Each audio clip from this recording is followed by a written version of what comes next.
Hogwarts, my magical girlfriend Hermione. Hey. Look who's back for more adventures. We love having you here to continue this story that keeps us all awake. Important note, all of this is pure fiction. So don't try any techniques you hear here in real life, your neighbor might call the cops. This amazing novel and all its rights belong to the original author. We're just the ones giving it voice and drama. Are you enjoying the show? Prove it by subscribing to our YouTube channel and leaving that like that motivates us so much. And if you want VIP access to exclusive content, our Patreon is waiting with things you won't find anywhere else. Chapter 101 Reversal of the Hourglass. Fudge's desperate counterattack ultimately turned into a humiliating rout under the thunderous response from Dumbledore, the professors, and the Order of the Phoenix. The Hutmen were either captured or fled in panic using apparition, and the remaining Dementors were completely purified and dispersed by the Phoenix apparition summoned by Dumbledore. Cornelius Fudge himself, after witnessing the Starlight Star Radiance barrier against despair from the tower window, turned ashen, and was finally struck by Professor McGonagall's Petrificus Totalis, completely losing his ability to move. Just like the Dementors he brought, he was then placed under strict guard. A coup that could have overturned the Ministry of Magic abruptly ended beneath the walls of Hogwarts. However, as the smoke of war dissipated, the shadow of political reckoning already loomed to salvage the Ministry of Magic's last shred of crumbling dignity, and to divert public attention from Fudge's treasonous attack on Hogwarts. The Ministry of Magic's Provisional Committee quickly resurrected a long-forgotten old case, Hagrid's Hippogriff, Buckbeak, and the incident where it injured Malfoy. The death warrant, originally postponed due to Black's escape, was swiftly reactivated in the name of upholding the dignity of the law. With the execution set for dusk the following day, when the news reached Hagrid's hut, the giant-like gamekeeper was clumsily trying to comb the feathers of the anxious Buckbeak, who sensed his master's immense sadness. With his broad, thick hands upon hearing the dreadful news, his huge body swayed, and large tears instantly welled up, splashing onto his calloused hands. No, they can't. Buckbeak did nothing wrong, it was that bad boy Malfoy who provoked him first. Hagrid's voice choked, filled with despair and helplessness. Without Fudge as a patron, though with impure motives, his humble status was utterly incapable of resisting the will of the entire Ministry of Magic. Hermione learned the news the next morning. She had just supervised Lynn as he drank Madame Pomfrey's special, oddly grass-scented magical stabilizing potion. Lynn's condition was still poor, his face was pale, with an unshakable weariness between his brows. The backlash from forcibly merging and releasing the mental barrier was far worse than expected, and he spent most of his time in a coma. But at this moment, his gray eyes were open, quietly listening as Hermione relayed the news about Buckbeak. Hagrid is on the verge of a breakdown. Hermione's voice carried suppressed anger and a deep sense of powerlessness. She sat by the bed, carefully cupping Lynn's cool hand in her warm palm, her thumb unconsciously caressing the distinct knuckles on his hand. Those bureaucrats at the Ministry of Magic are just looking for a scapegoat to cover up their failures and incompetence. Lynn's fingertips moved ever so slightly in her palm, his gray eyes quietly watching her angry and worried profile. He tried to speak, but his voice was terribly hoarse. You have a way, it wasn't a question, but a certainty. Hermione's body stiffened slightly. She instinctively looked at the inconspicuous dragon hide pouch she carried with her. Inside lay quietly the golden hourglass, the time turner, personally approved by Professor McGonagall for her demanding coursework. Hermione opened her mouth. Her eyes filled with struggle. Using the time turner for such a major intervention carried immense risks. Even a slight mistake could trigger unforeseen temporal paradoxes, with unimaginable consequences. Moreover, this was a serious violation of Ministry of Magic prohibitions, if discovered. Time is a dangerous river. Lynn's voice was still hoarse, but it carried a strange penetrative power. His gray eyes fixed on Hermione's face, as if seeing through her internal struggle. But some things are worth going against the current for. His gaze swept towards the window, where Hagrid's hut was faintly visible, as if he could hear Buckbeak's anxious whinnying and Hagrid's suppressed sobs. Worth going against the current, Hermione murmured, repeating the words, the struggle in her eyes gradually replaced by a determined light. She remembered Hagrid's pure joy when talking about magical creatures, the majestic sight of Buckbeak spreading its wings in the sun, and even more, how Hagrid, during Fudge's frantic attack on the castle, wielded his pink umbrella, using his not-so-powerful magic to bravely protect the younger students. She took a deep breath, as if making a decision. She looked at Lynn, her eyes filled with an unprecedented seriousness and a subtle plea. I need you to watch over present me when I use the time turner. I cannot be discovered by anyone, especially my past self. Her gaze flickered to an empty bed in the corner of the hospital wing, where she had briefly rested 3 days ago from exhaustion. Lynn looked at her quietly, without extra words, just nodding very slowly and firmly, a silent promise. Even though he was so weak at this moment that he couldn't hold his once steady, he would, in his own way, guard her on this dangerous journey. Time passed in anxiety, finally reaching the last half hour before the execution. The Ministry of Magic's executioner, a witch in a tight black leather suit, with a numb and cold expression, carrying a huge, gleaming silver axe, was already in position outside Hagrid's hut. Representatives from the committee and several expressionless Aurors, these were real Aurors this time, Scrimgeour's subordinates, were also present to supervise. Hagrid was forcibly held by 2 Aurors, his huge body trembling with desperate sobs. Buckbeak was chained with thick iron chains beside the pumpkin patch behind the hut. It seemed to sense what was coming, pawing at the ground restlessly, emitting a low, mournful cry. Inside the hospital wing, the atmosphere was equally heavy. Hermione stood in the center of the ward, clutching the cold golden time turner in her hand. She took a deep breath, glancing at Lynn on the bed, who was watching her with his calm gray eyes, his gaze filled with silent trust and support. "Remember," Hermione cautioned one last time, her voice tight, "no matter what happens, you absolutely cannot leave this ward, nor can you let anyone disturb present me while I rest." She pointed to the empty bed in the corner. Lynn nodded again, his gaze sharply sweeping the ward door, as if confirming an invisible cordon. Hermione hesitated no longer. She closed her eyes, concentrating all her mental energy.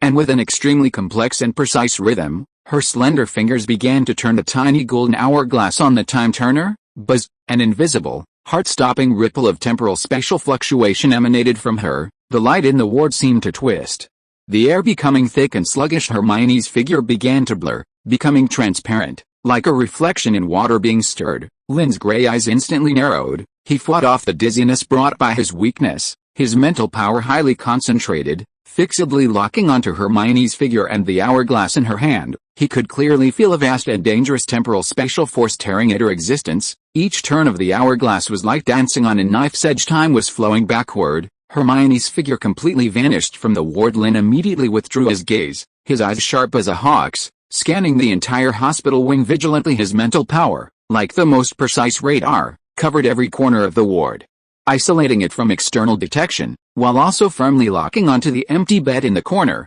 There, the Hermione Granger who had fallen asleep from exhaustion 3 days ago lay quietly under the covers, her breathing steady. Lynn needed to ensure that the sleeping past Hermione would not be awakened by any movement, thus preventing any possible interaction with the Hermione who had come back in time. That was the red line of temporal spatial taboo. Time passed minute by minute, each second feeling like a century. Fine cold sweat trickled down Lynn's forehead. Maintaining such a high state of mental alert was a huge drain on him. He could feel his magic circuits, which had just stabilized a bit, beginning to ache faintly again, but he remained motionless, his gray eyes like bedrock, firmly guarding the fragile balance between the present and the past of this ward. Outside the window, the executioner's cold countdown and Buckbeak's increasingly mournful cries came from the direction of Hagrid's hut. Time was pressing. Meanwhile, in the temporal spatial rift where time flowed backward, Hermione felt as if she had been thrown into a bizarre and kaleidoscopic vortex. Countless fragmented images and sounds flashed past her: Fudge's screams, the Dementor's shrieks, the Phoenix's flames, Hagrid's desperate tears. She gritted her teeth, forcing herself to ignore these distractions, concentrating all her will on that precise temporal coordinate. 10 minutes before Buckbeak's execution, she moved like a precise ghost, traversing backward through time. Everything around her was reversing. Falling leaves flew back to branches, spilled ink retreated into ink bottles, hurried students walked backward down the corridor. This sight was disorienting and eerie. Finally, she landed beside the familiar pumpkin patch behind Hagrid's hut, exactly 10 minutes before the execution. At this moment, the executioner was performing a final check on the huge axe in front of the hut. The committee representative was reading a lengthy document, and Hagrid was firmly pinned against a porch pillar by 2 Aurors, his huge sobs forcibly suppressed in his throat. And Buckbeak, chained to a wooden stake with thick iron chains, seemed to sense the arrival of death. Its huge eagle eyes were filled with fear and sorrow, as it struggled futilely. The chains rattling. Hermione's heart tightened. She knew she only had one chance. Like the most agile cat, she stealthily crept behind Buckbeak's massive body, using the pumpkin vines for cover. The temporal spatial cloaking effect of the time turner made her temporarily undetectable, but she could feel this cloaking rapidly consuming the golden sand in the hourglass. She had to finish before the effect vanished. She quickly pulled out a small vial from her dragon hide pouch. It contained a replica of Hagrid's hot spare key, which she had secretly copied earlier, and a small packet of special, potent dissolving powder that could instantly corrode ordinary metal, but was ineffective against magical metal. Just as the executioner raised the gleaming axe, aiming at Buckbeak's neck, Hermione suddenly scattered the dissolving powder onto the connection point of the iron chain locking Buckbeak's ankle. Hiss! A pungent white smoke arose. The non-magical parts of the chain links instantly corroded and broke. At the same time, she used the copied key to lightning fast open the core of the magical lock. Clang! The heavy magical iron chain fell to the ground with a thud. This sudden turn of events stunned everyone. The executioner's raised axe froze in midair. The committee representative's mouth hung open. The Aurors holding Hagrid also instinctively loosened their grip. Go! Buckbeak! Go now! Hermione shouted with all her might, her voice low, into Buckbeak's ear, while forcefully slapping its powerful hind leg. Buckbeak let out a high-pitched whinny, a mix of relief and confusion. Its huge wings instinctively snapped open. The powerful airflow overturned the nearby pumpkins. Just a second before the executioner reacted and angrily swung down the huge axe. Screech! Buckbeak's powerful hind legs pushed off the ground, and its massive body soared into the air. Its huge wings whipped up a gale, making it impossible to open one's eyes. It was like a silver-gray lightning bolt, breaking through the hastily erected execution enclosure and shooting into the sky. Under the astonished gaze of everyone, it instantly vanished into the thick twilight above the forbidden forest. No! Catch it! The committee representative shrieked, exasperated, but it was too late. Buckbeak was free. Under the cover of the strong wind as Buckbeak soared into the sky, Hermione quickly retreated and once again turned the time-turner. The golden hourglass emitted an urgent glow, and her figure once again became blurry and transparent. Before completely disappearing, she took one last look at the direction where the freed Buckbeak had vanished, and at Hagrid's face, stunned by immense surprise. Then bursting into tears of wild joy, a relieved smile quietly crept onto her lips. Buzz! Space-time twisted again. Inside the hospital wing, the light suddenly returned to normal. Hermione's figure stumbled back into place. Her face ashen from the immense exhaustion of temporal spatial travel, her forehead covered in cold sweat, her body swaying uncontrollably. A pair of cold but incredibly steady hands timely supported her faltering body. It was Lynn. He had gotten off the bed at some point and was standing behind her, supporting her. Hermione leaned against his not so broad, even somewhat slender, chest, almost collapsing from exhaustion. Breathing heavily, she could feel the coolness from his body and the slight tremor also from exhaustion, but the supporting strength was incredibly firm. Did it work? Lynn's voice was low and hoarse above her head. With a hint of subtle tension, Hermione nodded vigorously, the fatigue of her ordeal and immense joy intertwined, leaving her momentarily speechless, only able to grasp his supporting arm tightly.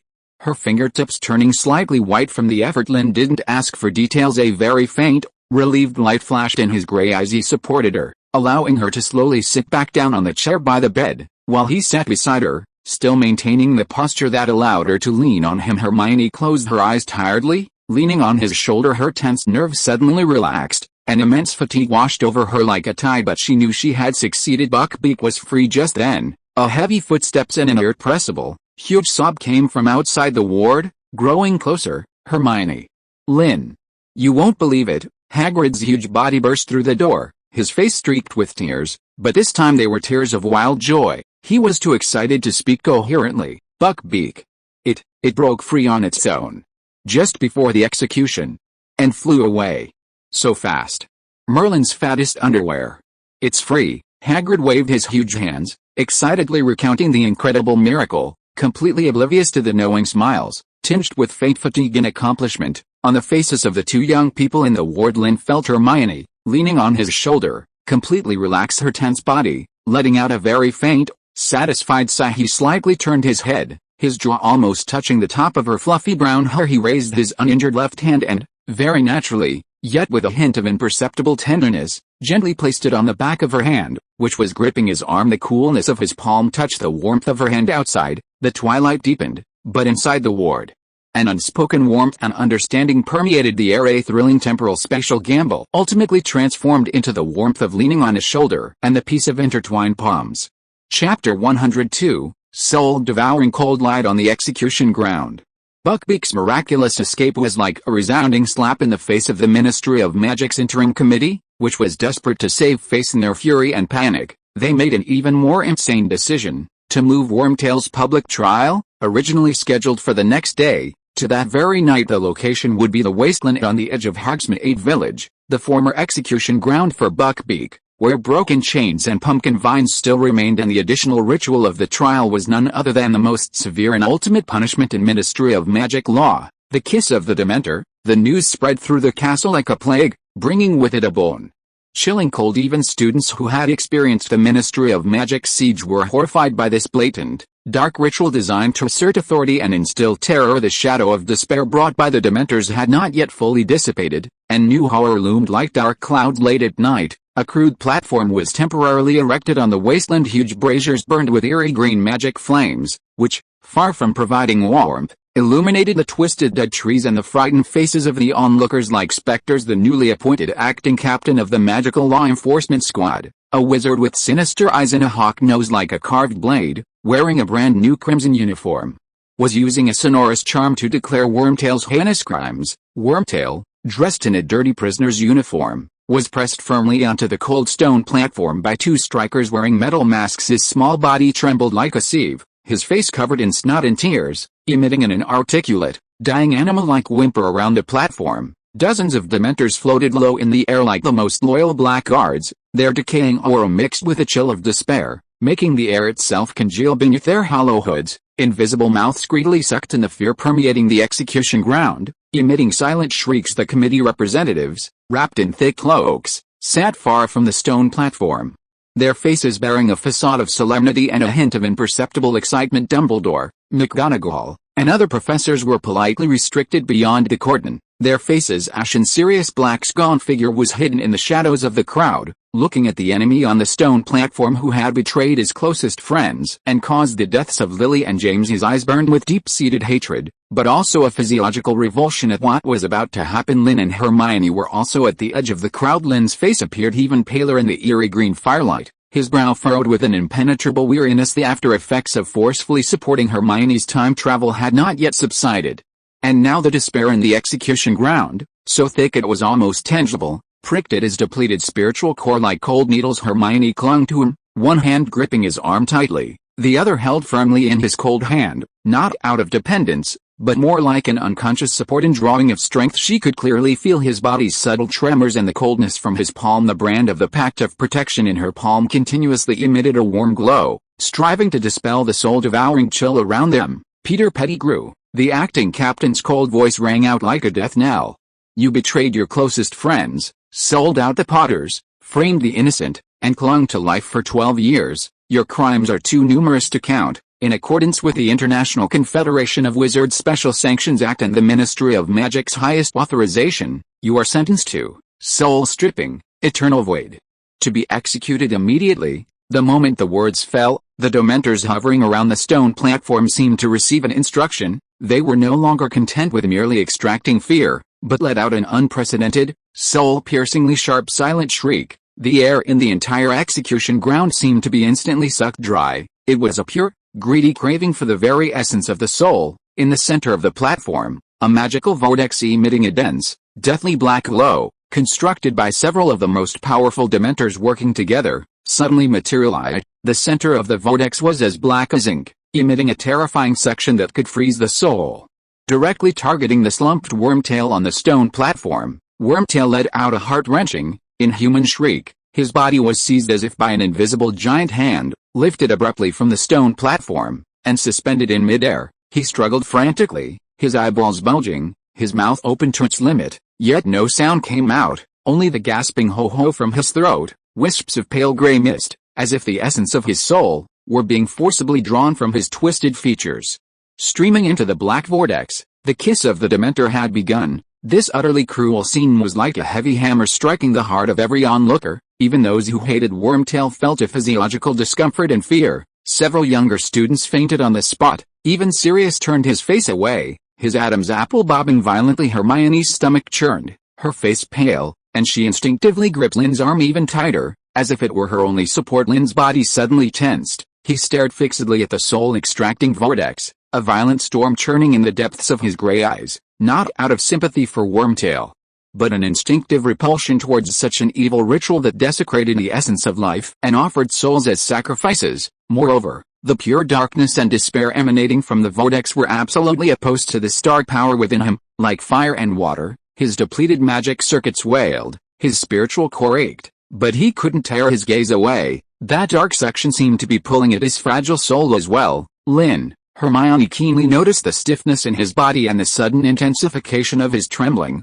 as well as the bone-crushing grip of his hand on hers. She cried out in alarm, trying to pull him away from this terrifying core area. However, at this very moment, an unexpected change occurred. Wormtail, suspended in midair and having his soul forcibly extracted, in his extreme pain and fear of death, the last trace of defiled magic belonging to the Dark Lord's servant within him suddenly erupted like a final burst of light, a viscous, chaotic, gray-black magical turbulence with a strange, snake-like hissing aura, like venom spewed by a dying viper, suddenly burst from his twisted body. This power was not an attack, but a disruptive force full of chaos and desecration. Boom! This chaotic power violently struck the dark vortex constructed by the Dementors. It was like pouring cold water into boiling oil. The previously stable soul-stripping vortex was instantly thrown into disarray by this defiled magic, full of betrayal, deceit, and the instinct for survival. The structure of the vortex became extremely unstable, twisting, expanding,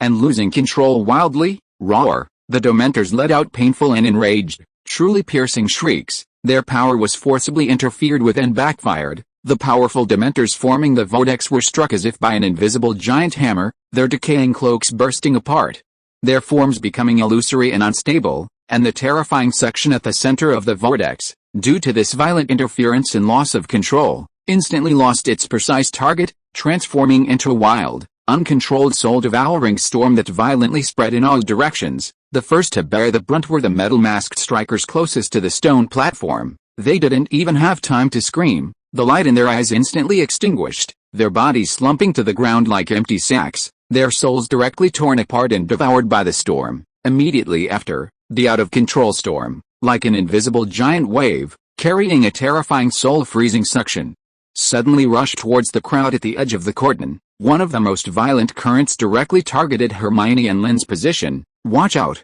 Cries of alarm erupted. The icy breath of death instantly enveloped the two of them. Hermione felt as if her soul was about to freeze, tear, and be dragged out of her body. Her mind went blank, her body stiff and unable to move. In the nick of time, a powerful, suffocating tug suddenly came from her arm. It was Lynn. The moment the storm hit, he made an extremely decisive move. He violently flung away Hermione's hand, which he had been clutching tightly. He used all his strength to push her towards the relatively safe crowd behind him. At the same time, he, like the strongest shield, unhesitatingly turned around, facing the soul-devouring dark storm with his back. No! Hermione stumbled backward, watching Lynn's slender figure instantly swallowed by the raging gray-black storm. She let out a heart-wrenching scream. In the storm, Lynn's body trembled violently. His depleted magic circuits were like paper in the face of this pure soul attack. The brand of the Pact of Protection erupted with an unprecedented, dazzling silver-white light, forming a thin membrane of light around him,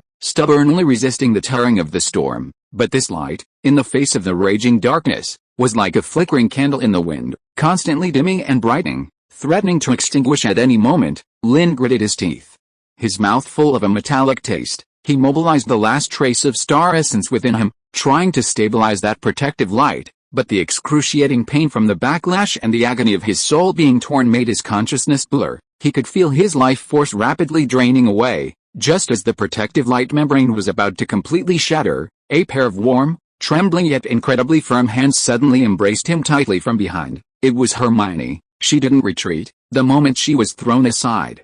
Driven by the strong pull of the Pact of Protection and an obsession for Lynn's safety that transcended death, she braved the excruciating pain of her soul freezing and tearing, and rushed back against the storm. Together, Hermione's cry was choked with sobs and a desperate determination. She pressed her body tightly against Lynn's back, her hands clasped fiercely around his waist. The brand of the Pact of Protection in her palm erupted with an equally dazzling light. This time, it was no longer a one-sided protection. She poured all of her mental power, willpower, and even the deep-seated desire for life and her protective obsession for Lynn, unreservedly and frantically, through the bridge of the pact, into Lynn's crumbling protective light membrane. Buzz! The silver-white light membrane, which had been on the verge of extinguishing, after receiving Hermione's power, was as if infused with a brand new, incredibly resilient life force. The light instantly became solid and dense. A faint, golden halo with star-like patterns quietly appeared on the surface of the silver-white light. The power of the two,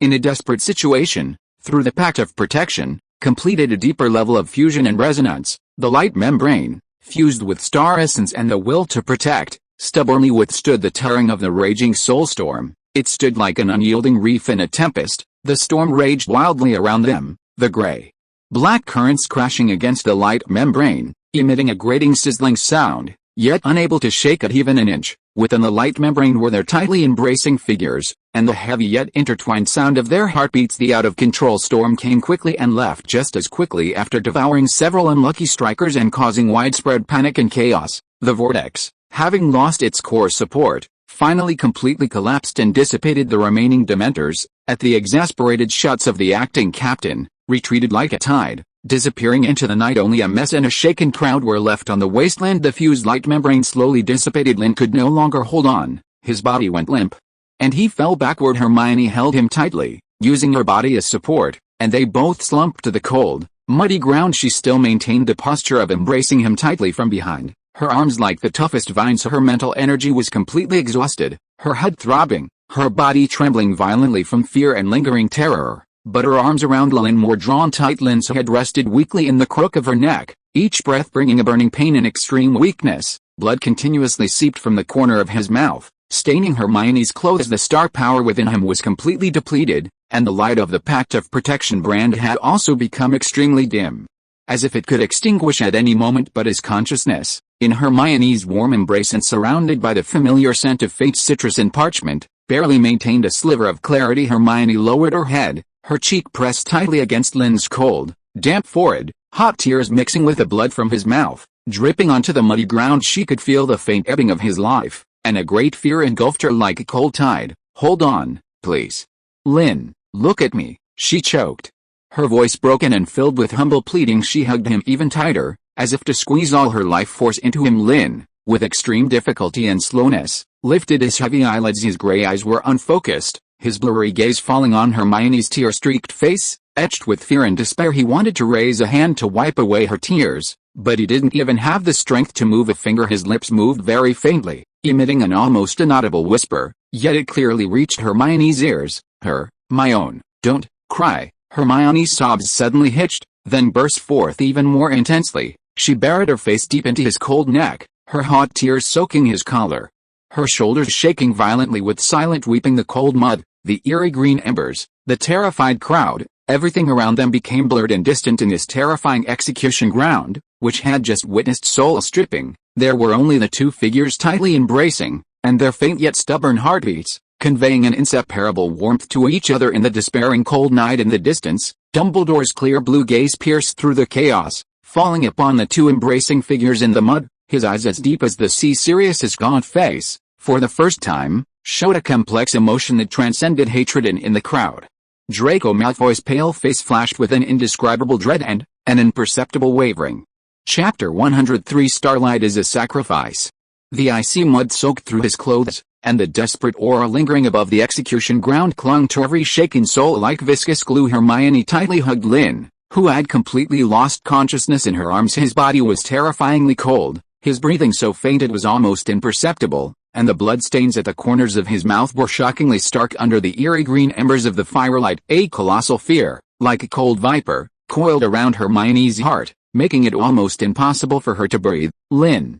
Lynn!" she called out futilely, hot tears continuously dripping onto his paper-white face, yet unable to bring a trace of warmth. She could feel that the power within him, which had once been like a vast river of starlight star radiance, was now only a faint ember, like a candle flickering in the wind. The brand of the Pact of Protection on her palm emitted a weak, intermittent silver glow, as if it could extinguish at any moment, no longer transmitting warm power, but a heartbreaking sense of depletion in the chaos. Dumbledore and Professor McGonagall were the first to arrive. Dumbledore's clear blue gaze swept over Lynn's condition, and a rare solemnity appeared on his usually calm face. He knelt down, and a soft, milky white light flowed from the tip of his old wand, gently enveloping Lynn's body like a warm stream. Magic core, severely overdrawn, almost depleted, Dumbledore's voice was low, his body was forcibly drained of power. Like land ravaged by a storm, there are no new wounds, but the internal damage is extremely terrifying. He looked at Hermione's hand tightly clasped with Lynn's, and the flickering pact of protection brand on her palm.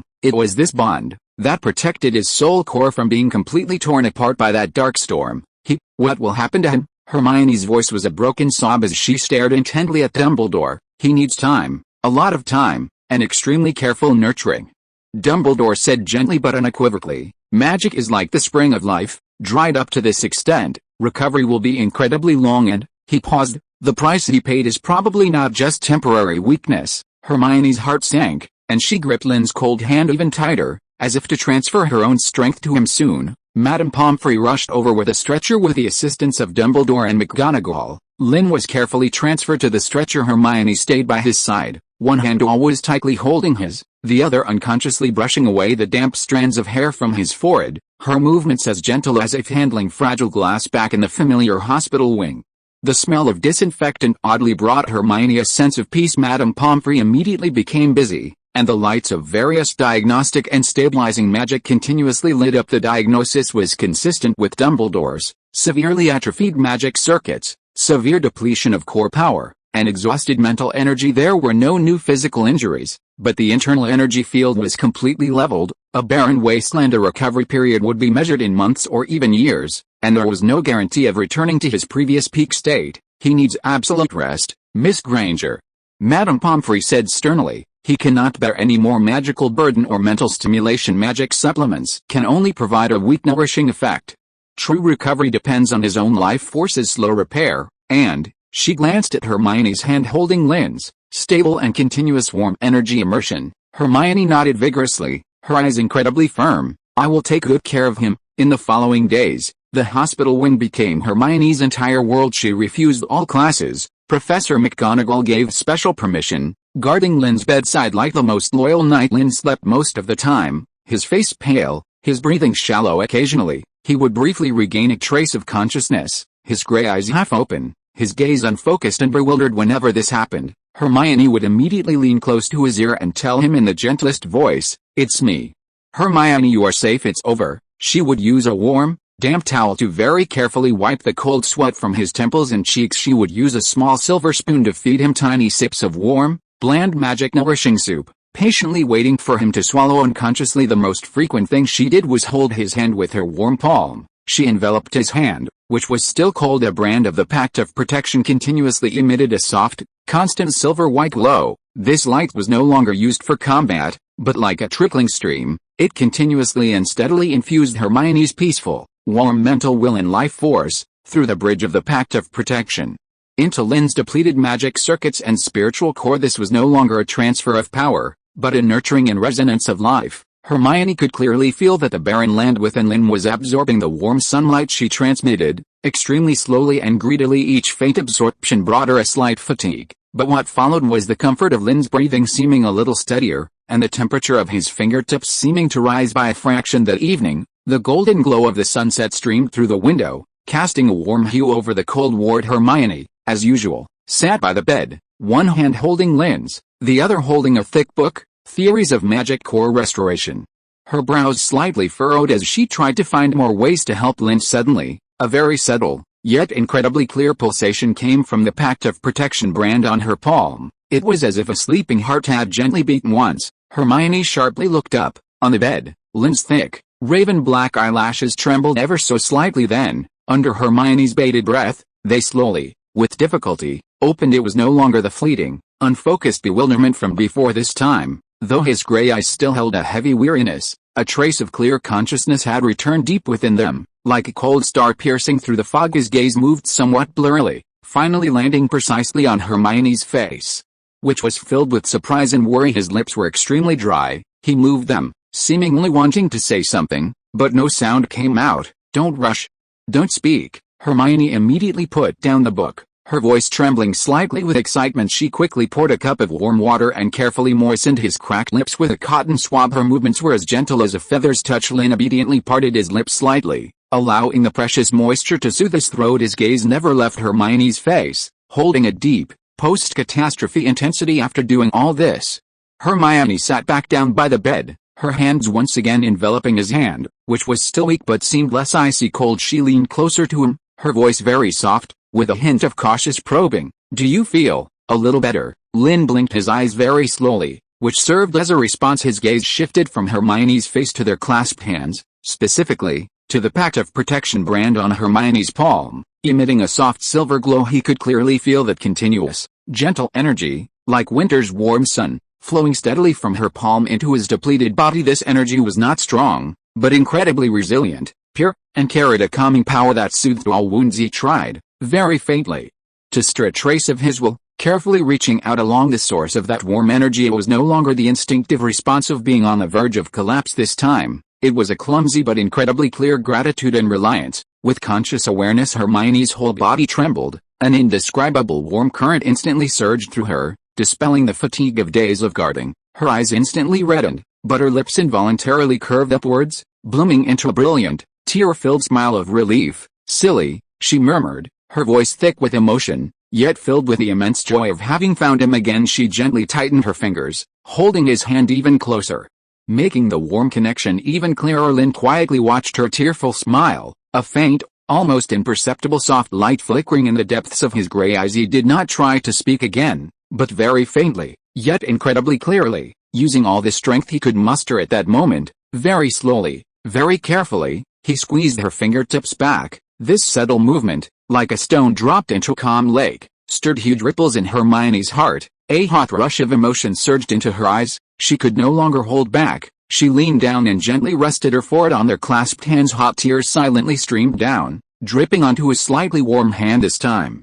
They were tears of joy. The golden glow of the sunset gently filled the ward, enveloping the two figures quietly gazing at each other, or rather, Lynn quietly watching Hermione with her head bowed in tears. On the bed there were no intense words, no painful struggles, only the silent warmth transmitted between their clasped hands, and the soft silver light flickering like breath from the brand. A purification offered to the stars ultimately transformed into the tender warmth of palms pressed together. The long road to recovery quietly began in the warm sunshine interwoven with trust and protection.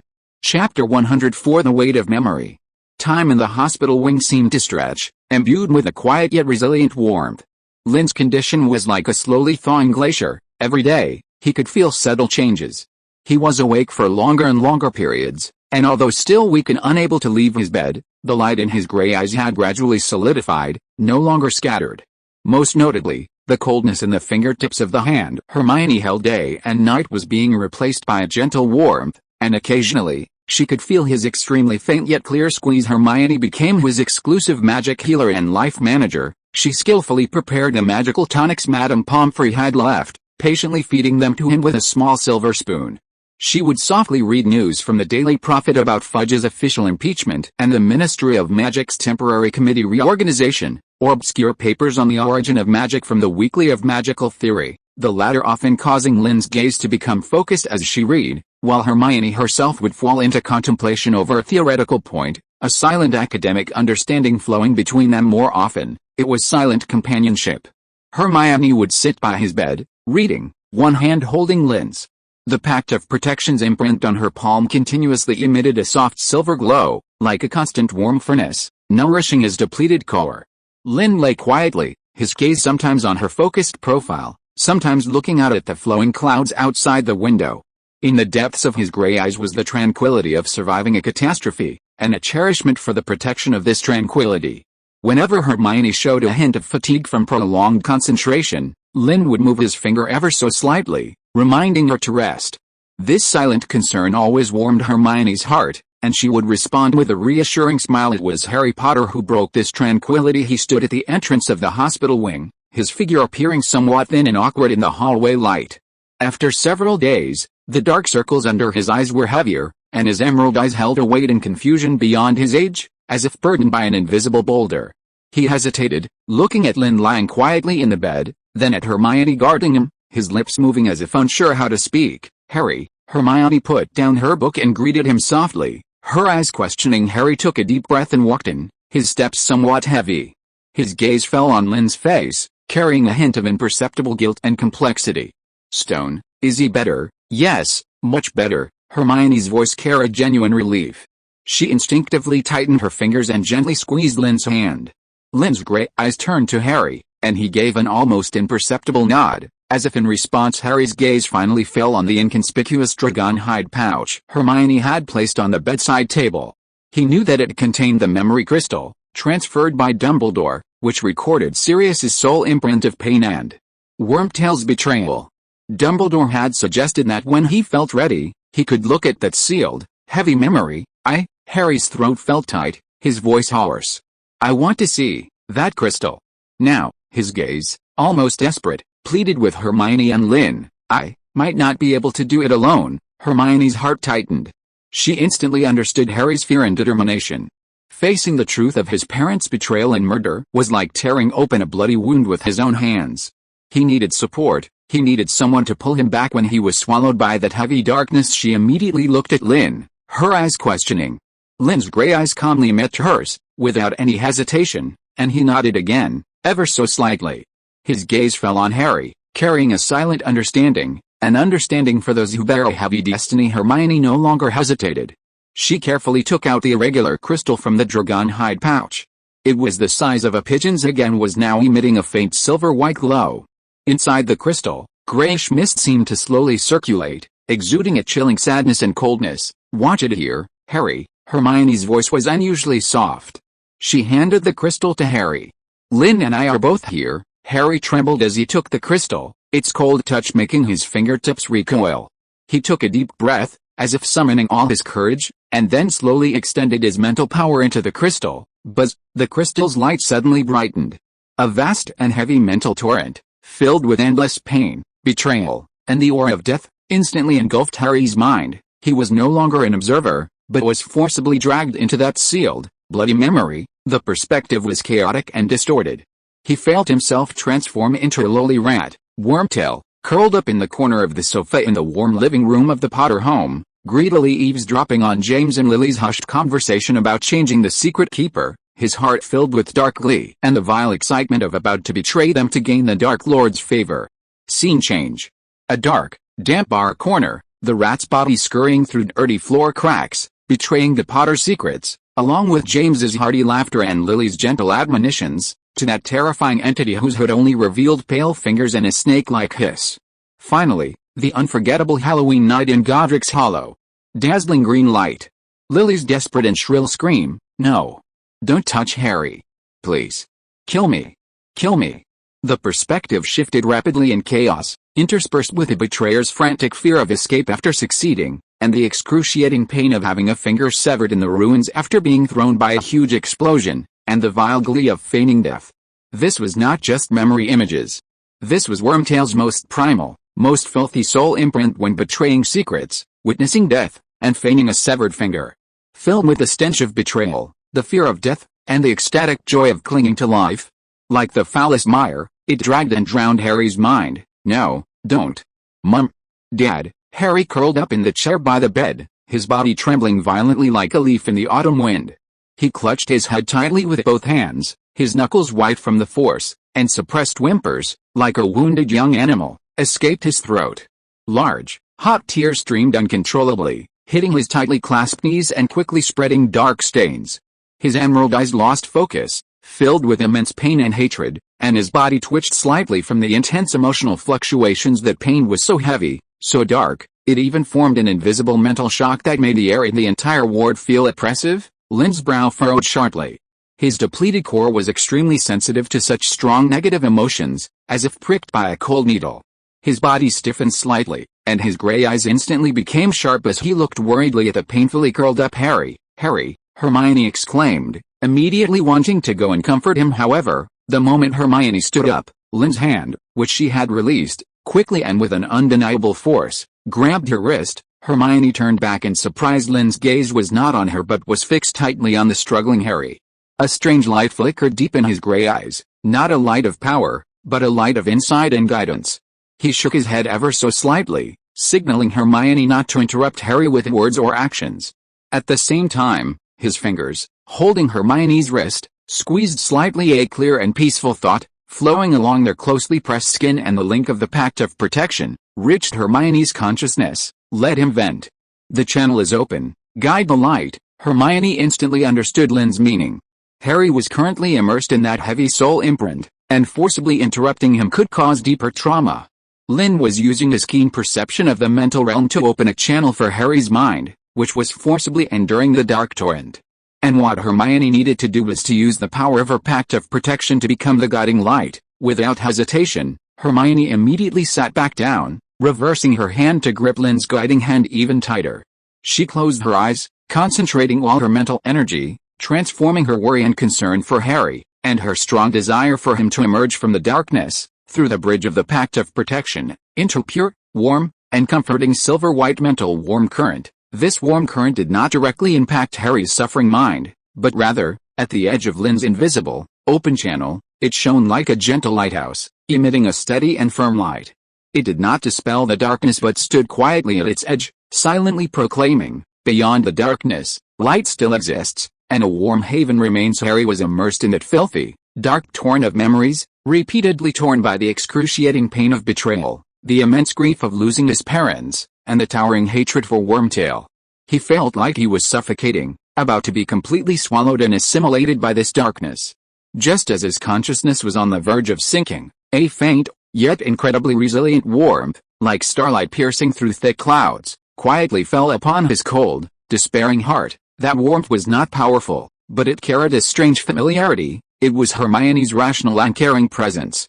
And a trace of Lynn's calm, rock-like will to protect. This starlight-like warmth, like a piece of driftwood grasped by a drowning person, instantly pulled Harry's sinking consciousness back to a sliver of clarity. He was still in pain, still overwhelmed by hatred, but this warm presence, like an anchor, kept him from completely losing himself in the dark surge. Instinctively, like grasping a lifeline, he directed all his remaining will towards the source of that warm light. Hermione immediately felt a powerful mental force, full of pain and dependence, like a lost child, tightly grasping the warm current she had released. Her heart ached, and she continued to output comforting power more steadily and consistently. Like the gentlest waves, repeatedly washing over the painful shores of Harry's mental world. After an unknown amount of time, the memory crystal's light gradually dimmed, and the gray mist inside returned to calm. Harry suddenly slid from the chair, collapsing onto the cold floor. He gasped violently, his body soaked in cold sweat, his face streaked with tears, his eyes staring blankly at the ceiling, as if all his strength had been exhausted. But that thick, suffocating darkness had, with the end of the memory and the continuous shining of that warm light, receded somewhat. What remained was endless exhaustion and a heavy, empty feeling, as if his soul had been scrubbed clean. Hermione released Lynn's hand. Lynn also released his guiding power in a timely manner, and immediately knelt beside Harry. Without asking much, she simply placed a hand gently on his rapidly rising and falling back, conveying silent comfort and support. On her palm, the imprint of the pact of protection emitted a soft residual warmth. Harry's blank gaze slowly focused, falling on Hermione's worry-filled face, then passed her to Lynn, who was quietly watching him from the bed. Lynn's face was still pale, but the peace and understanding in his gray eyes, like the deep night sky, encompassed all of Harry's current confusion and pain. "Thank you." Harry's voice was hoarse like sandpaper rubbing, carrying heavy exhaustion and an unprecedented sense of relief. Not relief from hatred, but relief from the long-standing fear and suspicion of the truth. He finally, completely, and unreservedly, knew. "It's all over, Harry," Hermione said softly, helping him to stand. "At least now, the truth is out. Sirius is innocent, and Wormtail has received his just punishment." Harry nodded silently, allowing Hermione to help him to an empty bed. He remained silent, but the heavy, suffocating feeling on him seemed to have lessened somewhat. Silence returned to the ward, broken only by the faint breathing of the three. Lynn's gaze withdrew from Harry and fell on Hermione's face as she sat back down by his bed. He very slowly raised his hand, which had regained some strength, and with a slightly cool touch, gently brushed her brow, which was slightly furrowed with worry for Harry. Hermione paused slightly, then understood, and her tense nerves relaxed. She naturally reached out and once again gathered his fingers into her warm palm, allowing the soft silver glow of the pact to rekindle, continuing the unfinished nurturing. She gave Lynn a shallow smile, weary but incredibly reassuring. Lynn's gray eyes quietly watched her smile, and his fingertips in her palm gave an extremely faint, yet incredibly clear, squeeze. In return, the sunlight from outside the window streamed through the glass, lengthening the shadows of the three. A heavy truth had been unveiled. leaving scars that would take time to heal. But at this moment, in this hospital room filled with the scent of medicine, the bond of trust was silently strengthened, and the starlight of protection continued to flow quietly in their palms, illuminating the path ahead. Chapter 105 Eagle-Winged Dawn. After Harry vented years of pent-up pain in the hospital wing, he fell into a deep, almost exhausted sleep. Madame Pomfrey had given him a powerful sedative, and now he was curled up in the bed, breathing heavily, his brow furrowed, but the suffocating sense of despair seemed to have lessened. The ward returned to quiet, with only the occasional sound of an owl's wings outside the window. Hermione sat back down by Lynn's bed, naturally reaching out and once again enclosing his fingers in her warm palm. The brand of the Pact of Protection glowed with a soft silver light, flickering like a breath, continuously delivering a gentle flow of energy. Lynn's condition visibly improved. Although he was still weakly leaning on a pillow, unable to get out of bed, his complexion was no longer so pale, and his gray eyes were clear, carrying a tranquility of having survived a great ordeal. His gaze fell on Hermione's face. She was looking down, perusing a book titled A Study on the Correlation Between Ancient Norse Runes and Stellar Energy, and occasionally, when she encountered an obscure passage, she would unconsciously gently stroke the back of his hand with her fingertips, as if seeking inspiration. Here, Lynn's voice was still hoarse, but much clearer than before. He raised his uninjured left hand and very slowly pointed to a complex runic array on the page, the devouring imagery of Nidhogg, and the encircling of Jormungandr. They are not in conflict, they are a cycle. His speech was slow, with pauses for thought, but his insight was precise. Hermione immediately followed his guidelines, studying it carefully, and a moment later she understood. A cycle. Yes. It's a symbiotic structure of energy convergence and release. I was previously misled by their apparent opposition. She looked up, her brown eyes sparkling with the excitement of discovering a new continent, and her lips unconsciously curved into a brilliant smile. You always see the key. Lynn quietly watched her face, radiant with academic discovery, and a faint, almost imperceptible warmth flickered in the depths of his gray eyes. He did not speak, but his fingers, resting in her palm, very faintly yet clearly curled back her fingertip, as if to say, "You are also excellent." This silent communication and understanding filled Hermione's heart with warmth. She even temporarily forgot the commotion outside the window, immersing herself in the unique tranquility between them, woven from knowledge and protection. However, this tranquility did not last long. As noon approached, Ron burst into the hospital wing, his face a mix of excitement and a hint of lingering fear. "Merlin's smelly socks. It's such a shame you didn't see it." He lowered his voice, but his tone was so excited he almost jumped. "Sirius. He escaped. Just now.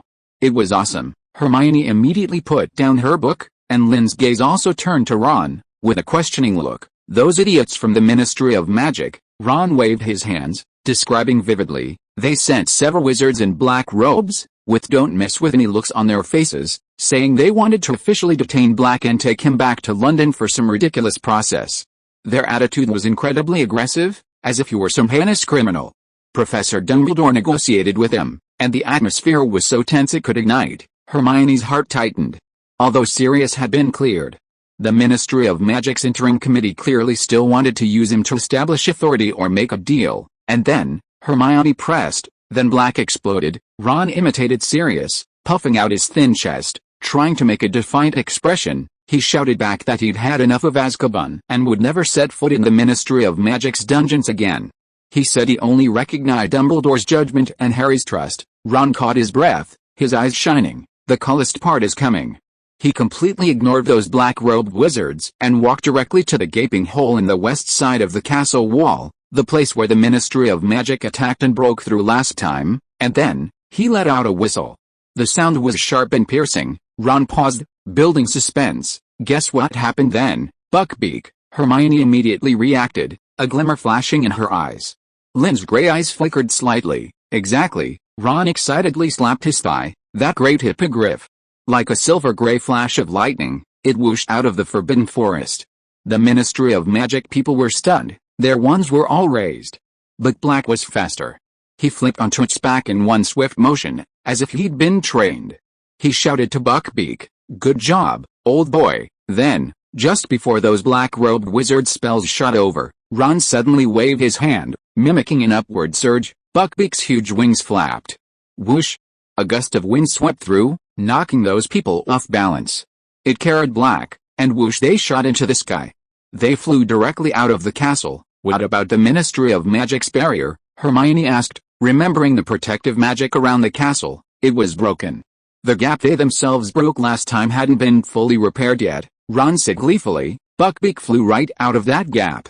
Those black-robed wizards were firing spells wildly behind them, but they didn't even hide a single feather. Professor Dumbledore just stood there watching, and it looked like he even had a slight smile. Anyway, he didn't stop them. It was so satisfying, imagining the scene, the gaunt yet defiant man riding the majestic hippogriff, breaking through the Ministry of Magic's bureaucratic encirclement, flying towards freedom against the morning sun. Hermione couldn't help but smile. Lynn's lips also seemed to twitch upwards ever so slightly. Is he safe now? Hermione asked worriedly. Professor Dumbledore said Black has a place he needs to go. Ron shrugged. It sounds like the Order of the Phoenix or something. Anyway, he's free. He looked at Harry, who was still asleep, and lowered his voice. Harry will be happy when he finds out. After delivering the news, Ron rushed off again to find Fred and George to share this big news. The ward became quiet once more. The afterglow of the setting sun streamed through the window, bathing everything in a warm golden hue. Hermione felt much lighter. Sirius's freedom felt like a resolution to all the suffering and darkness of this period. She turned her head and found Lynn quietly looking at her, his gray eyes appearing exceptionally gentle in the warm light. It's good news, isn't it? Hermione said softly, a genuine smile on her face. Lynn did not answer immediately.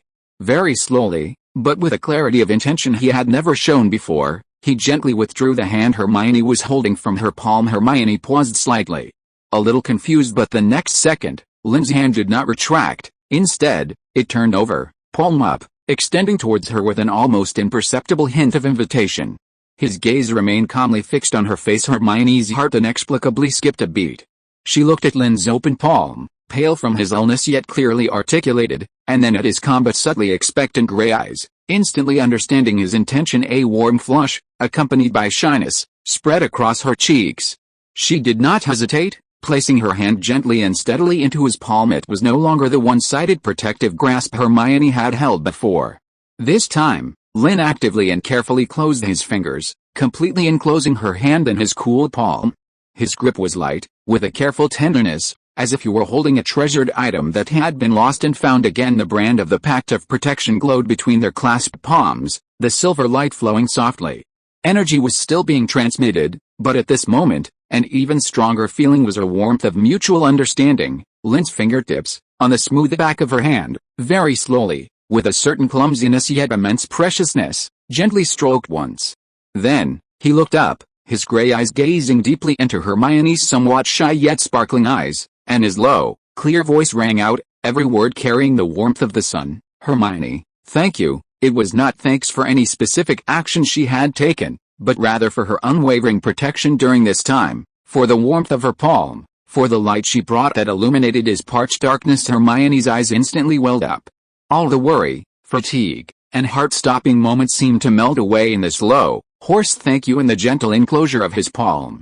She clasped his hand back even more firmly, a smile warmer and brighter than the sunset blooming on her face, her voice choked but incredibly firm. You're welcome. They said no more, simply sitting there, fingers intertwined, allowing the silver light of the pact in their palms and the sunset glow outside the window to merge, painting the ward in a warm golden hue. The escaping shadow of the hippogriff had vanished into the free sky, and in this quiet harbor, another silent journey, with the warmth in their palms as its vessel, was slowly sailing towards a future full of hope. Chapter 106, Starlight as an Oath, Life Resonance. Sirius, riding on an eagle's wing, vanished into the free sky, and Hogwarts seemed to shed a heavy shackles along with him. In the hospital wing, the warm glow of the sunset was replaced by the gentle night, and the stars outside the window scattered like broken diamonds on deep blue velvet. Lynn's condition continued to improve. He could now sit up, leaning against a pillow, though his movements were still slow and showed traces of weakness. But the bone-deep exhaustion was slowly being replaced by a burgeoning warmth. At the core of this warmth was the Pact of Protection's imprint, continuously emitting a soft silver glow from Hermione's palm, and her hand, which always held his tightly. Hermione was softly reading a paper on ancient magic contracts, her voice gentle. Lynn listened quietly, his gray eyes fixed on their clasped hands. His fingertips were no longer just passively receiving warmth, They began to subtly, tentatively, and very weakly, curl back against Hermione's thumb. Each delicate touch was like a pebble dropped into a lake, creating ripples in Hermione's heart, making her reading voice unconsciously take on a subtle, sweet inflection. During Madame Pomfrey's routine evening check, she brought a latest magic source detection report. A relieved smile played on her face. The recovery speed is better than expected, Mr. Stone. The magic circuit has begun to show signs of regeneration, though weak. The direction is good. This is truly a miracle. She pointedly glanced at their clasped hands and the faintly glowing imprint on Hermione's palm. However, she put down the report, and her tone became serious again. But the hidden danger of source depletion still exists. The regeneration process is extremely fragile and long, like a tender sprout in early spring, unable to withstand any wind or frost.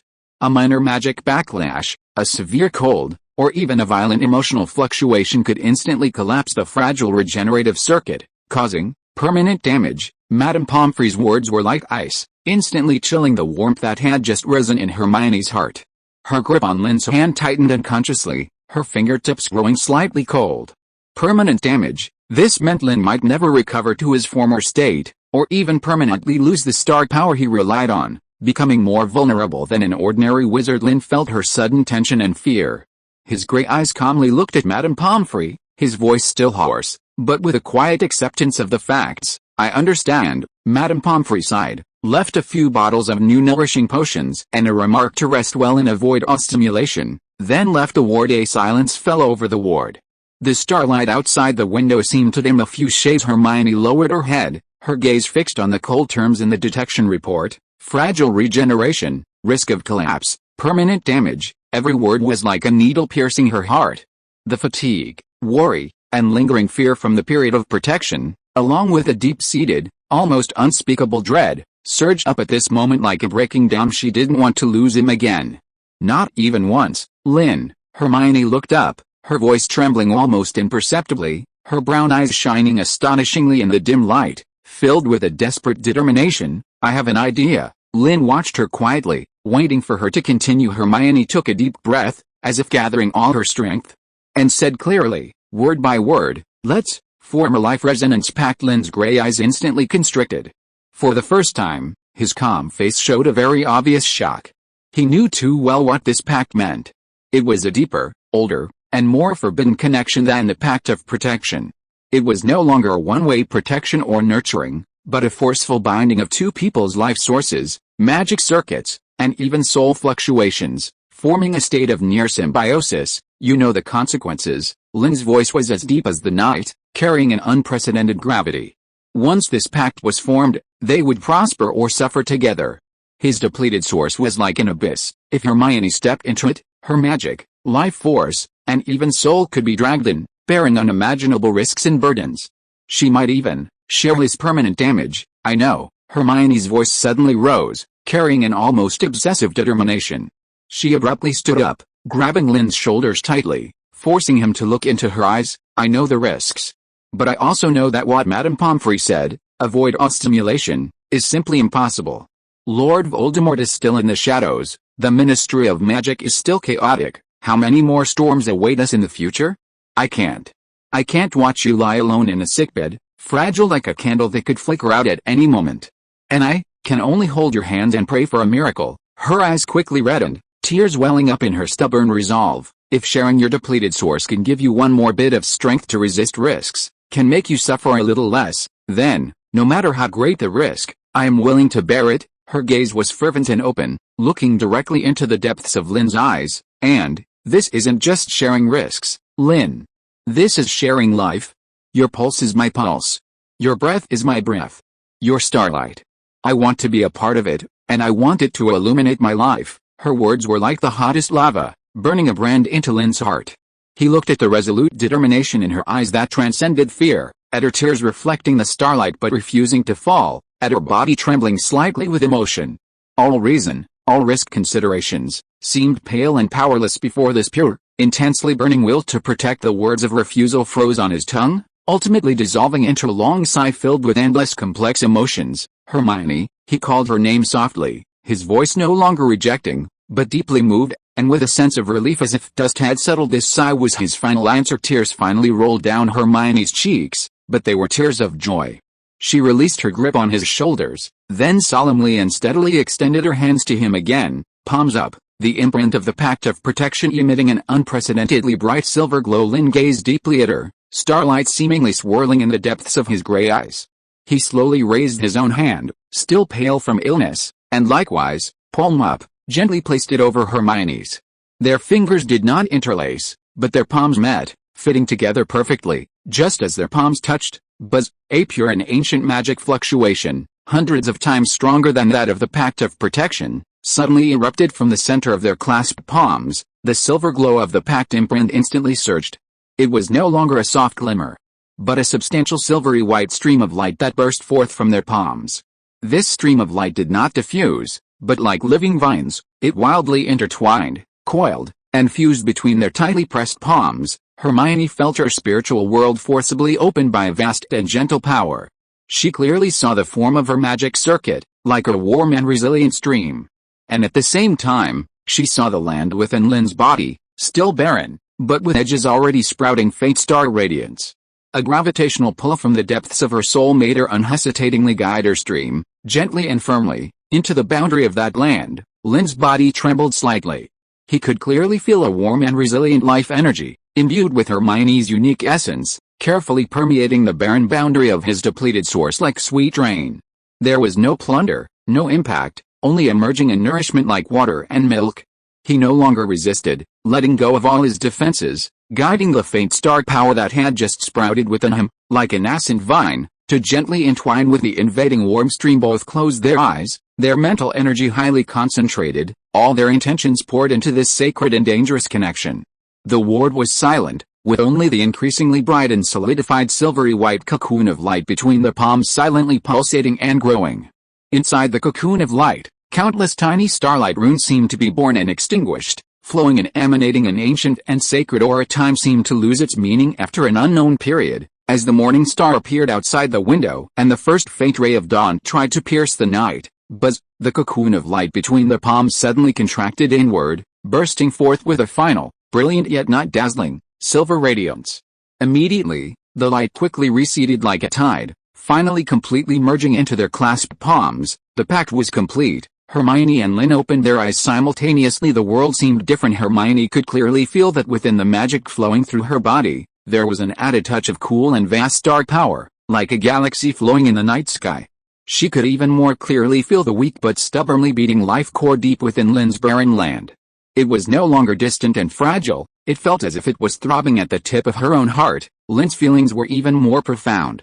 The exhaustion that had tormented him, the weakness like a persistent illness, had not completely disappeared, but it seemed to be enveloped by a resilient and warm water film. This water film, originating from Hermione's life source, gently shared the pressure brought by the depletion, while continuously transmitting a vibrant life force and an indescribable sense of peace. He could feel the warm pulsation of Hermione's magic stream, like the most solid backing. They remained with palms pressed together, silently gazing at each other. In the faint morning light, Hermione's face showed a slight fatigue after forming the pact, but her brown eyes shone astonishingly, filled with an unprecedented sense of peace and joy. On Lynn's pale face, a rare warmth, like melting snow, appeared, and in the depths of his gray eyes, there was the faint star radiance, lost and then found, reflecting only one figure. There were no intense words, no cries of relief after escaping danger. Hermione leaned forward slightly, gently and carefully resting her forehead against Lynn's. Their warm breaths mingled, carrying the strange resonance of the newly formed pact. "How do you feel?" she asked softly, her voice carrying a subtle hoarseness and nervousness. Lynn felt a warm touch on his forehead and the new, intimate bond deep in his soul. He slowly and clearly uttered two words, his voice still hoarse, but with the warmth of the morning light. "Very good." Hermione's lips finally curved into an uncontrollable smile, a relieved, pure as dawn smile. She maintained the position with their foreheads touching, pressing her hands more firmly against his palms, allowing the nascent, invisible bond of life to silently pulsate and resonate in the morning light. The ward door silently creaked open a crack. Dumbledore stood at the doorway, his blue eyes behind half-moon spectacles, quietly watching the two on the bed, foreheads touching, palms clasped. He saw the lingering glow of the pact still around them, and the peace and bond on their faces that transcended words. He did not disturb them, merely gently closed the door, a relieved and meaningful smile on his aged face.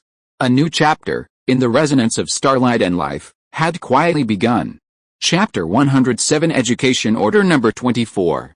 The forging of the life resonance contract was like building an invisible bridge deep within their souls. The morning light in the hospital wing seemed to become even softer and gentler, and the air was filled with an indescribable tranquility and understanding. Lynn still leaned against the pillow, but the lingering weakness and fatigue on his brow were replaced by a serene calm. He could clearly feel that the barren land within his body was meticulously enveloped by a warm, resilient water membrane. The power from Hermione's life essence, like sweet dew, delicately nourished every fragile circuit where starlight had just begun to sprout, steadily isolating the hidden danger of permanent damage. Even more miraculously, he could sense the steady, warm pulse of Hermione's magic stream, like the most reassuring background sound, allowing him to relax as never before. Hermione sat by the bed, holding a book in one hand, while the other remained intertwined with Lynn's. The contract imprint emitted a constant, soft silver glow. She could also clearly feel the faint but tenacious pulsating life core within Lynn, and the cool, vast star power that had been added to her own magic. This deep connection filled her with a strange sense of peace. The fatigue of the past few days seemed to have been smoothed away. Occasionally, she would look up at Lynn and find him quietly watching her, a deep, almost dependent, gentle light settling in his gray eyes. Whenever this happened, the corners of her mouth would unconsciously turn up. "How are you feeling today?" Hermione put down her book and asked softly, her fingertips gently scratching his palm. Lynn nodded slightly, his voice still soft but much clearer than before. "Very good." Like a stone basking in the sun, he tried to describe the sense of security of being enveloped by a warm power, his words a bit clumsy, but it warmed Hermione's heart. "That's good." Hermione smiled, about to say something, when suddenly there was a hurried and somewhat heavy footsteps outside the ward door, along with Filch's characteristic, gloating mumble immediately following. A very uncomfortable, sickly sweet and artificial female voice spoke, full of false concern. "Oh, dear Mr. Filch, please make sure it's firmly posted. This is an important document personally issued by the minister, for the welfare of all Hogwarts students. Every, special student must see it immediately." It was Umbridge. Hermione's face instantly fell, and Lynn's brows furrowed almost imperceptibly, a hint of coldness flashing in his gray eyes. On the wall next to the hospital wing's main door, Filch was grunting as he vigorously slapped a large, pink notice bearing the Ministry of Magic's emblem into place. Umbridge stood beside him, wearing a garish pink knitted cardigan, her face plastered with that toad-like fake smile. She saw Lynn on the bed and Hermione by his side. Her eyes instantly lit up, and she quickly walked over with her short legs, bringing with her a strong scent of perfume. "Oh, my dear children." Umbridge's voice was sickly sweet, but her gaze was like a cold probe, first circling Lynn's pale but noticeably improved face, then resting on their tightly clasped hands, a flicker of swift disgust and calculation in her eyes. "It's truly gratifying to see Mr. Stone recovering. Young vitality is always so resilient, isn't it?" She smiled meaningfully, then, without waiting for a response, immediately pointed to the freshly posted notice. "Look at this.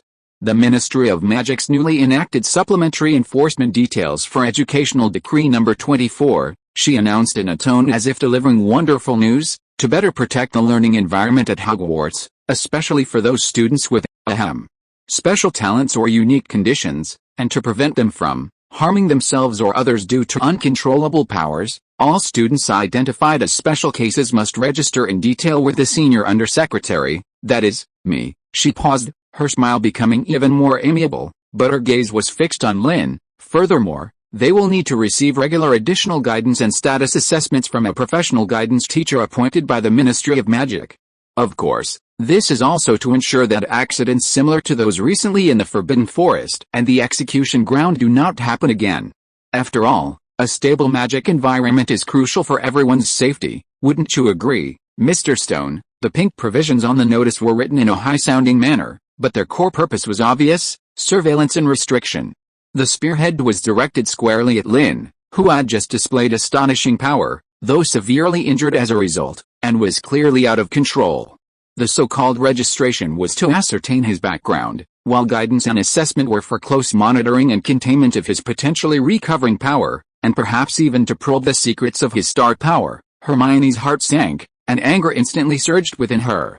She immediately wanted to stand up and retort. This was blatant discrimination and oppression. However, just as she was about to move, Lynn's fingers, holding hers, tightened slightly, stopping her. Hermione looked down in surprise, meeting Lynn's calm, unruffled gray eyes. He shook his head almost imperceptibly, his gaze deep, conveying a silent message: no need to be impulsive, wait and see. Umbridge saw their small gesture, and her fake smile deepened, with a hint of smugness. It seems Mr. Stone is very sensible.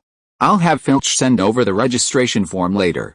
Get some good rest, and I look forward to your guidance lessons, she finished, wiggling her plump body, and left with a satisfied air. And a waft of perfume. Silence temporarily returned to the ward, but the atmosphere became heavy. This is blatant surveillance and restriction, Hermione hissed, her voice low and filled with indignation.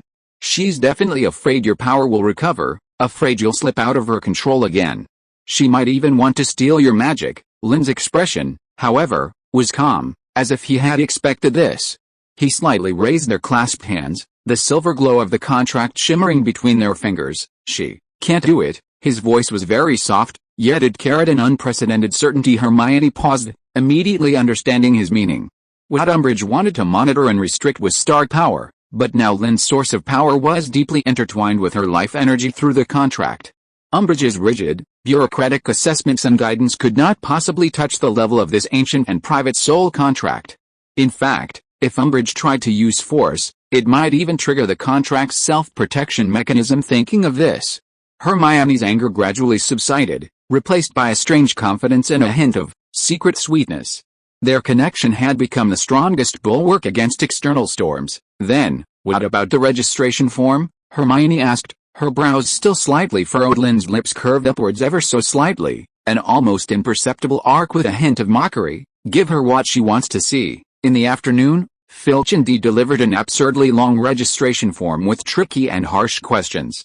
It not only required a detailed description of the special ability's origin, manifestation, and cost, but also included extremely private data such as magic fluctuation frequency and emotional impact. Hermione held the quill, looking at the questions, her hands trembling with anger. Lynn, however, merely glanced at it indifferently, then gestured for Hermione to place the form on the bedside table. He extended his uninjured hand, his fingertips slowly tracing several extremely complex ancient runes with starlit trajectories in the air.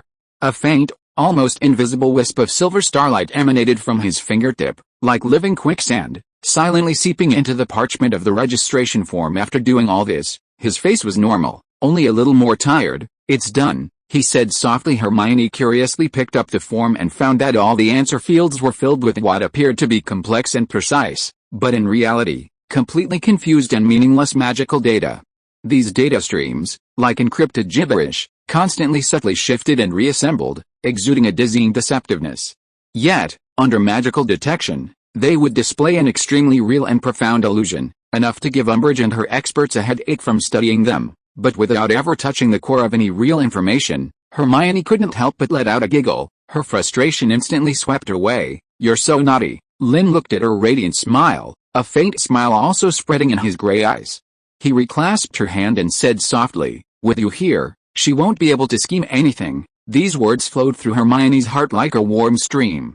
She squeezed his hand back, the contract slide gently flowing between their palms, like a silent vow. In the evening, Ron and Harry came to visit them, also bringing news that the outer walls of the Great Hall were plastered with various absurd educational decrees, and the students, especially those outside Slytherin, were complaining bitterly. Umbridge is absolutely mad. She even issued a rule that the distance between boys and girls must not be less than 8 inches. Ron exaggeratedly gestured. Fred and George said they're developing a distance-bouncing sock that repels anyone who gets too close. Harry also frowned. She seems to be particularly targeting us, and Lynn. He looked worriedly at Lynn, who was breathing steadily on the bed. Hermione and Lynn exchanged glances, both with an unspoken calm in their eyes. Hermione said, let her fuss. Some barriers cannot be broken by educational decrees. As she spoke, she gently swayed the hand she held tightly with Lynn's. Ron and Harry looked at the unspoken understanding and the faint silver glow flowing between them, seemed to understand something, and felt a little more at ease. After Harry and Ron left, night had already fallen. Stars shone through the window, casting a clear radiance. Hermione did not leave. Instead, As in previous nights, she naturally pulled a chair to sit by the bed, continuing to hold Lynn's hand, using the power of the contract to nourish his essence. This had become a habit, a ritual that brought both of them peace of mind. Lynn looked at the faint fatigue in her eyes and suddenly spoke softly. "Come up." Hermione was startled. "What?" Lynn shifted slightly towards the inner side of the bed. Although his movements were still slow, he made a small space. He patted the empty spot, his gray eyes particularly clear in the starlight. "Here." "Sitting is uncomfortable." Hermione's cheeks instantly flushed crimson, and her heart rate suddenly accelerated. The bed was not wide, but it was just enough for two people to lie on their sides. She looked at Lynn's frank yet somewhat expectant gaze, and felt a close contract link in her palm. The shyness in her heart was gradually replaced by a stronger desire, a longing to be closer to that source of peace of mind. She said nothing, but with a flushed face, she carefully took off her shoes and very gently lay on her side in the area Lynn had made for her. The bed was indeed narrow, her back was almost pressed against Lynn's side, and she could clearly feel the slight warmth of his body and his steady heartbeat. She remained stiff, not daring to move just then. Lynn's arm naturally slipped under her neck, gently drawing her closer into his embrace, allowing her head to rest comfortably in the crook of his arm. His other hand never let go of their intertwined fingers, resting lightly on her waist. This embrace was not fervent, even carrying a slight coolness from his illness, yet it was exceptionally stable and reliable. Their bodies were pressed together, the silver glow of the contract softly shimmering in the tight embrace, as if enveloping them in an independent, tranquil cocoon of starlight. Hermione could feel Lynn's steadily pulsating life core within him with absolute clarity, and the warm feedback of her own power flowing to him and being calmly accepted. An indescribable, ultimate serenity and sweetness completely enveloped her, all her tense nerves instantly relaxed. "Sleep." Lynn's deep voice resonated in her ear, carrying a reassuring power. Hermione softly hummed an affirmation, leaning back, allowing herself to sink deeper into this embrace, which carried a faint cool scent yet felt incredibly safe, and closed her eyes. Her breathing quickly became even and long, and she fell into the deepest, most dreamless sweet sleep since the contract was forged. Lynn's chin gently rested on the top of her fluffy hair, feeling the girl's complete trust and dependence in his arms, and the warm, vibrant life force transmitted through the contract. His gray eyes gazed at the brilliant starry river outside the window, and he slowly closed his eyes as well. Umbridge's schemes were like the thin night mist outside the window, unable to penetrate this warm bulwark constructed of starlight and life resonance in the slightest. This night, there were no words in the hospital wing, only the quiet of two people sleeping in each other's arms, and the silent flow of the starry river between the palms. Chapter 108 Ginny's Awakening. Days in the hospital wing seemed to exist in their own realm, where time flowed slowly and gently. Under the continuous nourishment of the life resonance contract, Lynn's recovery speed exceeded Madame Pomfrey's most optimistic estimations. He could now sit up by himself, and even, with Hermione's support, slowly pace a few steps within the ward. Although his complexion still carried the pallor of illness and his limbs were slightly gaunt, the deep starlight that had recoalesced in his gray eyes announced the steady return of his inner strength. Hermione was almost inseparable from him. She was not only his human magical power supply station but also his most attentive nurse. She would carefully adjust the magical tonic potions to the appropriate temperature, nervously extend her arms to shield him when Lynn attempted to walk, and naturally curl up on the bed beside him at night, sharing the tranquility and warmth brought by the contract. Their unspoken understanding had long been deeply ingrained. A single glance, a subtle movement, could convey countless emotions. This afternoon, the sun was just right. Hermione was carefully assisting Lynn with his daily short walking practice. Her palm steadily supported his elbow, while her other hand was intertwined with his, the silver glow of the contract flowing quietly beneath their touching skin. "Slower." "Yes, just like that." Hermione's voice was soft, fully concentrated. Lynn slowed his steps as instructed. His body was still somewhat weak, but each step was firm. His gaze occasionally swept over Hermione's focused and anxious profile, and a faint, almost imperceptible soft light would ripple in his gray eyes just as they completed a round of practice and Hermione was slowly helping him sit back on the edge of the bed. A very faint but rhythmically distinct knock came from outside the ward door. "Too long, one short," repeated twice. Hermione and Lynn exchanged glances. This was not the usual knocking style of Madame Pomfrey, Professor, or their friends. "Come in," Hermione said, leaning slightly forward, a subconscious protective posture, shielding Lynn. The door was gently pushed open a crack, and a red-haired head cautiously peered in. It was Ginny Weasley. Her face held less of its usual vivacity and more of an uncharacteristic gravity and caution, and her bright brown eyes sparkled with a look of determination. Hermione? Stone, Ginny's voice was very low. After confirming there were no outsiders in the ward, she slipped in and quickly closed the door. Ginny? What's wrong? Hermione was a little surprised. After helping Lynn sit steadily, she walked towards her. Lynn's gaze also calmly fell on Ginny. Ginny took a deep breath, her hands unconsciously twisting at the hem of her clothes, but her eyes were exceptionally firm. I want to do something. She got straight to the point, her voice low but clear. Umbridge's educational decrees are getting more and more outrageous. Besides those targeting special students, she's also forbidden us from practicing defensive spells privately. In Defense Against the Dark Arts class, she only makes us read that absurd theory of magic book that has no practical content whatsoever. If this continues, we won't even be able to cast a decent shield charm if we encounter danger. Her tone carried suppressed anger and urgency, her gaze burning as she looked at Hermione and Lynn. I heard you dealt with a troll in your first year. Faced a basilisk in your second year, and this year still. She glanced at Lynn, not finishing her sentence, but the meaning was clear. We can't just rely on Harry, or wait for the professors to solve all problems. We need to be able to protect ourselves. Hermione's heart was touched. She fully understood Ginny's worries and determination. Hadn't she herself been anxious about this all along? So, Ginny's fists clenched slightly, her voice carrying a hint of desperate bravery. I want to secretly organize a study group. Just trusted classmates. We'll find a place ourselves, and practice real defense against the dark arts. We don't need many people, but they must be absolutely reliable. Her gaze turned to Lynn, with a hint of awe and a request for guidance. Stone, I know you're still recovering, but do you think it's feasible? Is there anything we need to pay attention to? Her choice to come to them rather than directly to Harry or Ron clearly showed careful consideration. She recognized their abilities and experience, especially after all they had been through. Hermione immediately looked at Lynn. Lynn was silent for a moment, a faint glimmer in his gray eyes, seemingly weighing things quickly. His current condition indeed prevented him from participating, but he slowly raised his hand, his fingertips tracing an extremely slow, simple yet exceptionally stable phantom of an ancient protection rune in the air, a silver light flashing and then fading. Location. Concealed, isolated. His voice was low and hoarse yet clear. Spells, gradual progression. Trust, first. Ginny's eyes instantly lit up. Lynn hadn't objected and had even given crucial advice. Although the rune was simple, it exuded an ancient and powerful protective intent, giving her immense confidence. I understand. Ginny nodded vigorously. I've thought of a location, the room of requirement. As long as we think we need a place to practice magic, it will appear. As for the personnel, she listed a few names, all classmates Hermione knew to be reliable and dissatisfied with Umbridge. Hermione listened, her heart filled with emotion.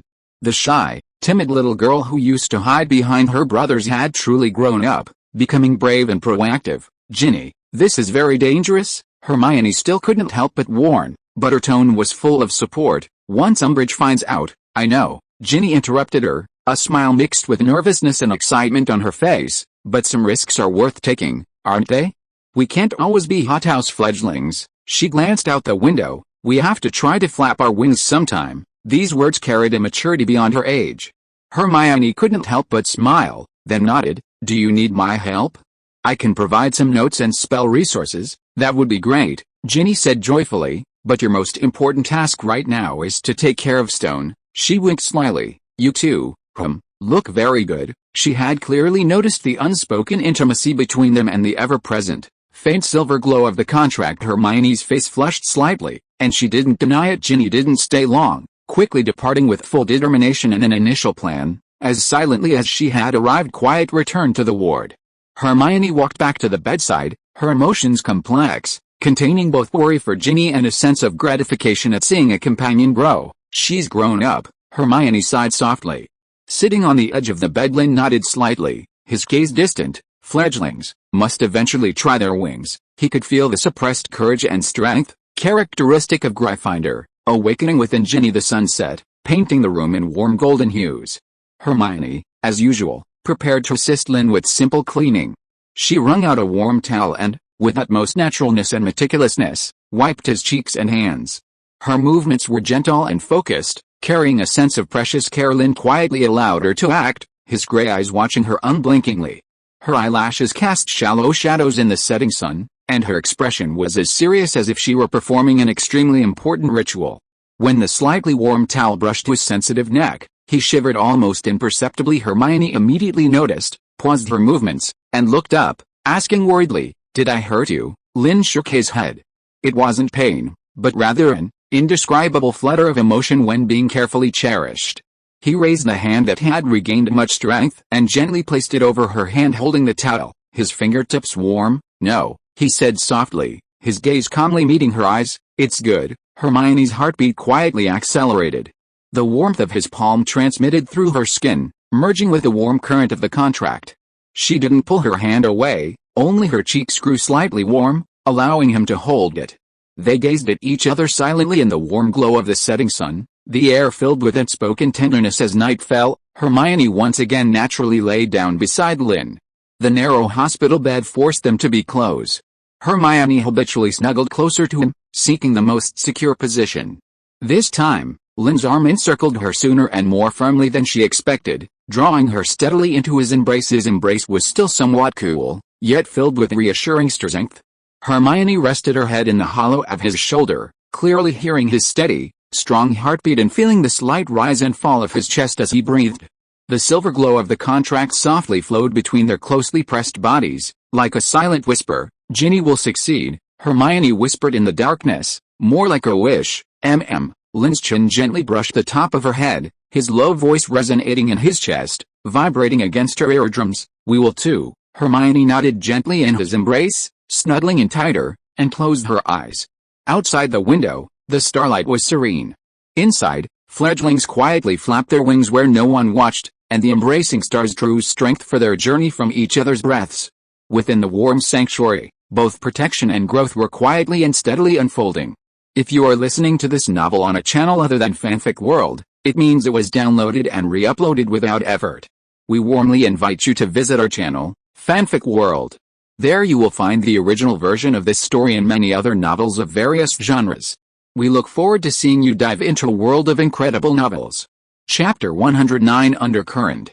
As the sundial at Hogwarts subtly shifted, Lynn's recovery became a reassuring sight. In the hospital wing he could now sit up for extended periods, and even with Hermione's brief support, he could slowly walk to the window, gazing at the rolling dark green lines of the Forbidden Forest in the distance and the rooftops of Hogsmeade beyond. The soul resonance contract, like the deepest roots, bound the two of them tightly. Hermione's vibrant life force, like an inexhaustible spring, meticulously nourished his once shattered essence. The sense of security, enveloped by that warm, watery film, gradually dispelled the last trace of weariness from his brow. In the afternoon, sunlight streamed through the high windows, casting bright patches on the stone floor. Hermione wasn't reading as usual. Instead, she pulled a chair close to the bed and sat down, a thick book of arithmancy charts on her lap. Her brow was slightly furrowed, and her quill rapidly calculated on the parchment, occasionally tapping her lower lip with the quill's end when she had a snag. Lynn didn't disturb her, just watched quietly. His gaze swept over her pursed lips when she concentrated,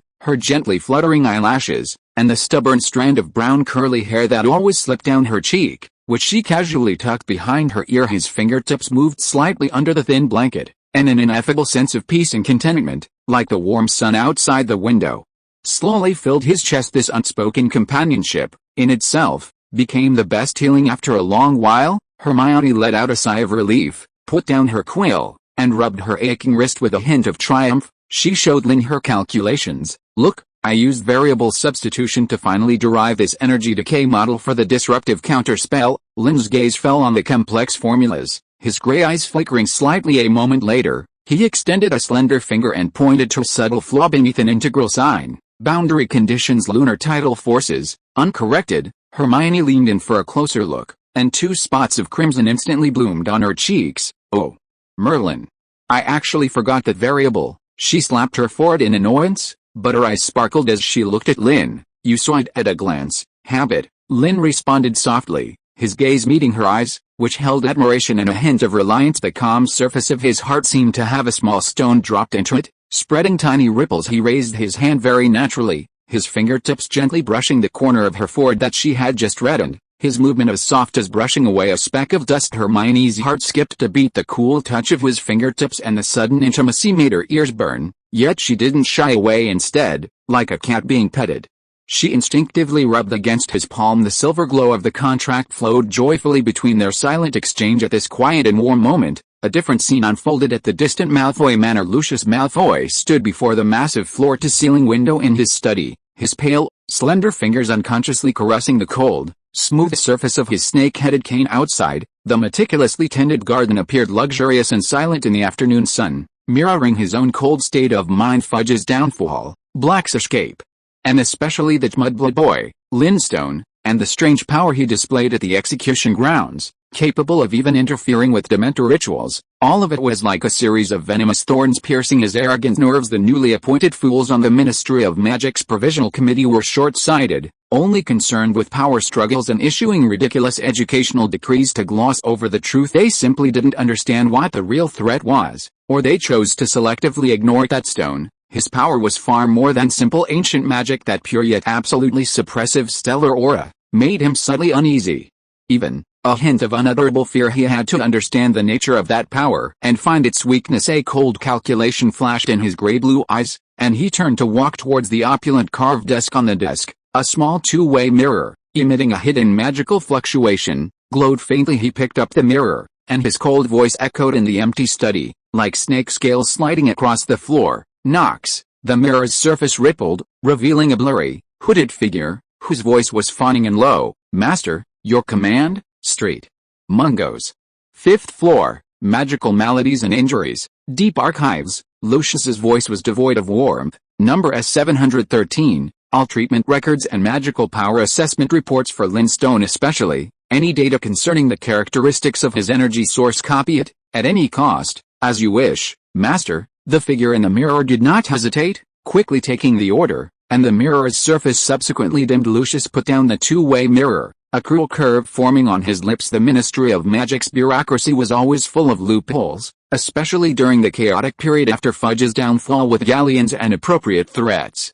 One could always pry open some closely guarded secrets. He needed to know how severely injured that boy was, to what extent his power had recovered, and, most crucially, where the source and vital point of that power lay. Knowledge was power, especially knowledge of an opponent's weakness. As he paced back to the window, his gaze seemingly piercing through space, landing on the distant Hogwarts castle. Dumbledore, that old busybody, protected it like an ironclad fortress, but there were always some things that flowed out from within. Meanwhile, in the Hogwarts hospital wing, Hermione finally corrected the error on the arithmancy chart and happily put away the parchment. She looked at Lynn and found him gazing out a window, his profile sharply defined in the light and shadow, his gray eyes deep, lost in thought. Are you tired? Hermione asked softly, instinctively reaching out to check the temperature of his forehead, a habitual gesture she had developed recently. Lynn turned his head, accurately caught her hand, and gently held it in his palm, shaking his head. No. He paused, then added, I just feel it's too quiet. Hermione chuckled. Isn't quiet good? Do you prefer Umbridge knocking on the door every day? Despite her words, she understood what he meant. The calm before the storm often caused the most unease. Lynn didn't answer, merely tightened his fingers, holding her warm hand more firmly. The contract's light glowed steadily in their clasped palms, like the most reliable anchor. As the sun gradually set, Madame Pomfrey brought dinner and new potions. Lynn's medicine had been changed to a milder type, aimed at strengthening his foundation, which meant his recovery had entered a new phase. After drinking the potion, Hermione, as usual, wrung out a hot towel to wipe him down when her cool fingertips accidentally brushed his sensitive Adam's apple. Lynn's Adam's apple involuntarily bobbed, and the grip on her wrist tightened slightly. Hermione's movements paused. She looked up, meeting his suddenly deep gray eyes, in which nebulae seemed to slowly rotate, inviting one to drown. Her cheeks began to flush again, and her heart inexplicably quickened. I'll do it myself. Lynn's voice was a few shades hoarser than usual. As he took the towel from her hand, Hermione didn't insist, obediently sitting beside him, watching him somewhat hastily complete his own cleaning. A sweet shyness and a strange sense of satisfaction bloomed in her heart. He was no longer the severely injured patient who completely needed her care. This sign of independence delighted her, and that momentary loss of control in his eyes made her heart pound. Night arrived as expected. The cool moonlight replaced the warm sunset. Hermione, having washed up and dressed in soft pajamas, walked naturally towards the sickbed after days of sleeping together. This had almost become an unspoken ritual between them. However, tonight, as she prepared to sit on the edge of the bed as usual, Lynn gently pulled her wrist. "Inside," he whispered. His voice remarkably clear in the quiet ward. He shifted his body slightly inwards, making more space. Hermione's heart gave a sudden leap, and her cheeks instantly flushed hot. Although they had been sharing the bed for days, it was mostly sleeping sideways, embracing, with her occupying the edge of the bed now. His invitation for her to sleep inside meant a more complete sharing of space, and the posture would inevitably be more intimate. She looked up, meeting Lynn's gaze. His eyes were calm yet held an undeniable insistence. His gray eyes, reflecting her figure in the moonlight, clearly conveyed his wish. He wanted her closer, in a more protected position. Without further hesitation, Hermione, blushing somewhat stiffly, climbed onto the bed and carefully lay down on the inner side, against the wall. The bed was indeed narrow. As soon as she lay down, she felt the cool temperature and firm touch of Lynn's body beside her. The next moment, Lynn's arm wrapped around her, not just resting on her waist, but entirely drawing her into his embrace, so that her back pressed tightly against his chest. His chin rested gently on the top of her head, and his warm breath brushed her ear. Hermione's body tensed instantly, then slowly relaxed, finally sinking completely soft into his embrace. This position was more intimate than any before. She could clearly feel the rise and fall of his chest, the rhythm of his heartbeat transferring through the thin fabric. Gradually synchronizing with her own, the silver glow of the contract flowed silently between their closely pressed bodies, as if weaving a canopy of starlight, isolating all external disturbances, including the conspiracies brewing in Malfoy Manor. "Good night, Lynn," Hermione whispered softly at an extremely close distance, her voice carrying a hint of sleepy sweetness. The arm embracing her tightened a little more, and his deep voice sounded behind her ear, with a reassuring resonance. "Good night, Hermione." Moonlight, like water, flowed over the windowsill, quietly streaming over the two sleeping in each other's arms within the canopy of starlight. Their breaths mingled, warm and peaceful. The distant undercurrents could not yet reach this haven built of trust and bonds, and the accumulating strength was quietly growing in this tranquility. Chapter 110. Dusty Blueprints. The conspiracy brewing at Malfoy Manor, like a distant cloud on the horizon, had not yet affected Hogwarts Castle, especially the hospital wing, a peaceful place protected by an invisible barrier. Lynn's recovery had entered a stable phase, and Madame Pomfrey finally relented, allowing him to walk slowly for longer periods without assistance, though strictly prohibiting any use of magic or excessive mental exertion. This morning, sunlight streamed through the window, illuminating the dust motes in the air like dancing gold specks. Lynn stood by the window alone, his figure still slender, but his back was straight, with little of the sick hunch remaining. He quietly watched a few younger students chasing and playing in the courtyard below, his gray eyes calm, as if observing, or perhaps simply enjoying this long-lost peace that required no strained nerves. Hermione sat by the bed, organizing the notes and parchments accumulated over the past few days. Her gaze occasionally drifted to Lynn's back, her eyes holding a faint smile and satisfaction. The life resonance contract flowed silently between them like a warm river. She could clearly perceive the increasingly vibrant life within his land, and that sense of stability made her feel incredibly at ease. "How do you feel today?" She put down her papers, walked to his side, and very naturally reached out to smooth a slightly wrinkled fold at the back of his morning robe. Her movements were as practiced as if she had done it 1,000 times. Lynn turned his head slightly, feeling the slight itch as her fingertips inadvertently brushed his skin, and responded in a low voice, "Very good." He paused, his gaze falling on the faint dark circles under her eyes, barely noticeable, left by days of care and her own academic pressure. "And you?" This simple concern warmed Hermione's heart, and she smiled. "I'm perfectly fine. It's just," she sighed, lowering her voice, "the defense against the dark arts essay is impossible to write. Umbridge's assigned topic is utterly absurd. The primacy of non-retaliation in defensive strategy. It's like offering your HUD to a troll." Lynn's lips curved almost imperceptibly, a hint of subtle sarcasm. "The troll might understand better," he murmured. Hermione was amused by his words and chuckled. The slight gloom of recent days' dissipating sunlight fell on her smiling face, tinging it with a warm golden hue, making her appear particularly vibrant. Lynn watched her quietly, the calmness in his gray eyes subtly melting, tinged with an almost imperceptible softness. After their shared laughter, Hermione remembered something important, her expression becoming slightly serious. "Oh, by the way, last night at the edge of the library's restricted section, while consulting some supplementary materials on ancient magic contracts," her voice dropped even lower, With a hint of mischievous caution, I accidentally stumbled upon a very old index catalog of magical architectural structures, and it mentioned Azkaban. Lynn's gaze instantly sharpened. Azkaban. Yes, Hermione nodded, her brown eyes sparkling with academic curiosity and a touch of worry. I always felt that the Ministry of Magic was able to mobilize so many Dementors so easily last time, almost causing the ritual to go out of control. Perhaps the prison itself has some loophole or secret we don't know about. Sirius is still out there, and I'm a little worried. She didn't finish.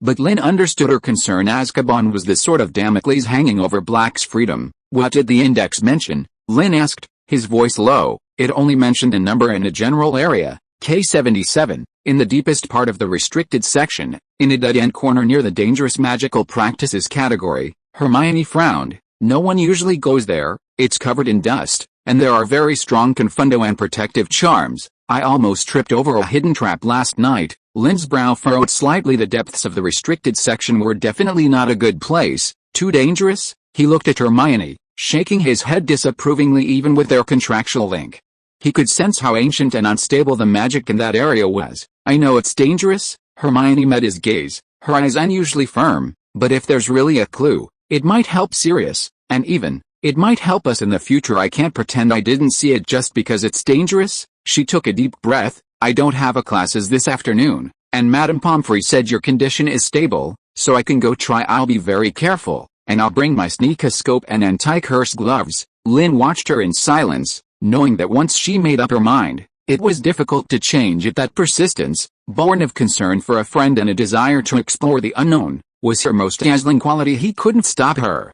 Nor did he wish to clip her wings. After a long moment, he slowly sighed, as if resigned, or perhaps compromising. He raised his hand, not to stop her, but to gently grasp her wrist. His fingertips were cool, but his grip conveyed a quiet support. Wait for me a moment, he murmured, then turned and walked slowly towards the bedside table. From a drawer, he took out a small, unassuming gray cloth pouch, its opening tied with a shimmering silver string. He placed the small pouch in Hermione's hand. Take this if you encounter an unrecognizable magical trap. Infuse a trace of magic into it and throw it out. It can buy you time. Hermione curiously squeezed the small pouch. It seemed to contain a fine, stardust like powder. What is this? Stardust ember, Lynn explained simply. It disrupts magical perception. Hermione clutched the small pouch, a wave of warmth rising in her heart. He hadn't stopped her. Instead, he had chosen to protect her in his own way. Thank you, she whispered, carefully tucking the small pouch into the inner pocket of her robe, close to her chest. In the afternoon, Hermione's figure disappeared at the end of the corridor leading to the library. Lynn remained alone in the hospital wing. The usual tranquility seemed somewhat different. He still sat by the window, his gaze fixed on the open book, but he hadn't turned a page for a long time. At the other end of the contract, he could vaguely sense Hermione's caution, her focus, and the momentary tension when she occasionally encountered obstacles. This distant yet tangible connection prevented him from fully settling down. Time seemed to pass exceptionally slowly. When the setting sun once again painted the sky orange-red, the ward door was gently pushed open. Hermione had returned. She looked a little tired, her bun slightly loose, her skirt hem and cuffs dusted with a bit of grime, and there was even a faint gray smudge on her cheek. But her brown eyes were astonishingly bright, filled with the excitement of success and the lingering fear. I found it. She practically rushed to the bedside, her hushed voice brimming with barely suppressed excitement, pulling out a scroll from her embrace, wrapped in thick black dragon hide and emanating the scent of ancient dust and magic. Lynn immediately put down his book, his gaze fixed on the scroll. Hermione carefully untied the silver thread and slowly unrolled the dragon hide. Inside was not the thick book she had imagined, but a very large blueprint made from the tanned hide of some unknown creature. The blueprint was yellowed and brittle, with some frayed edges, and on it, drawn with incredibly fine magical ink, were intricate lines, pipes, room layouts, and countless dense, hieroglyphic-like ancient runes annotations. Most striking was the three-dimensional cross-section of a tower in the center of the blueprint, surrounded by countless shimmering runes representing magical barriers and energy flow arrows at some key nodes. There were chilling symbols, the twisted marks of Dementors, and the energy source for these marks, contrary to the commonly held belief of prisoner fear, pointed to a massive, dark core deep within the tower's foundation, bound by countless runic chains. Vague annotations on the edge of the blueprint mentioned that this core was related to some ancient vengeful spirit collective, and the Dementors were more like its derivatives rather than its creators. This isn't just an ordinary structural drawing, Hermione's voice trembled slightly as she pointed to the dark core. This is more like a ceiling structure diagram. Azkaban itself might be a giant magical prison, confining that core, and the Dementors are the jailers, and also the product of energy leakage. This discovery far exceeded her expectations, uncovering an even darker and more terrifying secret. Lynn's gaze swept over the ancient runes and the diagram of the dark core, his gray eyes becoming incredibly solemn. He could feel the extremely uncomfortable, cold despair lingering on the blueprint. Very dangerous, he reiterated, his tone even more serious than before. The secret revealed by this blueprint was far deeper than they had imagined. I know. Hermione took a deep breath, suppressing the tremor in her heart, and carefully re-rolled the blueprint, tightly wrapping it in dragon hide. But this is very important, Lynn, very important. She looked up at him, her eyes firm. Perhaps this is the key to completely resolving the Dementor threat in the future. At this moment, Lynn's gaze fell on the gray smudge on her cheek. He reached out, his thumb gently brushing away the mark, his action as natural as if it were a matter of course. Hermione paused slightly, then her cheeks flushed, but she didn't shy away. Instead, like a cat being petted, she instinctively rubbed against his fingertips, enjoying this intimate comfort as if after a close call with death. You worked hard, he murmured, his voice containing an almost imperceptible tenderness. Just 3 words, but they instantly dispelled all of Hermione's fatigue and tension from her exploration, leaving only a heart full of warmth. She shook her head, a smile mixed with weariness and satisfaction on her face. It was worth it. As night fell, Hermione carefully placed the dragonhide scroll into her dragonhide bag, which she had protected with multiple protective charms. Having done all this, she finally truly relaxed, and a deep sense of exhaustion flooded her limbs. After a quick wash, she changed into her pajamas and almost blindly fumbled her way to the bed. Lynn, as he had last night, was already sleeping on the outer side, leaving the inner space for her. He looked at her sleepy appearance and very naturally lifted a corner of the quilt. Hermione slipped under the covers, almost immediately curling into his embrace like a small animal finding warmth, settling into the most comfortable position, carefully pressing her cool feet against his cool but reassuring instep, letting out a satisfied sigh. The whole process was smooth and natural, as if rehearsed countless times. Lynn's arm wrapped around her waist, pulling her closer into his embrace. Using his body heat to dispel the slight chill she brought, the silver light of the contract flowed gently between their closely pressed bodies, like a silent lullaby, smoothing away all her fatigue and tension. Tomorrow, we'll study it. Lynn's deep voice resonated at her hairline, carrying a soothing tone. Hermione mumbled in response, her consciousness already drifting into a warm haze, and in his reassuring scent and heartbeat, she fell into deep sleep. Lynn lowered his head, his chin gently resting on her hair, feeling the complete trust and even breathing of the person in his arms, and slowly closed his eyes. Outside, the starlight was serene. Inside, the perils of exploration and the weight of discovery ultimately transformed into the warmth and peace of sleeping in each other's arms. The dusty blueprint remained silent, while the protective embrace gathered strength for tomorrow. Chapter 111, Distant Thunder and Quiet Land. The terrifying secrets revealed by the Azkaban blueprint, like a massive stone thrown into a deep pool, stirred up long-lasting ripples in Hermione's heart. However, time in the hospital wing still followed its inherent, serene, and gentle rhythm. Lynn's recovery was the main theme here. Every improvement in his complexion, every step he took with increasing steadiness, filled Hermione with an indescribable sense of satisfaction. In the afternoon, a light drizzle began to fall outside the window. The raindrops tapped against the glass, making a soft, fragmented sound that only accentuated the tranquility of the ward.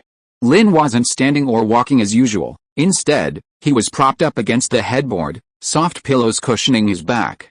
Hermione sat sideways on the edge of the bed, holding a copy of Advanced Rune Translation, and was softly reading to him a passage about the analysis of ancient warding runes. Her voice was clear and gentle, like a babbling brook. Lynn listened quietly, his gaze fixed on her moving lips and concentrated profile. Occasionally, when she slightly furrowed her brow at a difficult word, he would provide a concise and accurate pronunciation or explanation in his low, husky voice. An unspoken academic understanding and peaceful atmosphere flowed between them. During a pause in reading, Hermione put down the book and rubbed her slightly tired eyes. She naturally reached for a small, exquisite chocolate cauldron cake on the bedside table, a treat that Dobby the house elf had quietly delivered at some point, seemingly to express his gratitude to Harry's friends. She picked up a piece and, without thinking, offered it to Lynn's lips first. Lynn shook his head slightly. He still had little interest in sweets. Hermione didn't press him, taking a small bite herself. The rich chocolate flavor instantly melted on her tongue, making her comfortably close her eyes. Just then, there was a soft knock on the ward door, and without waiting for a reply, Professor McGonagall pushed it open and entered. Her face was even more somber than the overcast sky outside, her steps hurried, and the hem of her robes even carried some dampness from the rain. "Miss Granger, Mr. Stone." She quickly surveyed the quiet scene in the ward, her gaze lingering for a moment on Lynn's visibly improved complexion. She nodded slightly, but her tightly knit brows did not relax. "Professor, what happened?" Hermione immediately put down the cake and stood up, a bad premonition rising in her heart. Professor McGonagall was rarely in such a hurry. Professor McGonagall took a deep breath, her voice very low but with an unprecedented seriousness. "The Ministry of Magic has completely split." One sentence, like a clap of thunder, instantly shattered the tranquility of the ward. Fudge's remaining forces, led by Umbridge and several stubborn senior undersecretaries, refused to recognize the legitimacy of the Provisional Committee, accusing Headmaster Dumbledore of colluding with dangerous elements, inciting rebellion, and attempting to overthrow the Ministry of Magic. Professor McGonagall's tone carried suppressed anger. "They have occupied the Department of Mysteries on the second basement level of the Ministry of Magic and some Auror offices, claiming that is the legitimate core of the Ministry of Magic." Hermione gasped, her face instantly paling.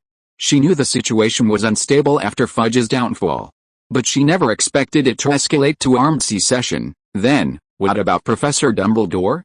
What about the committee? Hermione asked eagerly. The principal and most members of the committee, along with the main force of the Auror office led by Mr. Scrimgeour, control the Minister's office, the Department of International Magical Cooperation, most of the Department of Magical Law Enforcement, and the public entrance hall, Professor McGonagall said rapidly. There have already been several small-scale clashes between the two sides.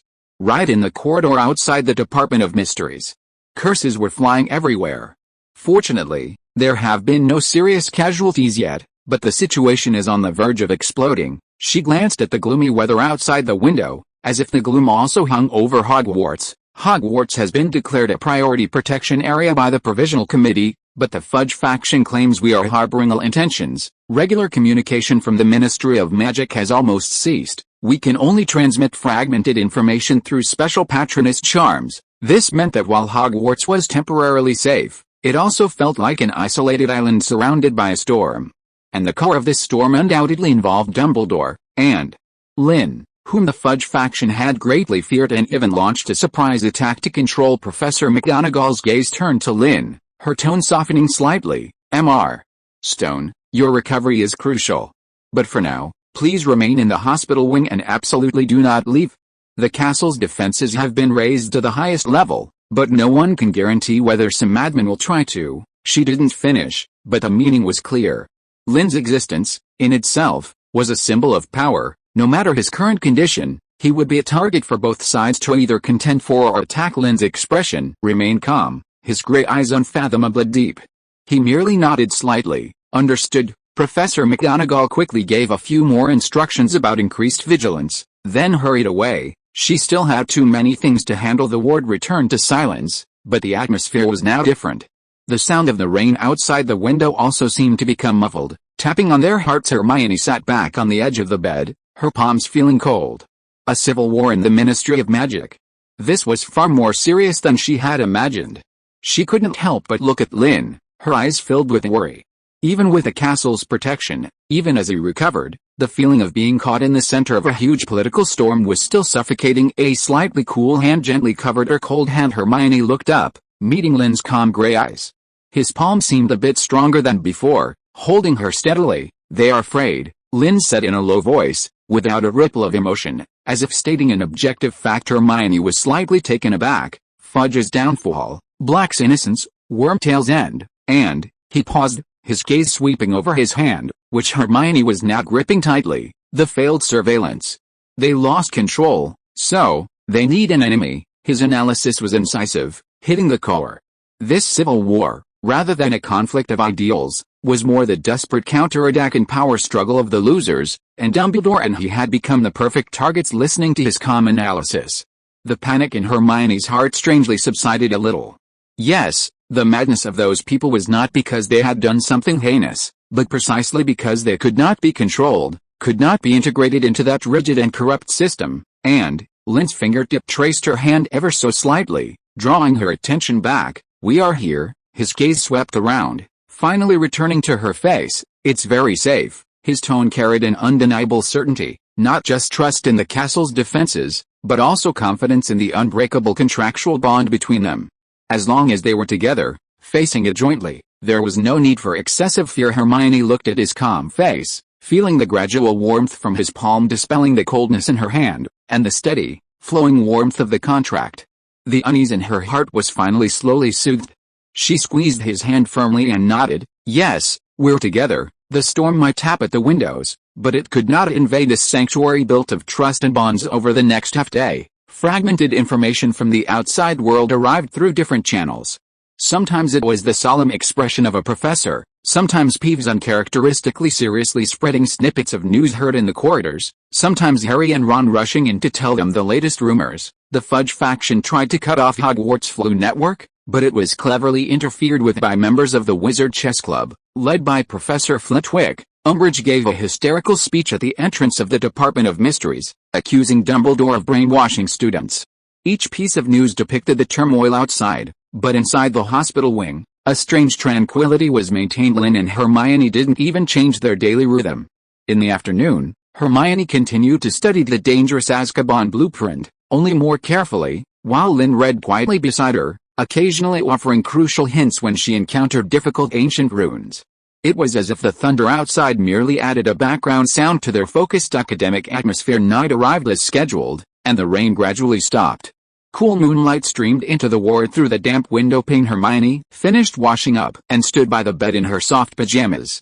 After the day's news, the lingering unease in her heart quietly dissipated as she looked at Lynn, who had already made space for her on the inner side and was waiting calmly. She slipped under the covers and immediately turned to embrace his already open arms, burying her cool cheek in his warm neck, taking a deep breath of his scent, faintly cool herbs and starlight, and letting out a sigh of relief. Lynn's arms wrapped around her, drawing her tightly into his protective embrace, his chin resting lightly on the top of her head. "It will end," he whispered in the dark, his voice steady and strong.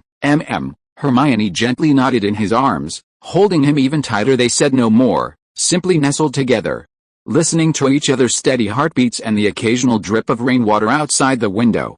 The silver glow of the contract silently flowed between their closely pressed skins, like the strongest barrier, firmly isolating the distant thunder and political filth. At this moment, the embrace was the whole world. And waiting for the dawn after the storm itself required immense courage and the warmth of companionship. Chapter 112 Night Voyage to the North Sea. The tranquility of the hospital wing was shattered by the urgent tapping of an owl at the window. The unfamiliar barn owl had disheveled feathers, and the parchment scroll tied to its leg was charred at the edges, as if it had just flown through a battlefield. Hermione carefully took the letter, and her face instantly changed as she unfolded it. It was an urgent message from Kingsley Shacklebolt, sent through a secret order of the Phoenix Channel. An informant within the Ministry of Magic had discovered that Umbridge's faction was secretly mobilizing the remaining Dementors, their target, Azkaban in the middle of the North Sea. Are they trying to reinforce defenses? Or, Hermione's voice trailed off, not daring to voice the terrible conjecture. Lynn took the letter, his gray eyes scanning the anxious words. "Silence them," he calmly stated. The guess Hermione couldn't bring herself to say. "Fudge's faction wants to eliminate all prisoners who could testify against them. Sirius is the primary target. They had to act immediately." But Hogwarts was already enveloped by the Ministry of Magic's chaotic enchantments. Apparition and the Flu Network were being monitored. The only way out was through the sky, those black steeds that only those who had witnessed death could see. "Thestrals," Hermione murmured, suddenly grabbing Lynn's hand.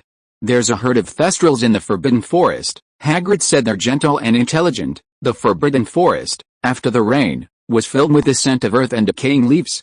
As Hermione led Lynn through the dense undergrowth, the emaciated creatures with huge, leathery wings were quietly chewing on moss. Their black, cavernous eyes turned towards the newcomers, seemingly able to see through the sorrow deep within their souls. One particularly large Thestral slowly stepped forward, lowering its head to gently touch Hermione's trembling fingertips. She gasped, remembering the terrifying sight she had seen on the Quidditch pitch in her third year.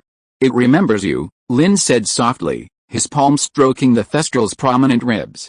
The creature let out a sigh-like hiss, then docilely knelt down. Hermione bit her lip and climbed onto the Thestral's bony back, extending her hand to Lynn. As he used her hand to pull himself up behind her, the Thestral didn't even waver, as if it had anticipated his weight. North Sea Prison, Hermione whispered into the Thestral's ear, and sure enough, the creatures began to flap their massive wings. The sudden feeling of weightlessness as they took off made Hermione gasp and fall backward, landing perfectly in Lynn's waiting embrace. His arms wrapped around her waist, and his palm rested steadily over her hands clasped in front of her. "I'm here," he whispered in her ear, his breath brushing her hair as the Thestrals broke through Hogwarts' protective enchantments. A ripple of rainbow colors spread out. Then, the cold night wind rushed at them, and the castle lights below quickly shrunk into blurry specks. The higher they went, the colder it became. Hermione unconsciously leaned back, seeking the only source of warmth behind her. Lynn noticed her shivering and tightened his embrace. The contract mark beneath their touching skin emitted a soft glow, dispelling the surrounding chill. "Look," Lynn suddenly pointed downwards. After an hour of flying, the dark North Sea gleamed with a cold silver light under the moonlight. And on the distant horizon, the silhouette of a sinister tower was faintly visible, as Kibon. Even more alarming, dozens of dark figures circled the tower, like a flock of vultures waiting to feast on carrion. "Dementors," Hermione's voice was tight. "They're already there." The Thestral let out a sharp whinny and suddenly began to dive. The intense airflow made it impossible to keep their eyes open, and Hermione could only cling tightly to Lynn's arm, burying her face in his chest. "Hold on." Lynn's voice was almost torn apart by the wind. With one hand, he pulled off a silver pendant he always wore around his neck, an amulet made of star power metal. As he infused it with magic, the pendant erupted with a cool, moon-like glow, forming a transparent protective shield that enveloped both of them and the Thestral. The Dementors discovered them, swarming like sharks scenting blood. An extreme cold penetrated the shield, awakening the deepest fears within. Hermione's mind flashed with many terrifying images, her parents suffering misfortune, Lynn ceasing to breathe on his sickbed. "Look at me, Hermione," Lynn's voice cut through the illusions. He forced her to look up, into his gray eyes that reflected starlight. "Our contract is stronger than any darkness. Think of happy memories to guide our way." Hermione took a deep breath and focused her mind. The first memory that surfaced was the moment Lynn first clumsily squeezed her fingers back, then the approval in his eyes when they studied ancient runes together, and the peace of every night they slept in each other's arms. The contract mark suddenly became hot, and a silver-white light surged out like a tide, swirling around her. At the same time, the star power pendant in Lynn's hand glowed brightly, its clear light merging with the silver glow, transforming into countless tiny specks of light dust that spun and danced around them. The foremost Dementors touched the light dust, letting out a piercing shriek, and dissipated and retreated like ice meeting the sun. Wherever the light dust reached, darkness receded, and hope was reborn. "Merlin," Hermione exclaimed, watching the miraculous scene. She had never imagined that the combination of happy memories and contract power could produce such an effect. "You did it." Lynn's voice held a subtle hint of pride, and his jaw lightly brushed the top of her head. "Love is stronger than death, remember." The Thestrals, riding the storm of light, broke through the Dementor encirclement and headed straight for Azkaban's highest tower. Just as they were about to land, a strong magical fluctuation suddenly erupted from within the tower. Clearly someone had gotten there first. "Hold on," Lynn shouted, and the Thestral sharply turned, dodging a green light that shot from a window. Hermione looked back amidst the turbulence, just catching a glimpse of a figure in Death Eater robes flashing past inside the tower. "It's Malfoy," she exclaimed. "Lucius Malfoy is in there." The situation instantly became clear. Umbridge's faction had colluded with the remaining Death Eaters to ensure Sirius was silenced forever, and the Order of the Phoenix, or rather, Dumbledore's faction, had to stop this massacre. The Thestral finally landed on the tower's top platform. Lynn jumped off first, then turned to steady Hermione's waist, helping her to the ground. Her legs were weak, partly from the long flight, partly from tension. "Are you alright?" He steadied her swaying form, his fingertips brushing her cold cheek. Hermione nodded, taking a deep breath of air filled with sea salt and dark magic. "We need to find Sirius, immediately." Sounds of fighting and exploding spells emanated from within the tower. They exchanged a look, silently drew their wands, and rushed side by side towards the spiral staircase leading deeper into the prison. Just before they stepped into the shadows, Lynn suddenly pulled Hermione back, pressing a cold object into her hand. It was the star power pendant. "Take it." His gaze was exceptionally deep in the dim light. No matter what happens, remember the light is in your hand. Hermione gripped the pendant, feeling the star power and Lynn's magic within it resonate. She stood on her tiptoes and pressed a brief, salty kiss to his lips, tasting the sea wind. "You are my light too," she whispered, then resolutely turned, the tip of her wand glowing with luminous. Lynn touched his still warm lips, a hint of a smile flashing in his gray eyes. Then, his wand also lit up, like a second steadfast star in the darkness. Following her light, the waves of the North Sea crashed against the prison's foundations, as if playing a stirring war drum for this rescue. And higher in the sky, the true stars quietly shifted, as if the wheel of fate had begun a new turn. Chapter 113 Echoes from the Abyss. The chill inside the tower was far beyond imagination. The aura of decay and despair solidified, clinging stickily to every inch of the stone walls. Hermione's luminous charm could only illuminate a few steps ahead, its light weak and struggling in the dense darkness. The sounds of fighting continually echoed from below, mixed with a familiar roar. It was serious. And Lucius Malfoy's cold, slimy incantations. They descended the spiral stone staircase rapidly, Hermione leading with her wand gripped tightly, Lynn bringing up the rear, wary of any movement behind them. The stone steps were wet and treacherous. Hermione stumbled, and Lynn quickly steadied her by the waist. "Slow down," he whispered, his palm lingering on her waist for a moment, conveying a reassuring warmth. Hermione nodded, took a deep breath, and continued downwards. The deeper they went, the heavier and colder the air became, and an invisible pressure began to squeeze their mental shields. Hermione felt a splitting headache, and countless fragments of sad and painful memories tried to flood her mind. The helplessness she felt facing Dementors in third year, the anger when Wormtail escaped, the despair when Lynn was on the verge of death. "Hold firm," Lynn's voice was as steady as a rock. The light of their contract flowed between them, forming an invisible defense. Finally, they reached the bottom. Before them was a massive circular prison, with dozens of cells embedded like a honeycomb in the curved walls. Most cell doors were wide open and empty. Evidently, there had been a chaotic breakout or a massacre in the center of the prison. The scene was suffocating. Sirius leaned against a broken cell door, blood at the corner of his mouth, yet still resisting stubbornly. Opposite him, Lucius Malfoy elegantly waved his wand, each attack carrying the cruelty of a cat playing with a mouse. Several hooded Death Eaters were fighting other prisoners, likely the political prisoners of the Fudge faction who hadn't been taken away in time. But the most terrifying thing was not the battle, but the slowly rotating vortex of pure darkness in the very center of the prison. It devoured light, devoured sound, devoured hope. Countless blurry, suffering faces appeared and vanished on the surface of the vortex, emitting silent screams. This was the true core of Azkaban, a collective of ancient vengeful spirits. "It's been awakened," Hermione gasped. Clearly, someone, most likely Malfoy, had deliberately activated this terrifying entity. Lucius noticed their arrival, a cold smile appearing on his pale face. "Ah, the audience is complete." Just in time to witness history, Azkaban's eternal silence, he sharply pointed his wand at the dark vortex, and a green light plunged into it. The vengeful spirit collective suddenly expanded, extending countless dark tendrils, attacking everyone in the arena indiscriminately. "Protego," Hermione timely cast a shield, blocking a tendril sweeping towards Sirius. The impact of the collision made her stumble backward, right into Lynn's arms. "Are you alright?" Lynn steadied her, his gaze quickly sweeping across the battlefield. The vengeful spirit's attacks forced all parties in the chaotic fight to temporarily defend themselves. Hermione shook her head, then suddenly her eyes widened. A tendril was silently coiling towards Lynn's back. Without thinking, she turned and hugged him, taking the full force of the blow on her own back. "Hermione," Lynn's voice, for the first time, held clear alarm and anger. Dark energy exploded on her back, and though much of it was negated by the contract's light, it still made her cry out in pain. "I'm fine," she gritted her teeth and straightened up, her wand glowing with a dazzling white light. "Expelliarmus." A precise Expelliarmus spell knocked away a Death Eater who was about to ambush Sirius. Lynn's eyes instantly turned cold. He pulled Hermione behind him and, facing the dark tendrils that struck again, he did not dodge. His left palm faced upwards, and the star pendant floated up, erupting with unprecedented light. "By the name of the stars, cleanse the illusions," he chanted the ancient incantation.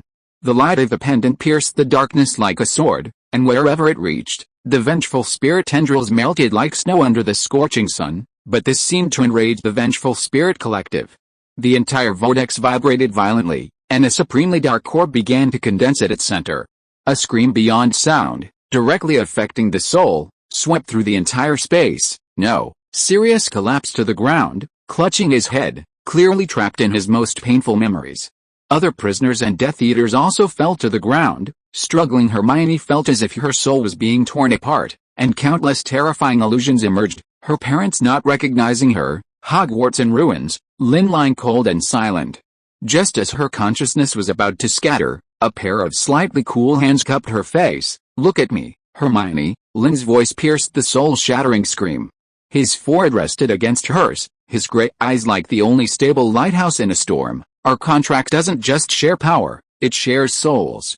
Look at me." Through her blurry, tear-filled eyes, Hermione saw that his usually calm and unruffled eyes now surged with unprecedented emotions: worry, determination, and love. "Think of happy memories," he whispered, his voice directly entering her heart. All those moments. Hermione closed her eyes, concentrating with all her might.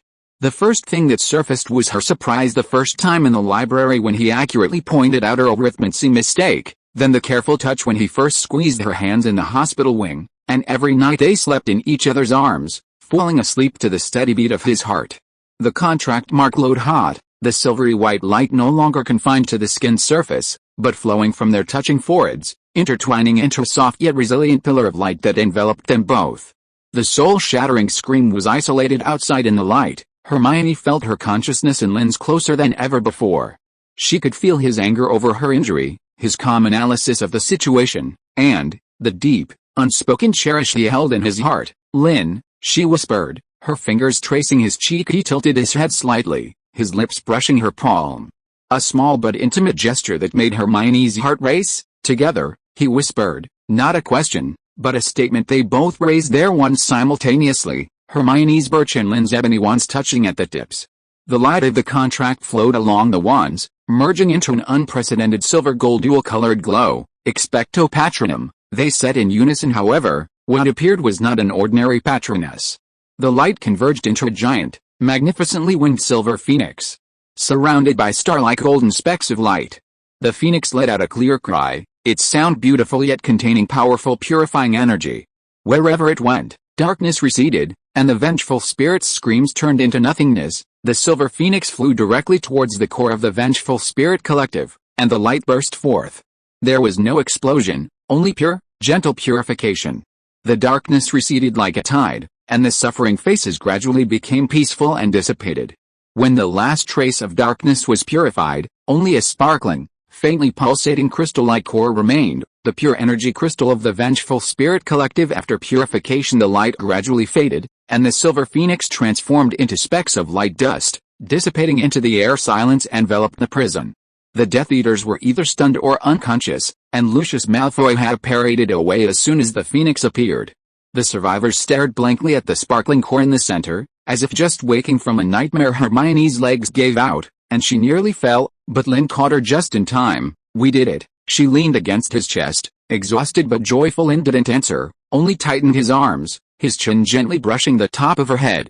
This silent gesture spoke volumes. Sirius struggled to his feet, looking at the embracing pair, a genuine, relieved smile spreading across his pale face. "It seems a lot has happened while I was away." Hermione's face flushed, and she slightly pulled away from Lynn's embrace, but her hand still gripped his sleeve tightly. Just then, the floating crystal core slowly drifted towards them, finally stopping in front of Hermione, its soft light illuminating her surprised face. "It chose you," Lynn said softly. "A pure soul purified it, and it is now a gift, not a curse." Hermione carefully reached out, and the crystal lightly settled into her palm, warm and peaceful.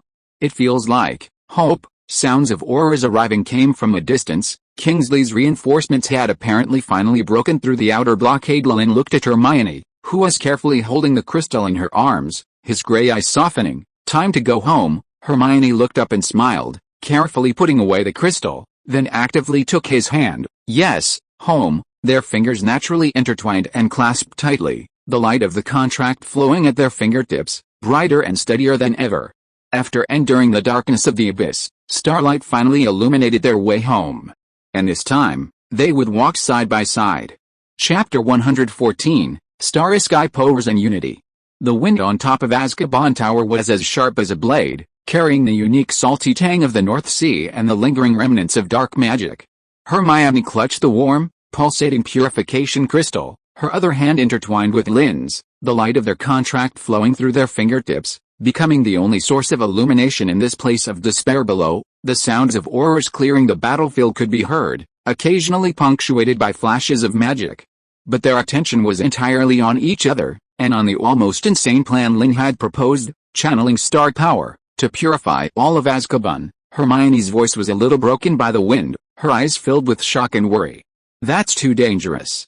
Your body there's no other choice." Lynn's gaze swept over the dark sea, where more Dementors could vaguely be seen gathering, Umbridge's remaining forces clearly unwilling to give up.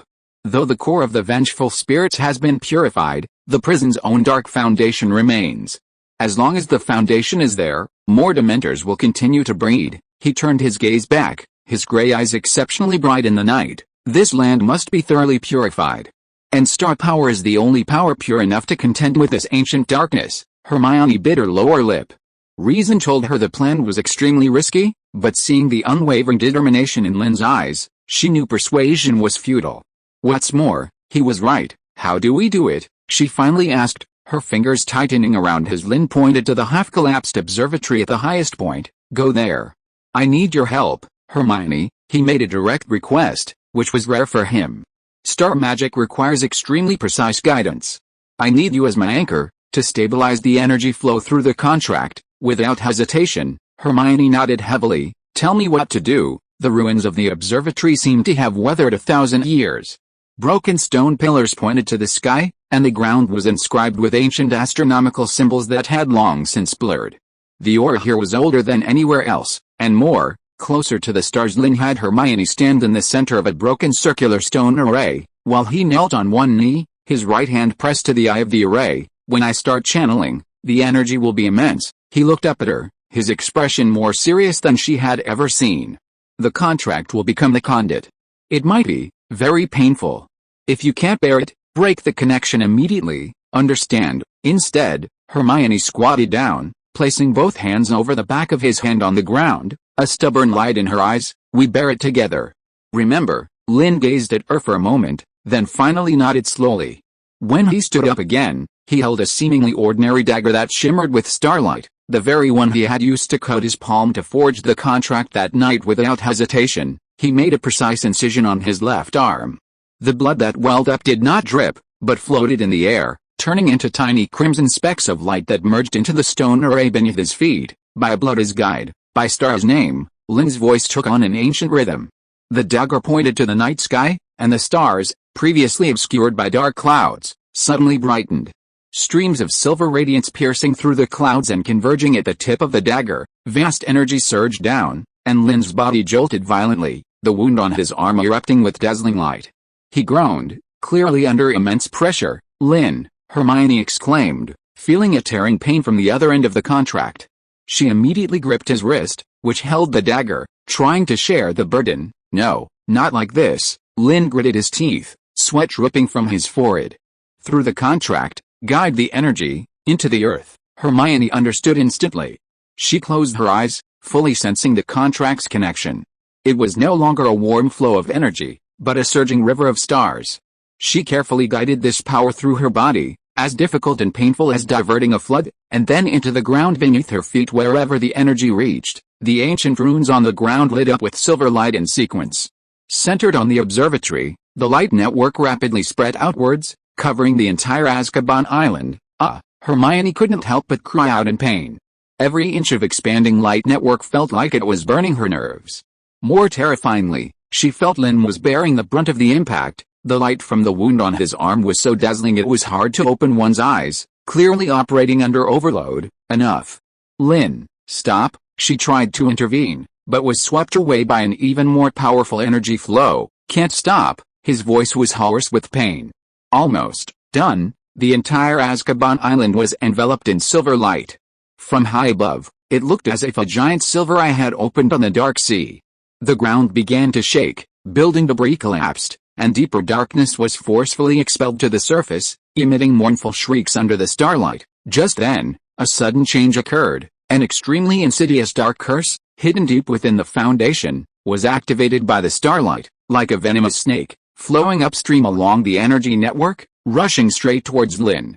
This was clearly the final killing move left by the builders. Anyone attempting to purify this place would suffer a backlash. "Watch out," Hermione shrieked, but it all happened too fast. The dark curse slammed into Lynn's body.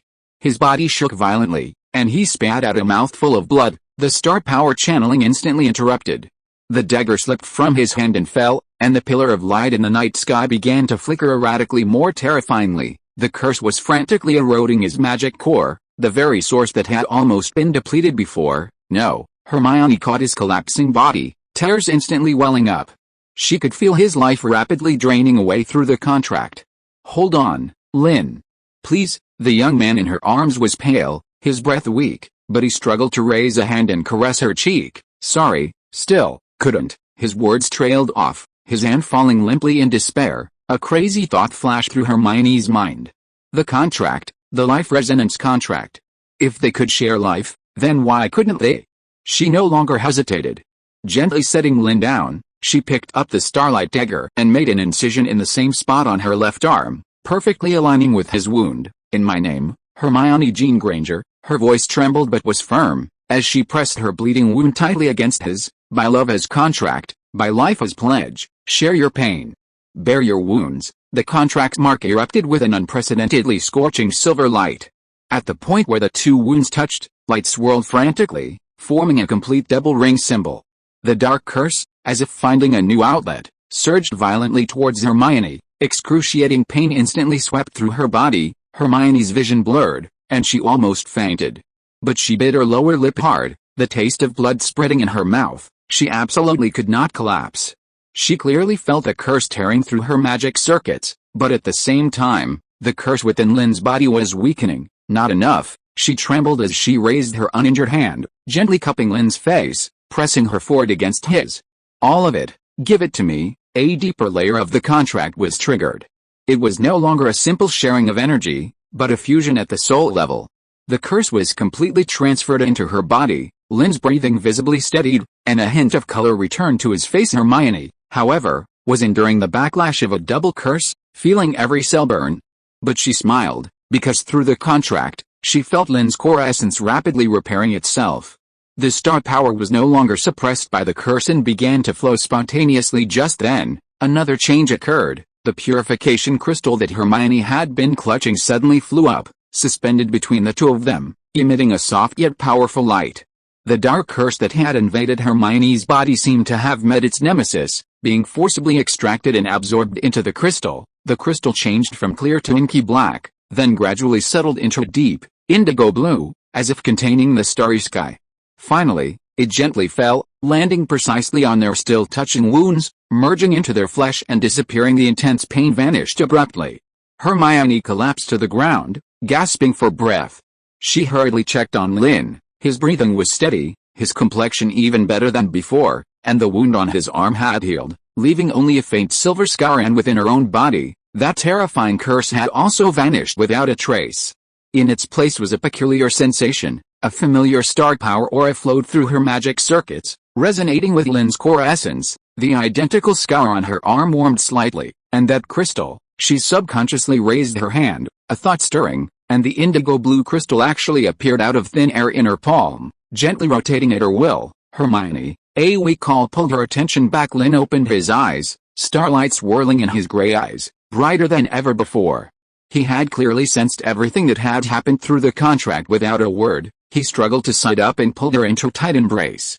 The hug was so forceful, as if he wanted to meld her into his very bones. "Never again." His voice was terribly hoarse, tinged with lingering fear. "Never again risk yourself for me." Hermione buried her face in his neck, inhaling his familiar cool, clean scent, and said softly but firmly, "Then you're not allowed to bear everything alone anymore either." They embraced until the first ray of dawn broke through the darkness of the North Sea. It was morning. Azkaban Island was enveloped in the soft morning light. The despair that once permeated it vanished without a trace, and even the sound of waves crashing against the shore seemed much clearer.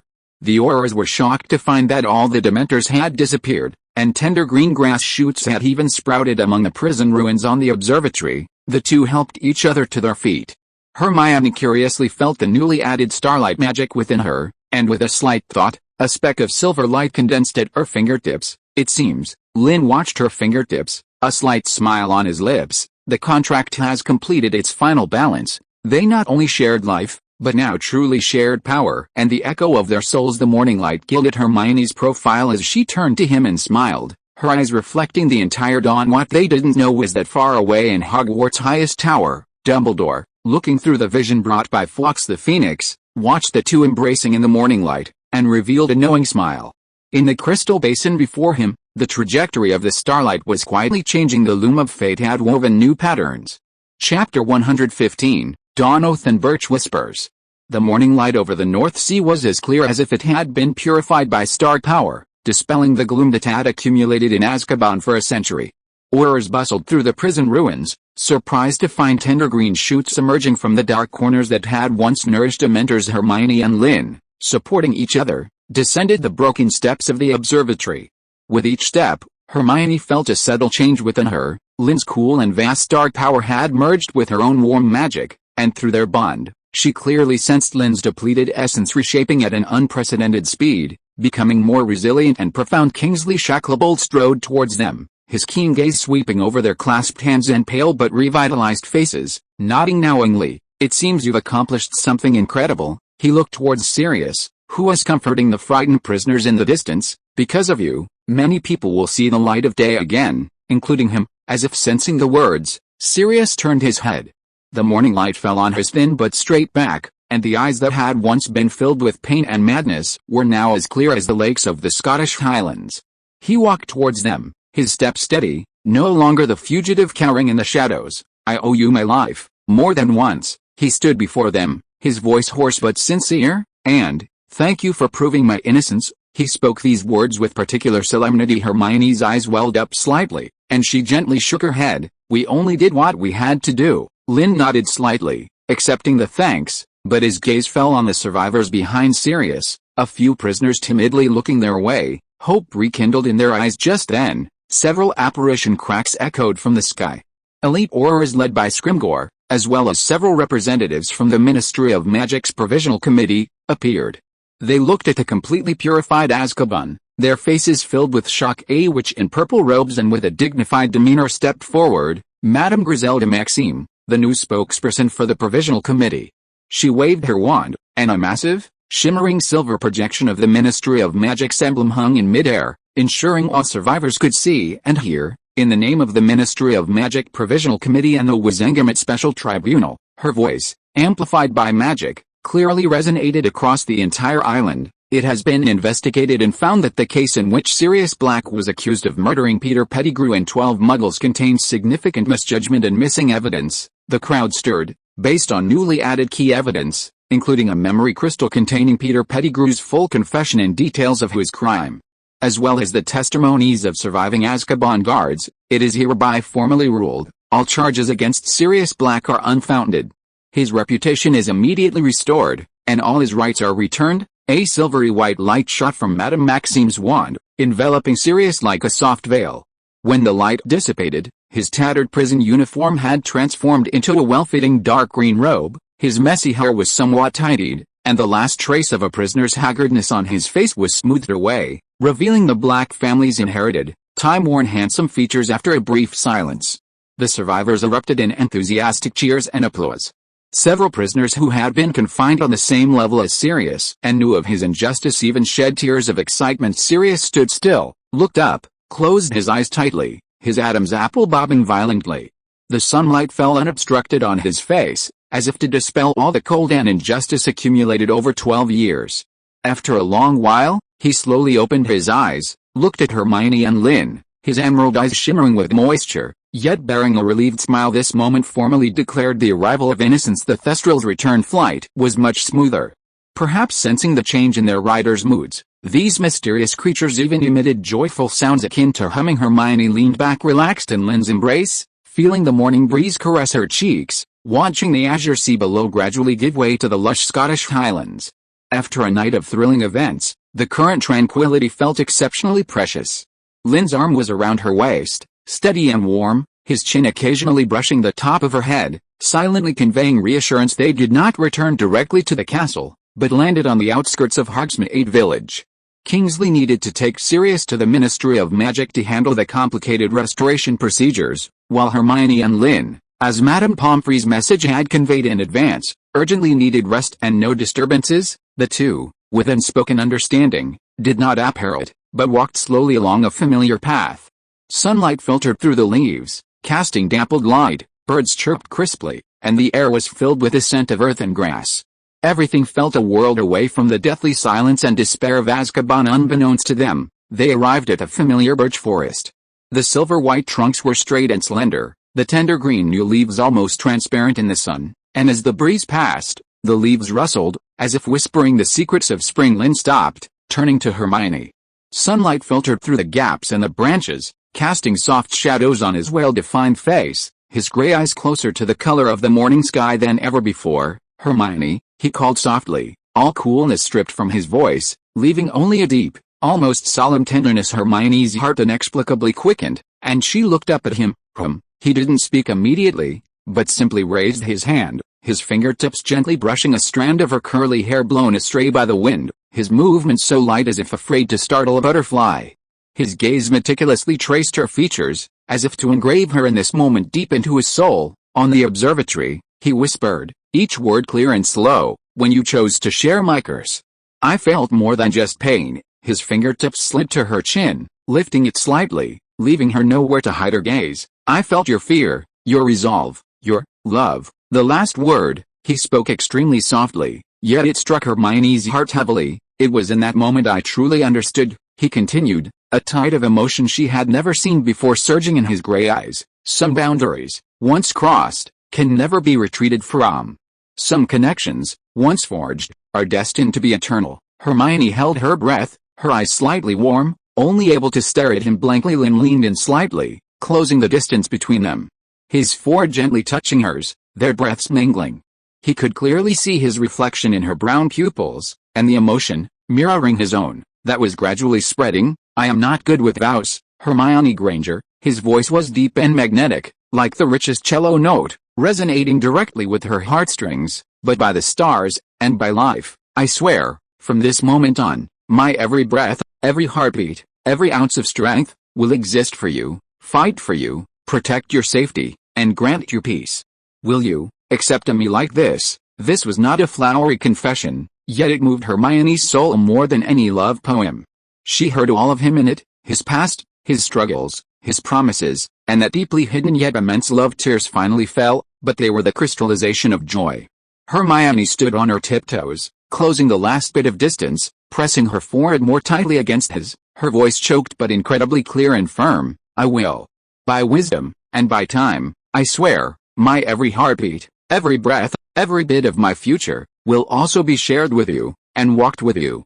Where you are, there is my home." The moment the vows were spoken, the identical silver scars on their arms simultaneously emitted a soft glow, as if responding to their owner's heartbeats. A gentle breeze suddenly arose in the forest, stirring countless sparkling points of light, like fragments of stars dancing around them, a manifestation of the contract fully resonating. Without any further barriers, the last trace of restraint in Lynn's eyes completely melted, transforming into unfathomable tenderness. One arm encircled her waist, the other gently caressed her cheek, his thumb tenderly wiping away a tear. Then, he slowly lowered his head. Hermione closed her eyes, feeling his cool lips gently cover hers. It was a kiss devoid of any carnal desire, yet filled with endless cherish and vows. Like morning dew falling on a petal, like stars bidding farewell to the night sky, pure and sacred the light of the contract gently flowed between their joined lips, as if imbuing them with a layer of eternal starlight. The birch trees rustled, as if playing a natural symphony for their belated declaration of love after an unknown period. He slowly pulled back slightly, yet his forehead still rested against hers, his breathing a little uneven. Hermione's cheeks were flushed, her lips glistening, and she opened her eyes to gaze into his gray eyes, which held all the tenderness of the universe. She gasped softly, but her lips curved into an irrepressible, incredibly radiant smile, though tear-streaked. She leaned forward again, quickly pressing a crisp response on the corner of his lips, stamped ineffective. "Mr. Linstone," she winked, her tone carrying the lightness and sweetness of surviving a catastrophe. "You're mine now." Lynn chuckled, the vibration of his chest transmitting through their touching bodies. His laughter was clear and melodious, a completely relaxed joy Hermione had never heard before. He tightened his arms again, pulling her deep into his embrace, as if holding the entire world he had lost and found again. "The honor is all mine, Miss Granger," he whispered into her hair, his voice full of undisguised happiness and belonging. The morning light was just right, lengthening their embraced figures, imprinting them on the soft, moss-covered ground of the birch forest. In the distance, the faint chime of Hogwarts castle bells announced the official start of a new day, and also seemed to play a prelude of blessings for their brand new future. The abyss had been crossed, and dawn had arrived. And their story had just turned to its sweetest chapter. If you are listening to this novel on a channel other than Fanfic World, it means it was downloaded and re-uploaded without effort. We warmly invite you to visit our channel, Fanfic World. There you will find the original version of this story and many other novels of various genres. We look forward to seeing you dive into a world of incredible novels. Chapter 116 Afterglow and Departure. The summer at number 12, Grimwald Place, seemed to be enveloped by an invisible magic, isolating it from the hustle and heat of London's streets. Sunlight filtered through years of dust on the tall windows, casting dappled beams onto the ancient floor, and fine dust motes floated in the air, like slowly dancing golden sprites. The House of Black seemed to have finally awoken somewhat from its long gloom. Though Creature still grumbled unpleasant remarks, his voice was much softer, and he would deliver well-cooked, nutritious meals to the third-floor guest room, a room now temporarily converted into a combined bedroom and small laboratory. In a corner of the room, Lynn sat cross-legged on a soft, dark rug, his eyes closed, emanating an extremely faint silver glow. His breathing was long and steady, and the air was filled with a faint, cool scent, reminiscent of a midnight starry sky. Hermione sat at a desk not far away, several thick notebooks spread before her, her quill automatically and swiftly transcribing notes on the cross-analysis of Azkaban structural diagrams and star magic arrays. Her gaze, however, did not rest on the books, but gently on Lynn, feeling the steadily growing and smoothly flowing star essence source within him. The corners of her mouth unconsciously curved upwards through the pact of protection. She could clearly feel Lynn's condition improving day by day.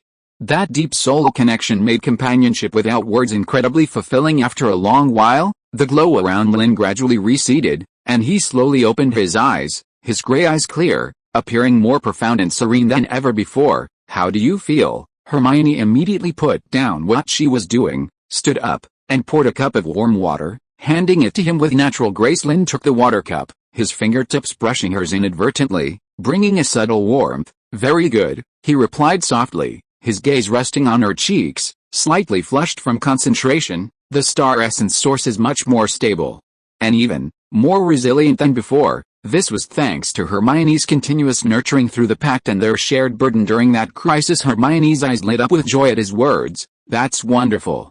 Madame Pomfrey will be very relieved to hear that." She very naturally reached out, a faint detection magic gathering at her fingertips, and gently touched the inside of his wrist, sensing carefully for a moment before truly sighing in relief. His pulse, his magic flow, is indeed much steadier and stronger. Lynn did not move, letting her examine him, a faint, almost imperceptible soft light flickering in the depths of his eyes. This unspoken care was more precious to him than any potion. As the sun set, it painted the sky a brilliant orange-red Dobby, the house elf, arrived with dinner with a pop, excitedly announcing, "Headmaster Dumbledore is here, and he's talking to Master Sirius downstairs." When Lynn and Hermione descended the stairs, they found Dumbledore sitting on a slightly worn but Hermione clean velvet sofa in the living room, smiling as he listened to Sirius Black excitedly describing the Ministry of Magic's latest personnel changes after purification and recuperation. Sirius's spirits were completely refreshed, though still gaunt. The inner despondency and despair had been swept away, replaced by the House of Black's inherited, slightly untamed handsomeness and renewed vitality. "Ah, our young heroes have arrived." Dumbledore looked up, his blue eyes behind his half-moon spectacles twinkling with gentle light, his gaze subtly sweeping between Lynn and Hermione, lingering for a moment on their naturally harmonious posture. "Principal," Hermione greeted, a little shyly. Lynn nodded slightly in acknowledgement. "It seems the recuperative environment at the House of Black is quite good," Dumbledore said with a smile. "Both your complexions are much better than they were in the hospital wing, especially yours, Lynn. Of course, Hermione's contribution is probably not small." He winked playfully. Hermione's cheeks flushed slightly. Sirius grinned from the side. "Yes, the house finally has some life in it." "But Dumbledore, you didn't just come to check on the children's recovery, did you?" Dumbledore's smile receded slightly, becoming a little more formal. "Indeed, There is an important matter. After lengthy discussions and obtaining consent from various parties, the International Confederation of Wizards has decided to restart the Triwizard Tournament this autumn. Triwizard Tournament, Hermione exclaimed, her eyes instantly filled with curiosity and a hint of worry. But, wasn't it discontinued many years ago due to high death rate? Yes, precisely for that reason. The rules of this revived tournament will undergo significant modifications to ensure the safety of the participants. Of course, risks still exist, but they have been minimized as much as possible, Dumbledore explained. More importantly, to promote post-war international magical society exchange and trust building, this tournament will include an additional International Magical Cooperation Schools Showcase segment. He paused, his gaze turning to Lynn, his eyes becoming deep and meaningful. This segment requires each participating school to send a representative to showcase a unique or highly representative magical skill from their magical education system. It is not a formal competition but more like an academic and cultural exchange event. The teachers of Hogwarts unanimously agree that the uniqueness our school possesses perhaps needs someone who can understand and wield it to present it. Dumbledore's gaze, calm yet with an undeniable expectation, fell on Lynn. Mr. Lynn, we hope you can represent Hogwarts in this showcase segment not as a champion, but as a testament to the diversity and potential of our magical world, your star magic, and that wondrous pact of protection between you and Miss Granger. Both represent an ancient yet novel power. Showcasing it to the world might change some entrenched views and bridge some divides. The living room fell silent, with only the crackling of the fire in the fireplace. Sirius raised an eyebrow, seemingly wanting to say something, but ultimately remained silent. Looking at Lynn, Hermione also looked at Lynn nervously. This proposal meant revealing one of their most core secrets to the public, which would inevitably attract countless attention, scrutiny, and possibly new dangers. Lynn was silent for a moment, star radiance flickering in his gray eyes. As if rapidly weighing his options, he did not look at Dumbledore, but first turned his head, his gaze directed at Hermione beside him.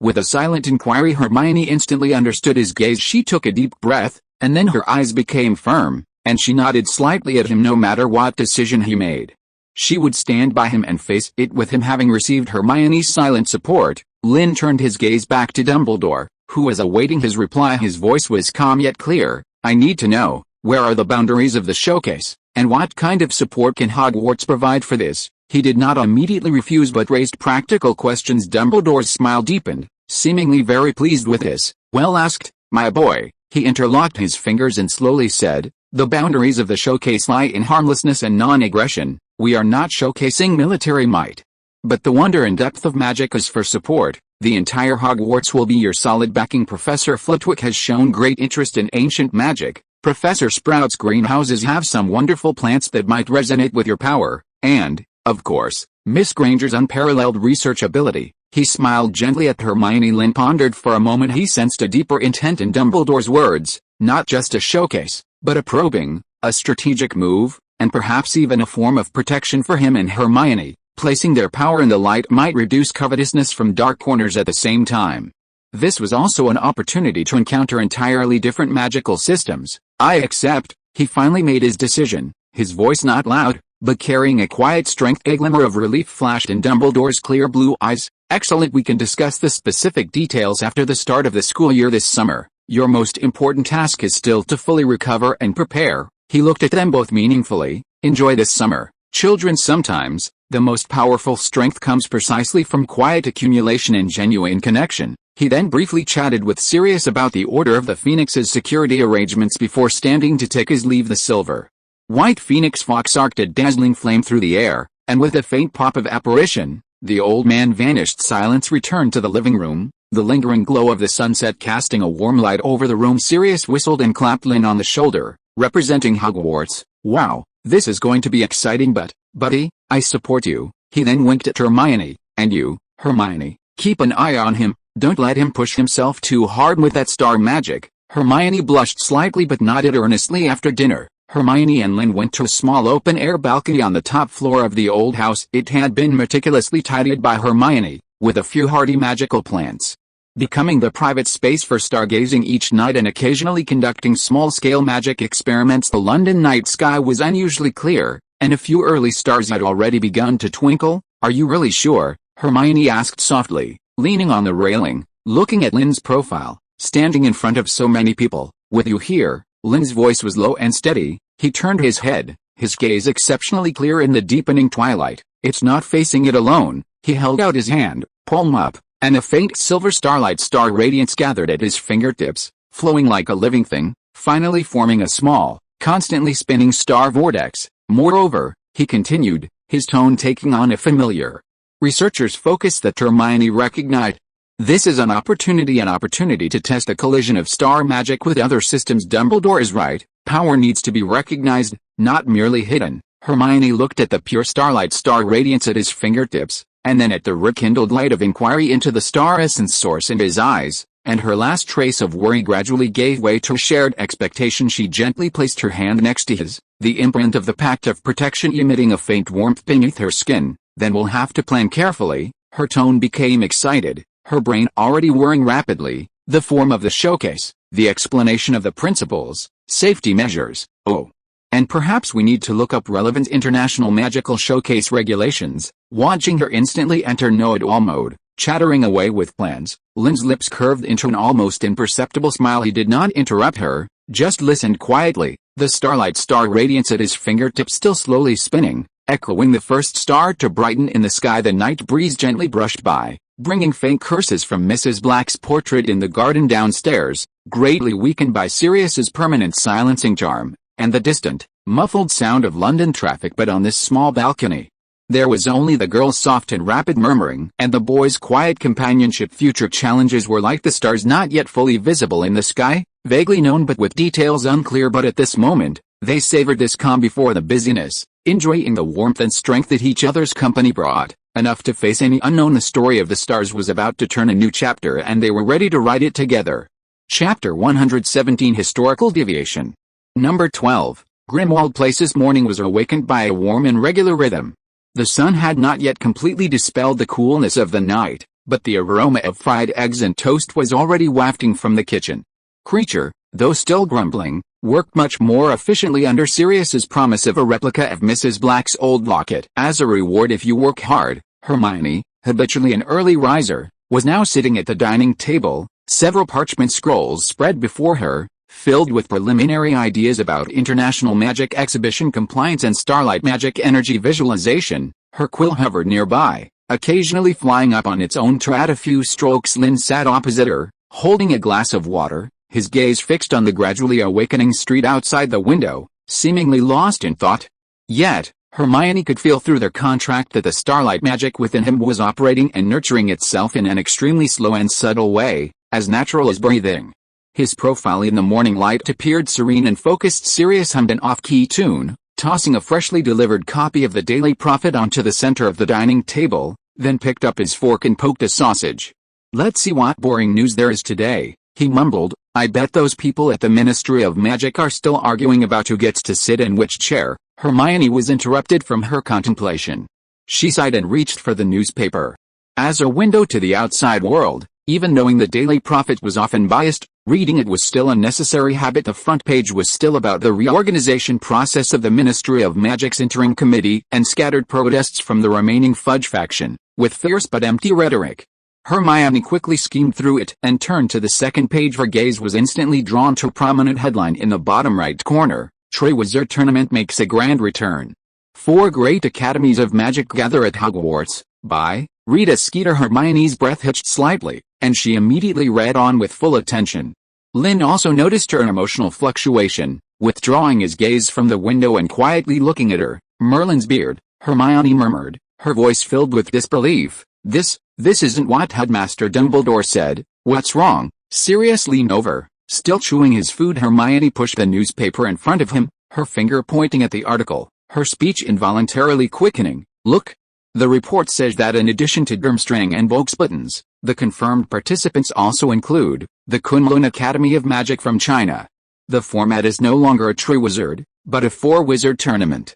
The International Confederation of Wizards believes that in the current international magic environment, adding an Academy of Magic that can provide a fresh perspective will help promote broader understanding and exchange." The article, in Rita Skeeter's characteristic flamboyant and suggestive tone, introduced the Kunlun Academy of Magic, a mysterious institution located on the roof of the world, with a long history, skilled in magic that resonates with nature's spirits, as well as the arts of artifact refining and array formation. The report also specifically emphasized that the invitation to Kunlun Academy was made with Dumbledore's strong recommendation and the full support of the International Magical Cooperation Department. Principal Karkaroff has confirmed that Durmstrang will attend as scheduled. Hermione continued to read, her brow furrowing deeper. Madame Maxime also delivered a welcome address on behalf of Boxbuttons. But the report hints that Karkaroff's recent situation seems to be poor, describing him as more anxious and uneasy than ever before. This was clearly the biggest discrepancy. Not only had the number of participating schools changed to 4, but details Dumbledore had not mentioned last night were also revealed. Kunlun Academy of Magic, artifact refining and array formation. Lynn repeated these two unfamiliar terms in a low voice, a flicker of clear interest in his gray eyes. These two concepts seemed to have some vague, conceptual connection to the star magic he understood and practiced, and this, Hermione's expression turned somewhat serious, and she pointed to the last paragraph of the article. That woman Skeeter. She's being insinuating again, the paragraph read. It is reported that Hogwarts may send its special representative to display a certain ancient power not officially recorded by the Ministry of Magic. This move is interpreted by some observers as Headmaster Dumbledore's intention to demonstrate Hogwarts' strength and independence beyond traditional boundaries to the international community after the recent power shift in the Ministry of Magic. Undoubtedly, this will add more uncertainty and spectacle to this year's competition. She's putting you and Headmaster Dumbledore on the spot, Hermione said indignantly, her fingertips almost tearing through the newspaper. Unrecorded, beyond tradition. She's clearly implying that your magic is dangerous and uncontrolled. And that it will attract international scrutiny. Sirius whistled, picked up the newspaper, and read it carefully. Wow, a 4-wizard tournament? This is going to be lively. Karkaroff must be terrified. He'd rather hide. He paused, looking at Lynn and Hermione, but, as unpleasant as this woman's words are, the attention is real. Lynn, you haven't even officially appeared yet, and you're already the center of attention. Lynn's expression remained calm, but Hermione could feel his thoughts racing through their contract. It wasn't panic, but a calm analysis and evaluation. He reached out and gently tapped the part of the report about the Kunlun Academy of Magic. The key, perhaps, is here, he said slowly. The format has changed, and new powers have been added.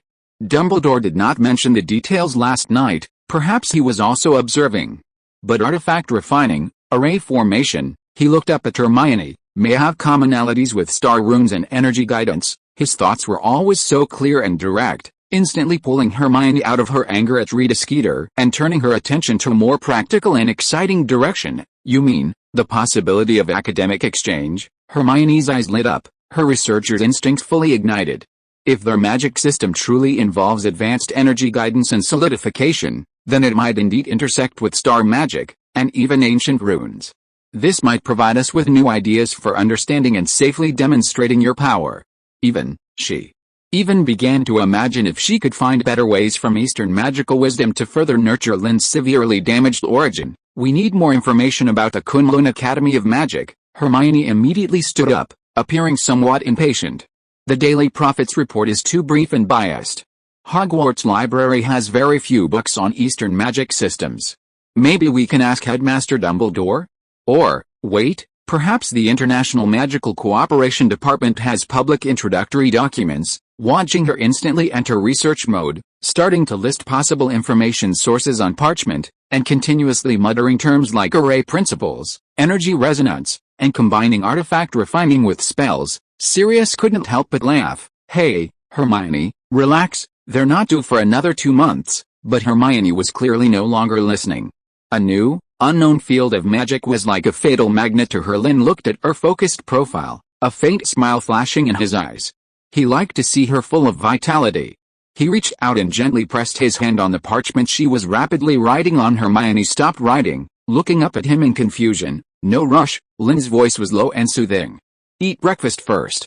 We'll find the information slowly. His fingertips inadvertently pressed on the back of her hand, and the cool touch miraculously calmed Hermione's restless mind somewhat. She looked at the almost untouched breakfast on the table, then at Lynn's calm eyes, and finally nodded, sitting back down. All right, she sighed, but her tone was already filled with a new sense of purpose. You're right. We need a systematic research plan. And no matter how the competition changes or how many schools participate, our most important task is your complete recovery and preparation for the demonstration. She picked up a piece of bread, her eyes still sparkling, clearly her mind still racing with questions about Eastern magic. Sirius looked at the two of them, shaking his head, but with a genuine smile on his face. All right, academic couple. Looks like this summer won't be boring. He took a big bite of sausage, mumbling, but seriously, for schools, this competition is definitely going to have some trouble. I bet Barty Crouch will be swamped. Breakfast continued in an atmosphere mixed with surprise, worry, and intense academic curiosity. Outside, London's usual hustle and bustle persisted, but the news brought by the Daily Prophet, like a stone thrown into a calm lake, had undoubtedly stirred ripples throughout the magic world. The course of history had already deviated.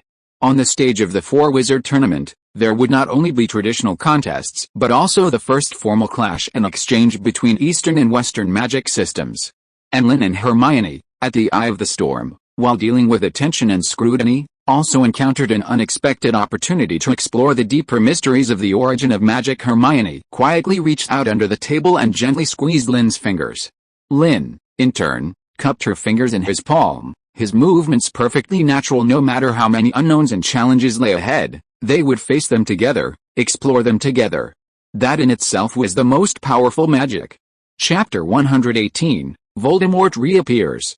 The afternoon at number 12, Grimwald Place, was steeped in an atmosphere of tranquility and focus. Sunlight streamed through the diamond-shaped panes of the study window, casting warm patches of light onto the long table piled with ancient tomes and parchments. Hermione's brow was slightly furrowed, her quill rapidly sketching a complex, multi-layered magic circle diagram on a large piece of parchment, surrounded by several drafts filled with ancient runes and arithmancy formulas. She was trying to combine several basic protective runes from Lynn's star magic with an ancient magical energy coordination principle she had read about in advanced magical theory, attempting to design a more efficient energy guiding scheme. Lynn sat opposite her, toying with a pigeon egg-sized, lustrous moonstone. A faint silver glow shimmered around his fingertips, as threads of star power subtly permeated the gem's interior, trying to construct a miniature, stable starlight energy storage node within its crystal structure. This was his initial experiment with the concept of artifact refining, a process requiring extreme concentration and precision in energy control. The room was quiet,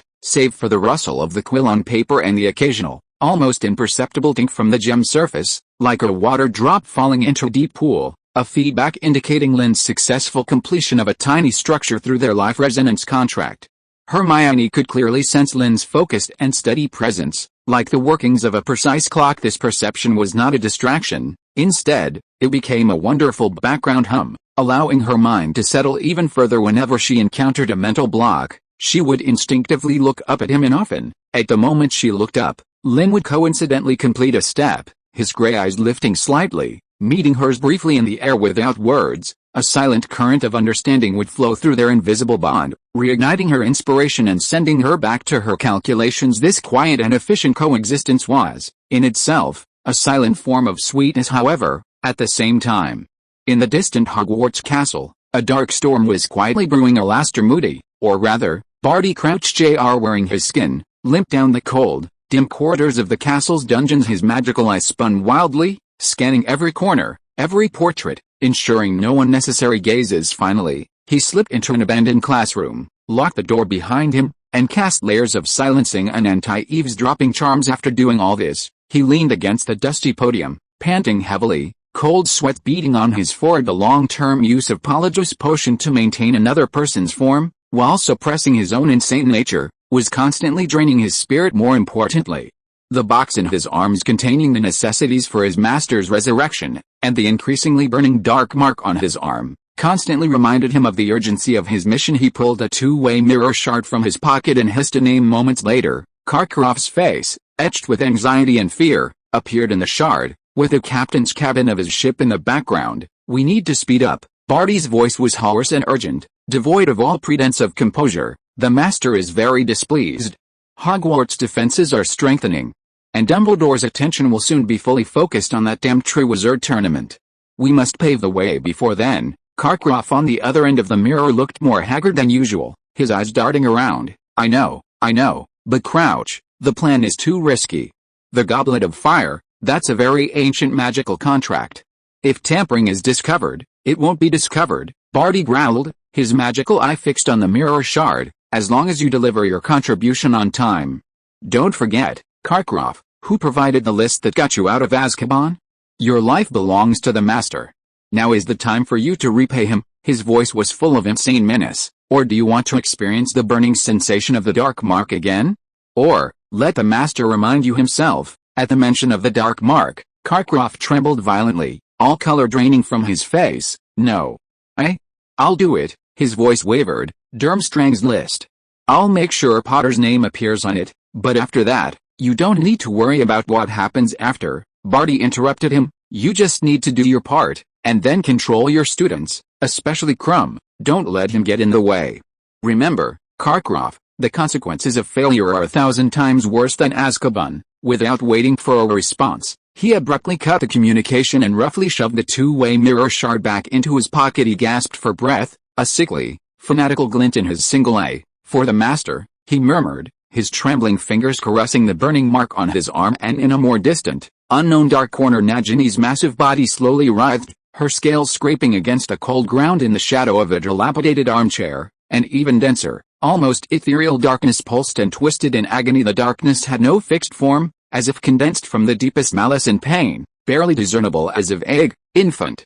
Like silhouette it emitted an inhuman, extremely faint hiss, filled with unbearable torment and extreme agitation. Too slow, a cold, sharp voice, as if scraped directly from the depths of the soul, echoed in the darkness, not through the air, but directly impacting consciousness. "That fool, and that coward, they are delaying." Nagini raised her massive serpent head, her forked tongue hissing, seemingly responding to her master's pain and anger. "Power is draining. This fragile form," the voice grew sharper, "needs the servant's flesh, the enemy's blood, the father's bone.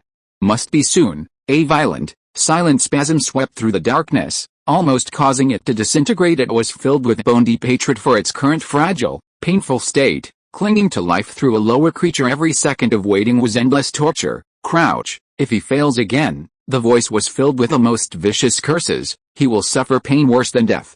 And Karkaroff, that traitor. The violent emotional fluctuations seemed to consume its already meager strength, and the darkness's undulations gradually weakened, but the malice and urgency were etched even more deeply into the surrounding air. "Harry Potter." Finally, it uttered the name, almost as if expending its last ounce of strength, filled with endless craving and hatred, then fell into complete silence, leaving only Nagini coiled protectively nearby. Darkness returned to quiet, yet that urgent whisper, through an invisible connection, had been transmitted to its loyal, or forcibly loyal, servants, urging them to hasten the pace of their evil plan in the study at Grimmauld Place. Hermione had just overcome a problem with energy overflow. A smile of excitement on her face, she looked up, wanting to share with Lynn, only to find that he had stopped working at some point. The moonstone in Lynn's hand emitted a soft, stable glow. The experiment seemed to have been successful, but he wasn't looking at the gem. Instead, he frowned slightly, his gaze directed out the window towards the distant southeast,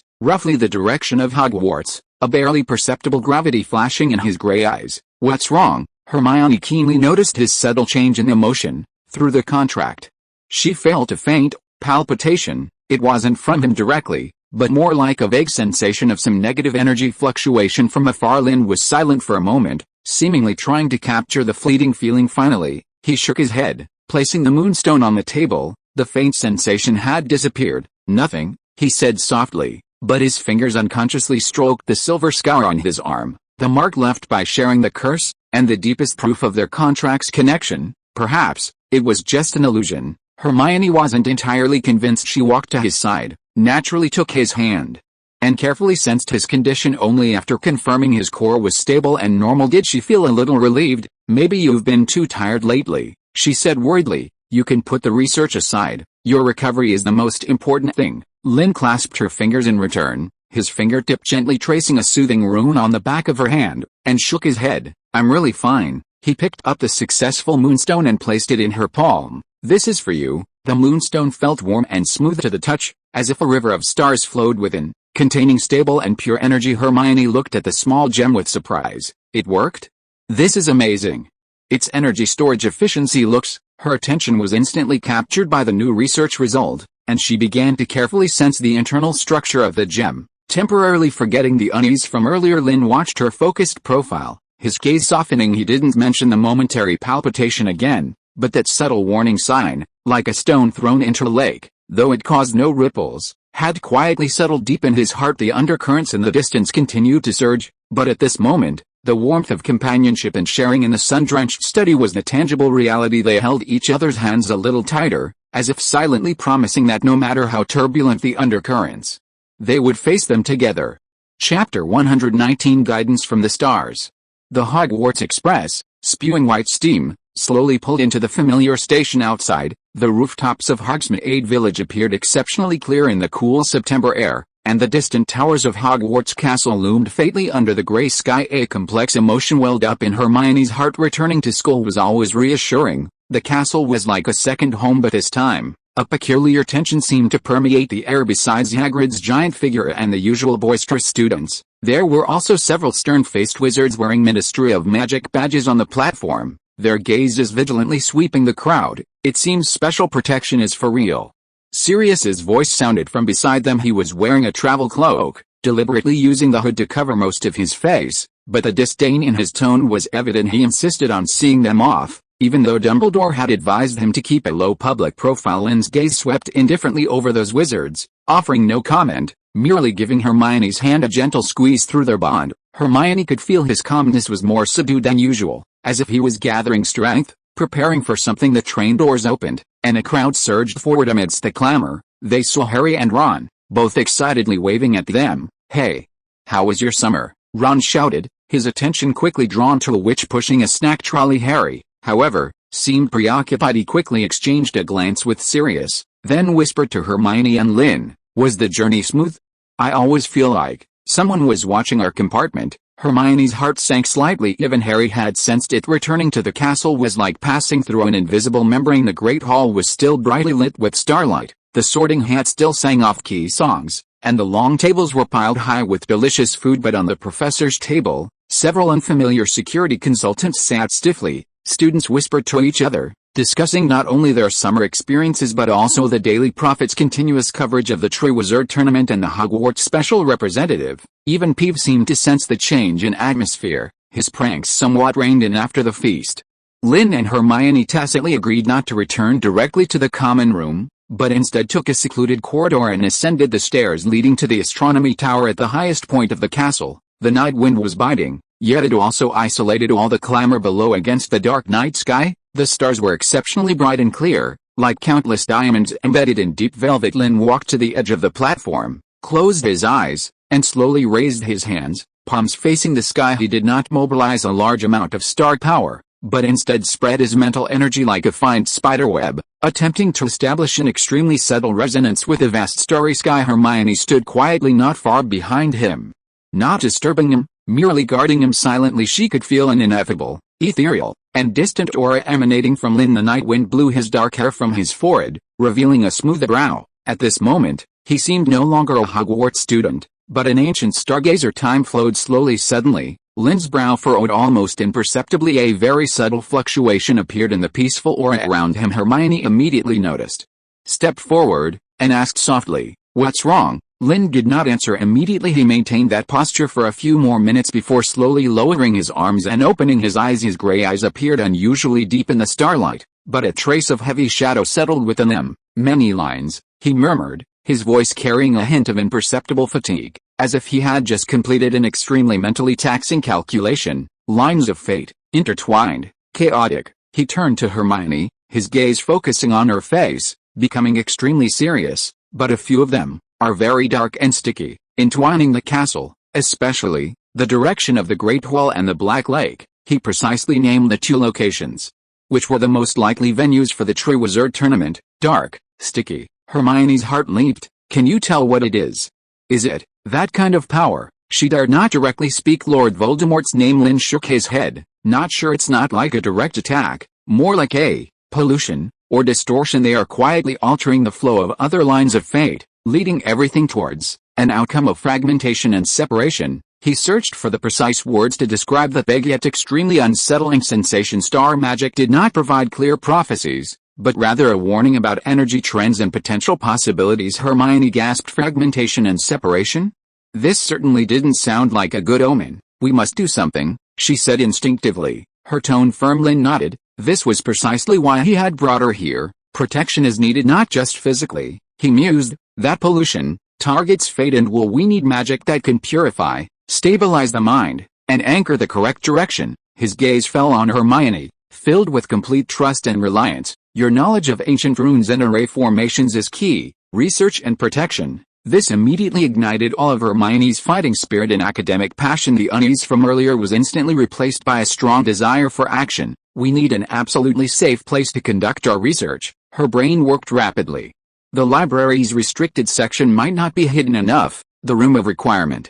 Yes, that's the most suitable place. We also need material, Lynn added, about large-scale protective magic, especially those involving mental protection and fate interference and alchemy fundamentals, which might provide ideas for solidifying magical effects. He thought of the Eastern concept of artifact refining and the successful moonstone. Leave it to me, Hermione immediately agreed, her eyes sparkling. I'll try my luck in the restricted section tomorrow, and I can also ask Madame Pants if she has any relevant book lists. Oh, right, maybe I can subtly ask Professor Flitwick a few theoretical questions about energy flow in large magic circles. Watching her instantly enter a state of focus, beginning to list a long plan, even unconsciously pulling out a small notebook from her pocket to write things down, the solemnity in Lynn's eyes quietly melted away, replaced by a subtle softness. The night wind grew stronger, and Hermione shivered slightly. Lynn very naturally reached out and pulled her closer, shielding her from most of the cold wind with his body. Hermione paused for a moment, then relaxed, leaning against him. His body warmth permeated through her thin skull robe, dispelling the chill and calming her mind, which had been racing due to tension. We will be ready. Lynn's voice was low and firm, sounding above her head. Together, Hermione nodded, clutching the notebook in her hand, and also clutching his hand. Together, they remained on the Astronomy Tower for a moment longer, gazing down at the sleeping castle. Those dark lines of fate seemed like an invisible haze, attempting to shroud this ancient fortress. But atop the tower, in their tightly clasped hands,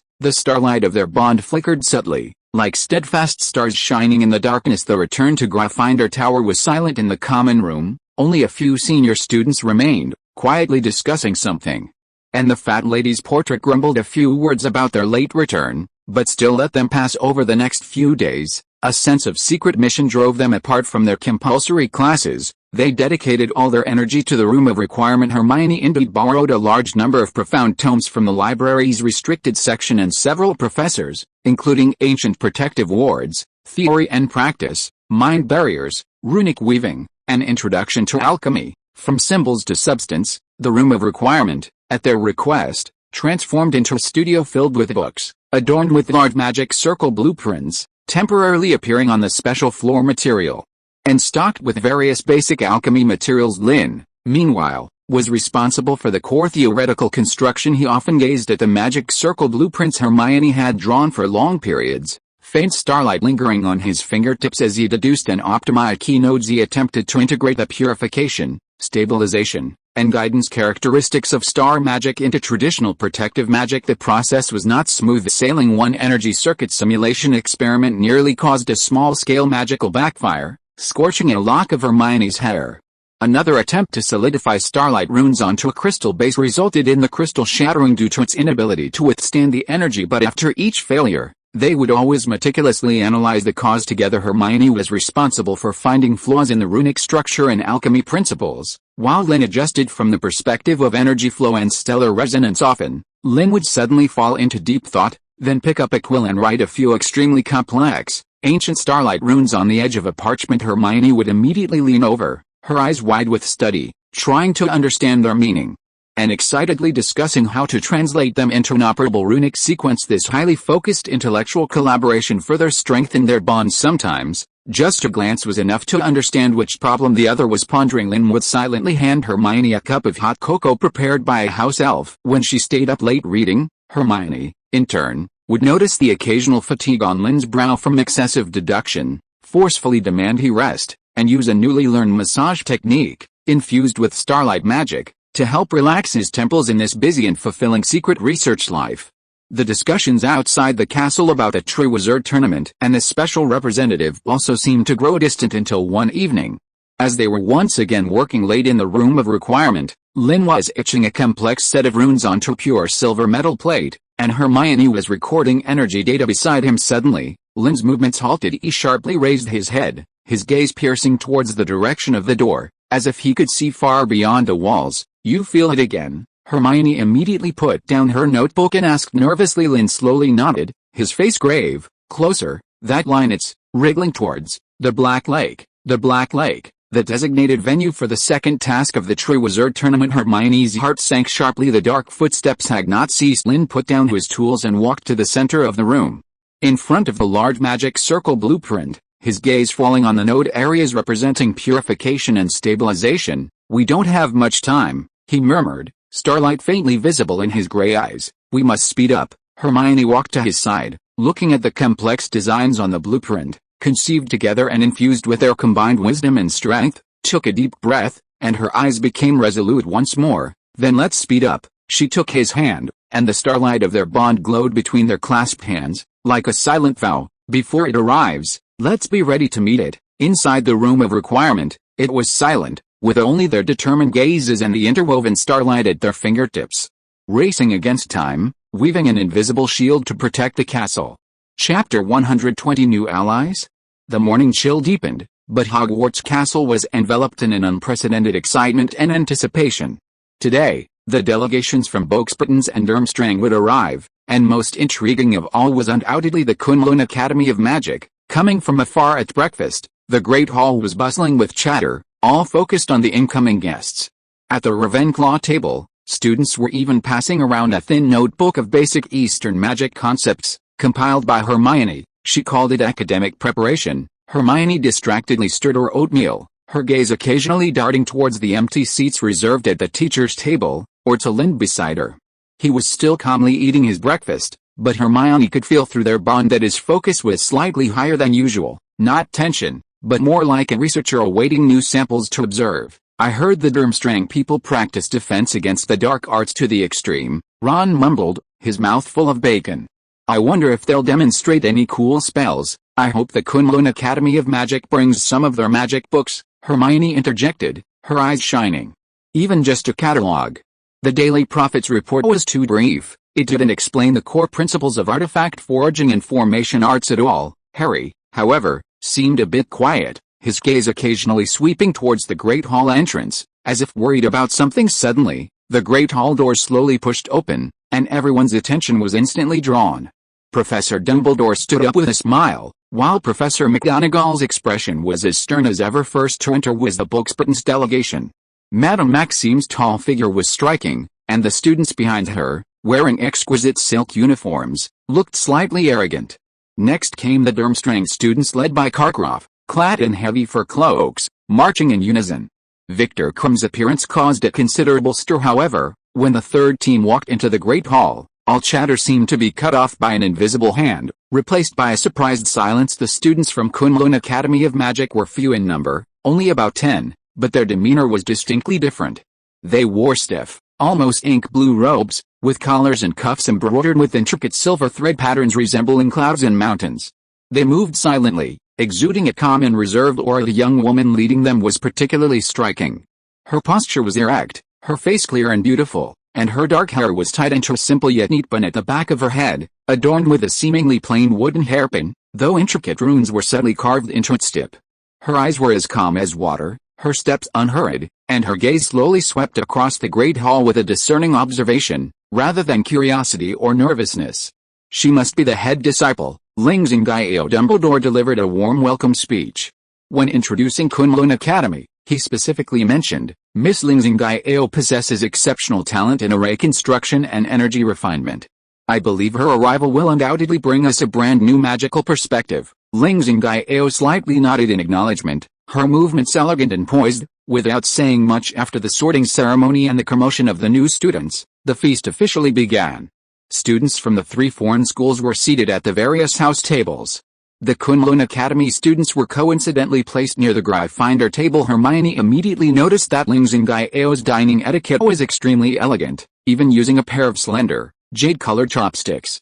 She seemed somewhat unfamiliar with Western cuisine but adapted quickly, occasionally conversing in hushed tones with her fellow disciples in a melodious but entirely incomprehensible language, and Lingzingio's gaze seemed to, more than once, casually sweep over the Gryffindor table, or more precisely, in Lynn's direction. A subtle, almost imperceptible sense of vigilance, which even Hermione herself hadn't fully recognized, inexplicably rose in her heart. She unconsciously straightened her posture after the feast. The crowd began to disperse. Hermione was about to discuss some of her conjectures about the runes on the Kunlun students' robes with Lynn when she saw Ling Zingao moving through the crowd, walking directly towards them. "Good evening." Ling Zingao stopped in front of them. Her English had a unique, soft foreign accent, but it was very fluent. Her gaze first fell on Hermione, to whom she politely nodded, then turned to Lynn, a flicker of extremely subtle investigative light in her calm dark eyes. "Good evening, Miss Ling." Hermione responded first, her tone carrying refined politeness and a hint of imperceptible protectiveness. "Welcome to Hogwarts." "Thank you." Ling Zingao's reply was concise and appropriate. Her attention seemed more focused on Lynn. "Are you Mr. Lynn?" the representative Headmaster Dumbledore mentioned, who will be demonstrating special magical techniques. Lynn met her gaze calmly and nodded slightly. "That's me." Ling Zingao's gaze became more focused. She seemed to be sensing something. After a moment, she suddenly tilted her head very slightly, as if hearing an extremely subtle sound. "A very interesting energy field," she murmured, more to herself than to them. "Serene, yet vast. Somewhat similar to Urki, yet entirely different." She raised her hand, not to cast a spell, but simply spread her 5 fingers slightly, making an extremely gentle motion, like stroking flowing water. With her movement, an extremely faint ripple, like clear spring water flowing over jade, seemed to emanate in the air. Hermione immediately felt Lynn's body beside her tense almost imperceptibly for a moment. Through their bond, she clearly sensed an external, extremely subtle and peaceful energy attempting to approach Lynn, not an attack, but more like a tentative perception. A flicker of silver light instantly crossed Lynn's gray eyes. He made no obvious movements, but Hermione could see, within a very close range around him, space seemed to be invisibly twisted, as if separated by an unseen, shimmering curtain of starlight. Ling Zingao's gentle energy ripple touched this water curtain, and like a stream flowing into a deep pool, it was silently absorbed and assimilated, failing to reach Lynn's true form in the slightest. The entire process was so fast it was almost like an illusion. The noisy students around them noticed nothing. Ling Zingao's movement paused. For the first time, her calm dark eyes showed clear, undisguised surprise and intense interest. She slowly lowered her hand and looked deeply at Lynn. "My apologies." She bowed slightly, but her tone held little apology. Instead brimming with academic curiosity. "The nature of your power is very unique. It's not elemental drive in the usual sense, it's closer to source resonance. Forgive my presumption, is this a family cultivation system?" Her questions were direct and sharp, striking at the core. Hermione's heart clenched, worried that this touched on Lynn's past that he preferred not to discuss. However, Lynn's reaction surprised her. He didn't evade but answered calmly, "Not family tradition. It originates from the starry sky." "Starry sky?" Ling Zingao's interest deepened. "Observing stars to draw key?" This does resonate with some ancient traditions in our Academy's Heavenly Deo Pavilion. However, they focus more on divining heavenly secrets rather than directly drawing star power for their own use. She seemed to fall into brief contemplation. Just then, Professor McGonagall's voice came, arranging for the guests to go to their common rooms. Ling Zingao snapped out of her thoughts and looked at Lynn and Hermione again. "It was a pleasure to meet you both," she said politely, her gaze lingering on Hermione for a moment, clearly not overlooking her. "I'll look forward to the opportunity to delve deeper into the different possibilities of magic during our upcoming exchanges." She specifically chose the word possibilities. With that, she nodded slightly again and turned to leave with her group, her step still unhurried. Hermione watched her retreating back and let out a soft breath, only then realizing she had unconsciously been holding it. She turned to Lynn, lowering her voice. "Was she testing you just now?" "Yes," Lynn nodded, but there was no displeasure in his eyes, only a hint of contemplation. A very subtle energy perception technique, peaceful and extremely well controlled, with no malice. He seemed very interested in the energy Ling Zingao called ki. "She seems very curious about your star power," Hermione said, the subtle, unacknowledged emotion in her tone becoming more apparent. Lynn turned his head to look at Hermione, seemingly noticing something. The hint of contemplation in his eyes quickly receded, replaced by a gentle, almost helpless affection.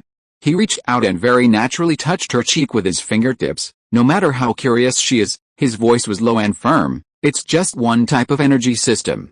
It can't compare." He didn't finish his sentence, But his gaze rested calmly on Hermione, the meaning unspoken. It couldn't compare to the bond of their life resonance, to their shared experiences and emotions. Hermione's face instantly flushed slightly, and the small awkwardness from earlier vanished, replaced by a warm sense of reassurance. She smiled shyly, feeling her previous reaction had been a bit childish. "Let's go." Lynn very naturally took her hand. "It's time for the room of requirement. Today's protective array nodes need to include resistance testing against that peaceful energy disturbance, right?" Hermione was immediately pulled back to the main topic, her mind switching back to research mode. Her method of perception reminded me. If we assume a potential attacker also possesses similar subtle energy detection or even interference capabilities, then the protective array's invisibility and anti-interference need to be re-evaluated. Perhaps we can add to the third circuit. As she spoke, she unconsciously squeezed Lynn's hand, pulling him quickly towards the familiar corridor. Complex runic terms and energy calculation formulas already tumbling from her lips. Lynn let her pull him, following behind her, watching her side profile, which had become radiant again, and her ears, slightly flushed with excitement. A faint smile spread in his gray eyes. New factors had entered the game, bringing unknowns and challenges, but also new possibilities. But most importantly, it was always the person walking beside him. Chapter 121 The Goblet of Fire. On the last day of October, Hogwarts Castle was filled with an almost palpable sense of excitement and anticipation. In the evening, the Great Hall was decorated like a true Halloween feast, with bat and pumpkin lanterns circling the dome, and the sweet scent of pumpkin pie wafting through the air. But everyone's gaze was fixed on the ancient, heavy wooden box in the center of the professor's table. Inside lay the Goblet of Fire. When Dumbledore unveiled the lid and placed the seemingly ordinary but powerfully ancient magic wooden goblet on a velvet cushion, the entire Great Hall fell silent. Blue-white flames danced at the rim of the goblet, emitting a heart-pounding magical fluctuation. "The age line has been set." Dumbledore's voice clearly echoed through every corner, his gaze sharp behind his half-moon spectacles as he swept across the room. "Only students who are 17 years of age or older can safely cross it and deposit a parchment with their name and school into the goblet. Attempting to deceive it will come at a rather unpleasant cost," he added playfully. But no one laughed. The next 24 hours became a litmus test for the courage and foolishness of the Hogwarts students. Continuously, younger students attempting to sneak through were mercilessly flung back by the age line, landing in a daze and sprouting thick, comical longbeards. Fred and George Weasley's aging potion became the most popular joke. But even they couldn't escape Dumbledore's magic, and the sight of them being escorted to the hospital wing with full white beards provoked bursts of laughter. Hermione and Lynn watched the farce from a distance. Hermione clutched several thick books, her brow slightly furrowed, seemingly pondering the principles of the age line magic and its connection to the Goblet of Fire's contract. Lynn, as usual, was calm, but his gaze occasionally swept over the dancing flames of the Goblet of Fire, a thoughtful look in the depths of his gray eyes. "That flame," he whispered to Hermione, "is not just magic, it has the flavor of judgment and contract." Hermione's attention was immediately drawn, similar to an unbreakable vow, then? But with a broader scope and stronger binding power, more like a one-way, compulsory fake contract, Lynn corrected, trying to find more precise words to describe the vague sensation. Just then, a greater commotion erupted. Harry Potter seemed to have been pushed from behind, stumbling towards the age line. Just as everyone thought he would get another beard style, he actually passed through, and successfully threw a parchment into the goblet. The flame suddenly shot up, turning a momentary crimson as if devouring something, then reverted to blue-white. The entire hall fell instantly silent. Everyone's eyes were fixed on Harry, who stood rooted, looking bewildered and terrified. "Potter!" Karkaroff suddenly stood up, his voice shrill. How could he have crossed the age line? This must be cheating.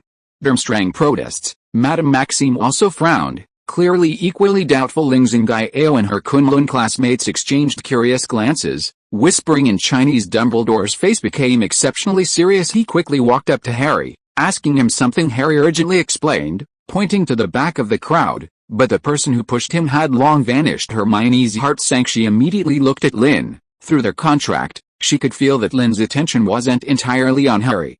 His perception was more focused on the Goblet of Fire itself, and a certain corner of the teacher's table. "He did it?" Hermione asked in a very low voice, referring to Crouch Jr. disguised as Moody. Lynn nodded slightly, his gaze cold, energy residue, very faint, but equally dark and viscous. In the chaos, Dumbledore finally announced that since the Goblet of Fire had accepted Harry's name, according to ancient rules, he had to compete. The Great Hall immediately erupted in an uproar. Gazes of doubt, envy, and worry almost swallowed Harry. Just as this chaos had not yet subsided, Dumbledore took a deep breath, walked to the center of the Great Hall, and gestured for silence. Silence, please. His voice, imbued with the magic, quelled all discussions regarding Hogwarts representative for the display. There is one more thing to announce. Everyone's eyes focused again. As everyone knows, this Triwizard Tournament has added a display segment. Hogwarts' chosen display representative is Mr. Linstone. Dumbledore looked in Lynn's direction. By convention, the display representative does not need to participate in the Goblet of Fire selection. However, he paused, his gaze deepening. The ancient magic carried by the Goblet of Fire, its wisdom far exceeds our imagination. It can not only select champions but also seems to recognize special existences. Saying this, he turned to the Goblet of Fire and, in a long, ancient tone, said, "Goblet of Fire, please reveal if Hogwarts exhibitor is ready." At this moment, everyone held their breath. Hermione instinctively clutched Lynn's arm. The Goblet of Fire was silent for a moment. Just as some thought there would be no reaction, the blue-white flames in the goblet suddenly shot skyward, soaring to the dome of the Great Hall, yet emitting no heat whatsoever. Instead, a brilliant cascade of light, like a river of stars, flowed down. The light intertwined and swirled in the air, finally condensing into incredibly clear, glowing characters. Linstone, Hogwarts. The name floated above the flames, shining brightly as if forged from starlight, forming a stark contrast with the freshly appeared, still wet Harry Potter. Hogwarts beside it. Boom! The Great Hall completely erupted. If Harry's name appearing was met with surprise and doubt, then Lynn's name appearing in this incredible way brought pure shock and astonishment. Merlin. What's going on? His name appeared by itself. The Goblet of Fire recognized him. What does that mean? Hogwarts has two representatives. Is this allowed by the rules? That light, what kind of magic is that? Karkaroff's face instantly turned ashen, and he slammed his hand on the table. Absurd. This is utterly preposterous. The Goblet of Fire should only choose 3 champions. Why does Hogwarts have two? This unheard of display segment is simply a farce. I demand immediate arbitration from the International Confederation of Wizards. Madame Maxime also looked displeased. Headmaster Dumbledore, this is indeed unexpected. The ancient rules of the Goblet of Fire should not be easily changed. Lings and Gaio, however, was not as shocked or angry as the others. Her calm dark eyes were fixed on the starlight name floating in the air, then on Lynn, her eyes sparkling with an extremely intense, purely academic investigative light, as if she had found an excellent research subject. She even nodded slightly, whispering to her fellow students beside her, "Indeed. Extraordinary to be able to resonate with such ancient contractual magic at this level." At the teacher's table, Moody's magical eyes spun wildly, and the tapping of his wooden leg on the floor became rapid and disorderly. This sudden turn of events clearly disrupted some of his plans. His gaze towards Lynn was filled with an uncertain, scrutinizing surprise. Ron's mouth hung open. He looked at Harry, then at Lynn, speechless for a long time. Harry, on the other hand, was bewildered, seemingly not yet recovered from the shock of his own name being chosen, only to fall into an even greater fog. Hermione tightly held Lynn's hand. She could feel countless gazes, curious, shocked, jealous, fearful, scrutinizing, falling on them as if tangible, but she did not shrink back. Instead, she stepped half a pace forward, standing shoulder to shoulder with Lynn, raising her head, and meeting those gazes with a resolute look. Lynn's expression remained calm. He seemed unsurprised by everything unfolding before him. He simply tilted his head slightly, watching his name, formed from starlight, in the air, his gray eyes reflecting the brilliant light, deep and unfathomable. Dumbledore again raised his hand, signaling for silence. Little emotion was visible on his face, only a faint hint of understanding in the depths of his eyes. The Goblet of Fire has made its choice. His voice was calm yet carried an undeniable power. Echoing through the now silent Great Hall, ancient magic has its own reasons for champions, and one exhibitor additionally recognized by the Goblet of Fire. Perhaps, this is precisely what makes this Triwizard Tournament destined to be different. His gaze swept over Karkaroff and Madame Maxime. Regarding rules and arbitration, we will have a formal discussion later, but for now, he raised his voice. Let us welcome the champion from Bogsbuttons, the champion from Durmstrang, the champion from Kunlun Academy of Magic, and, he paused, looking at Harry and Lynn with a complex gaze, the two young people from Hogwarts. Sparse applause broke out, Filled with uncertainty and confusion, the feast continued in an extremely peculiar atmosphere. People whispered, their eyes constantly darting towards the Gryffindor table. Harry was bowed, barely touching his food. Ron still seemed to be sulking.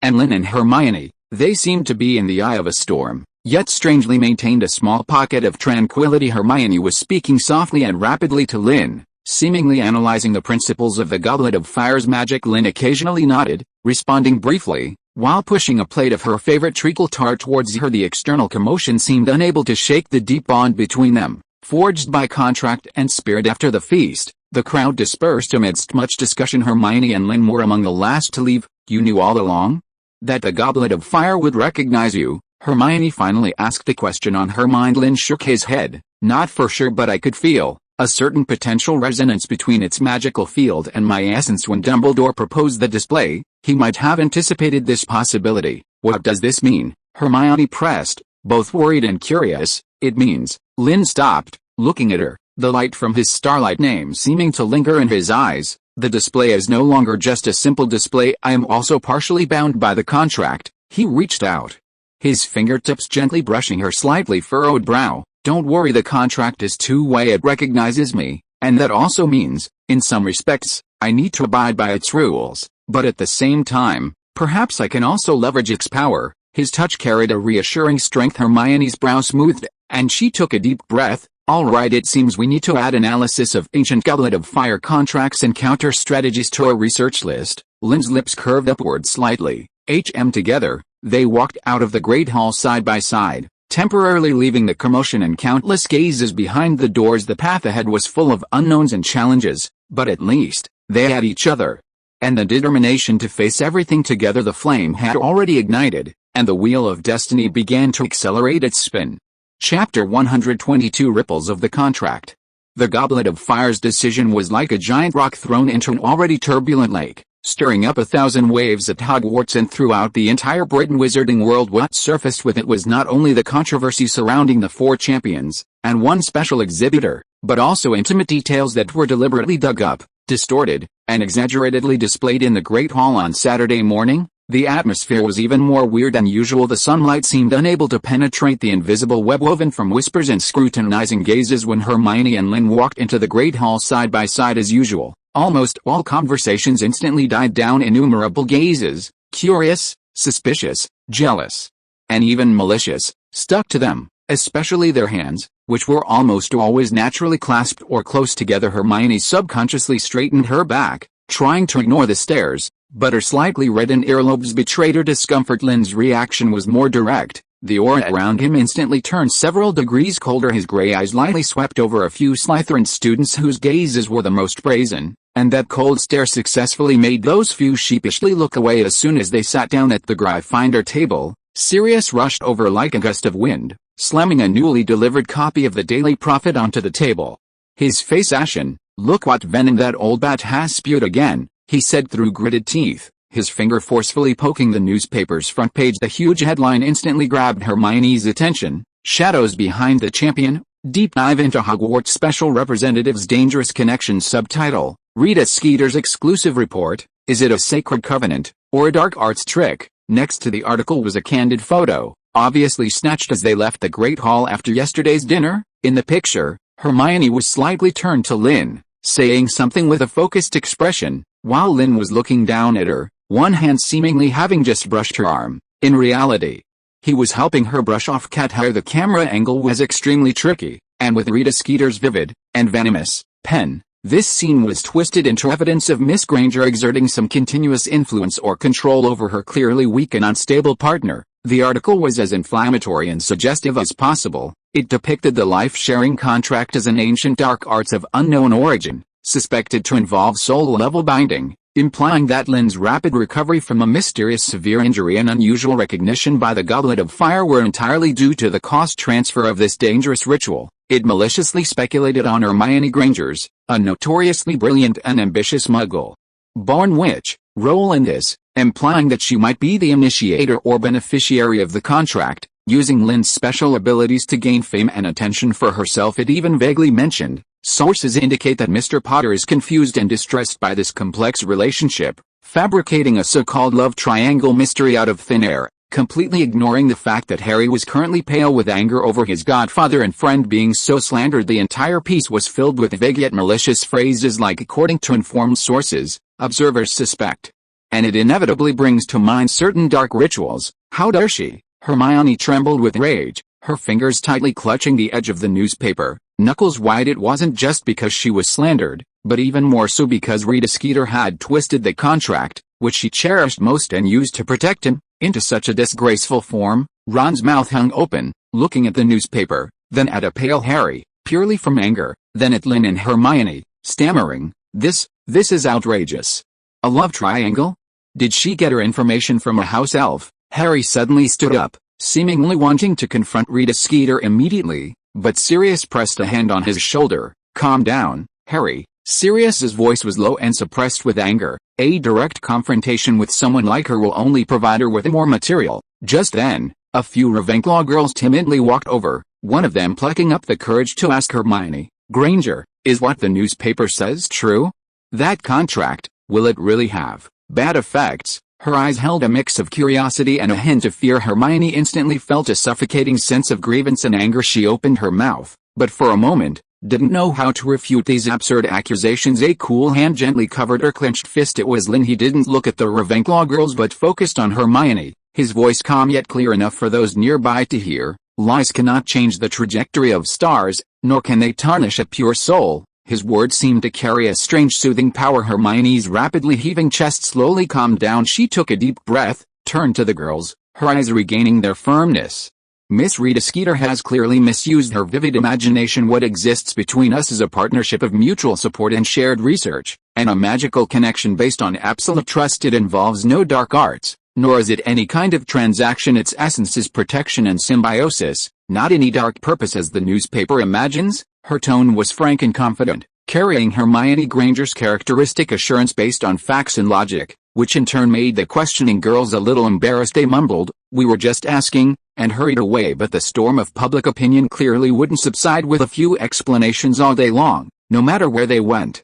They could feel the omnipresent stares and whispers in Transfiguration class. Malfoy deliberately asked Professor McGonagall loudly whether certain dark arts involving soul binding would be prohibited by the school. In potion class, Snape, with his characteristic, oily tone, reminded all students to choose experimental partners carefully, lest irreversible consequences occur, his black eyes pointedly glancing at Lynn and Hermione as he spoke. Each time, Hermione forced herself to ignore the stinging words and gazes, concentrating on her textbooks and notes. And Lynn, all was like a silent and stable iceberg, shielded her from most of the malice with his invisible presence. He would gently touch her arm when she was about to retort.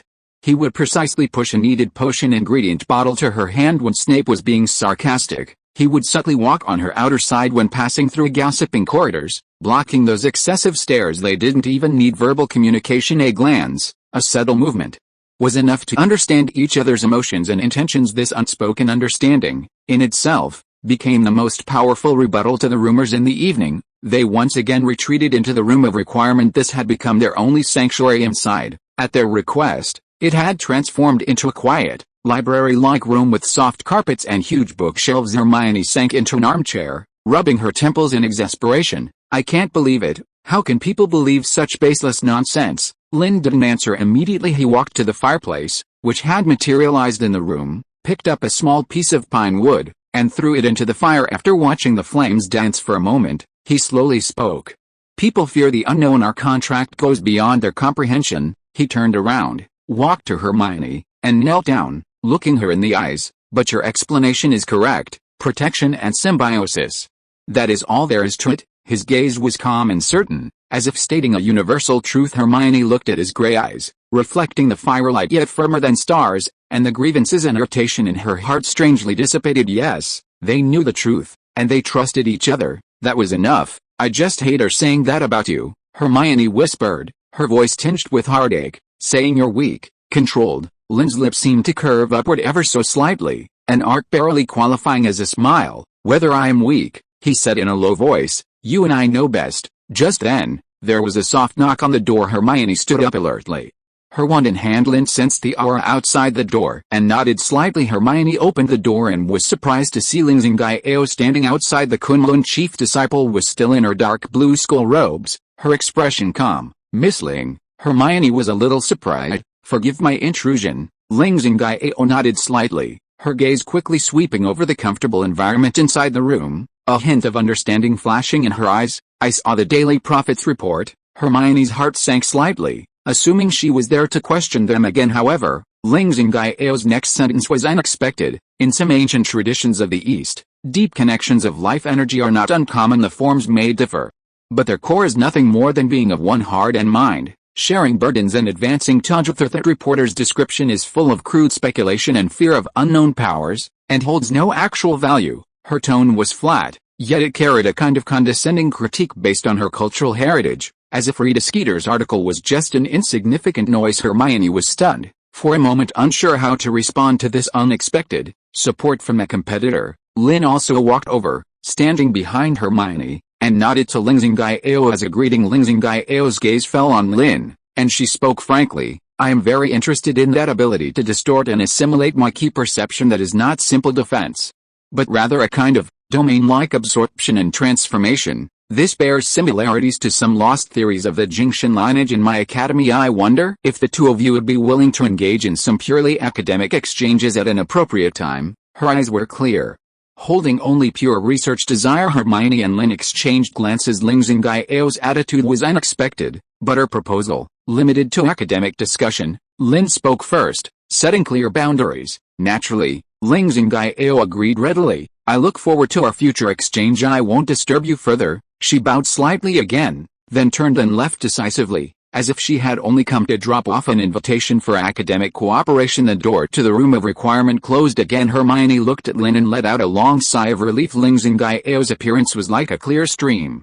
temporarily diluting the oppressive feeling brought by the outside world's murky public opinion. "It seems not everyone is fooled by Rita Skeeter," Hermione said softly, her tone a little lighter. Lynn hummed in agreement and walked back to the fireplace. He held out his hand, palm upwards, and a wisp of soft silver starlight star radiance gathered and flowed at his fingertips. "Rumors are like wind," he murmured, looking at the starlight, "and power, and facts, are like mountains." Hermione walked to his side, extending her hand like he did. The brand of the contract warmed slightly in her palm, and a warm trace of magic, carrying her unique aura, slowly flowed out, intertwining with Lynn's starlight to form a harmonious, dual-colored stream of light. They stopped speaking, just quietly watching the intertwined light flow in their palms. Outside, perhaps the storm raged and rumors cut like knives, but in this small haven, the light of mutual trust was enough to illuminate everything and warm each other. The ripples of the contract might have stirred the surface of the outside world, but they could not shake their common foundation.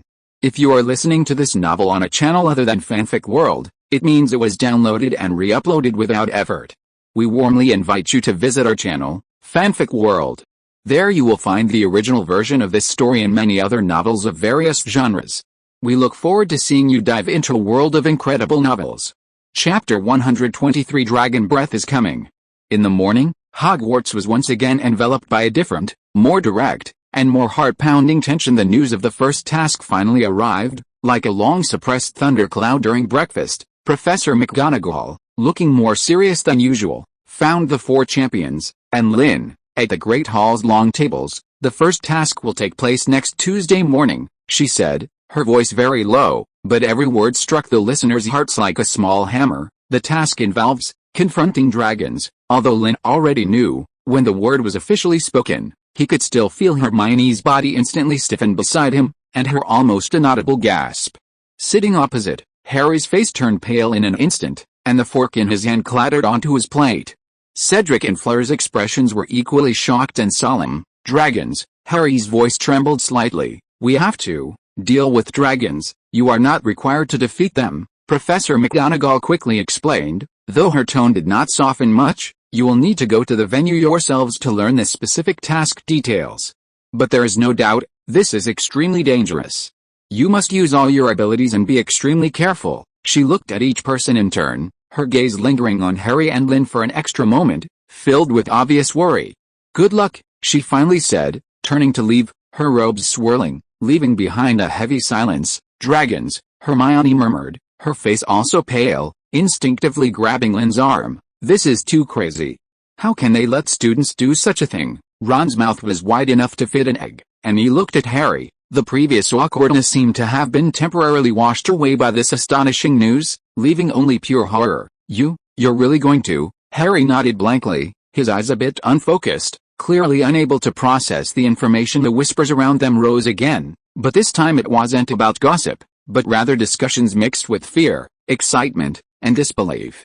Words like dragons, fire, and danger kept drifting over. Calm down, Hermione. Lynn covered her hand, gripping his arm, his voice low and steady. The task objective won't be to slay dragons.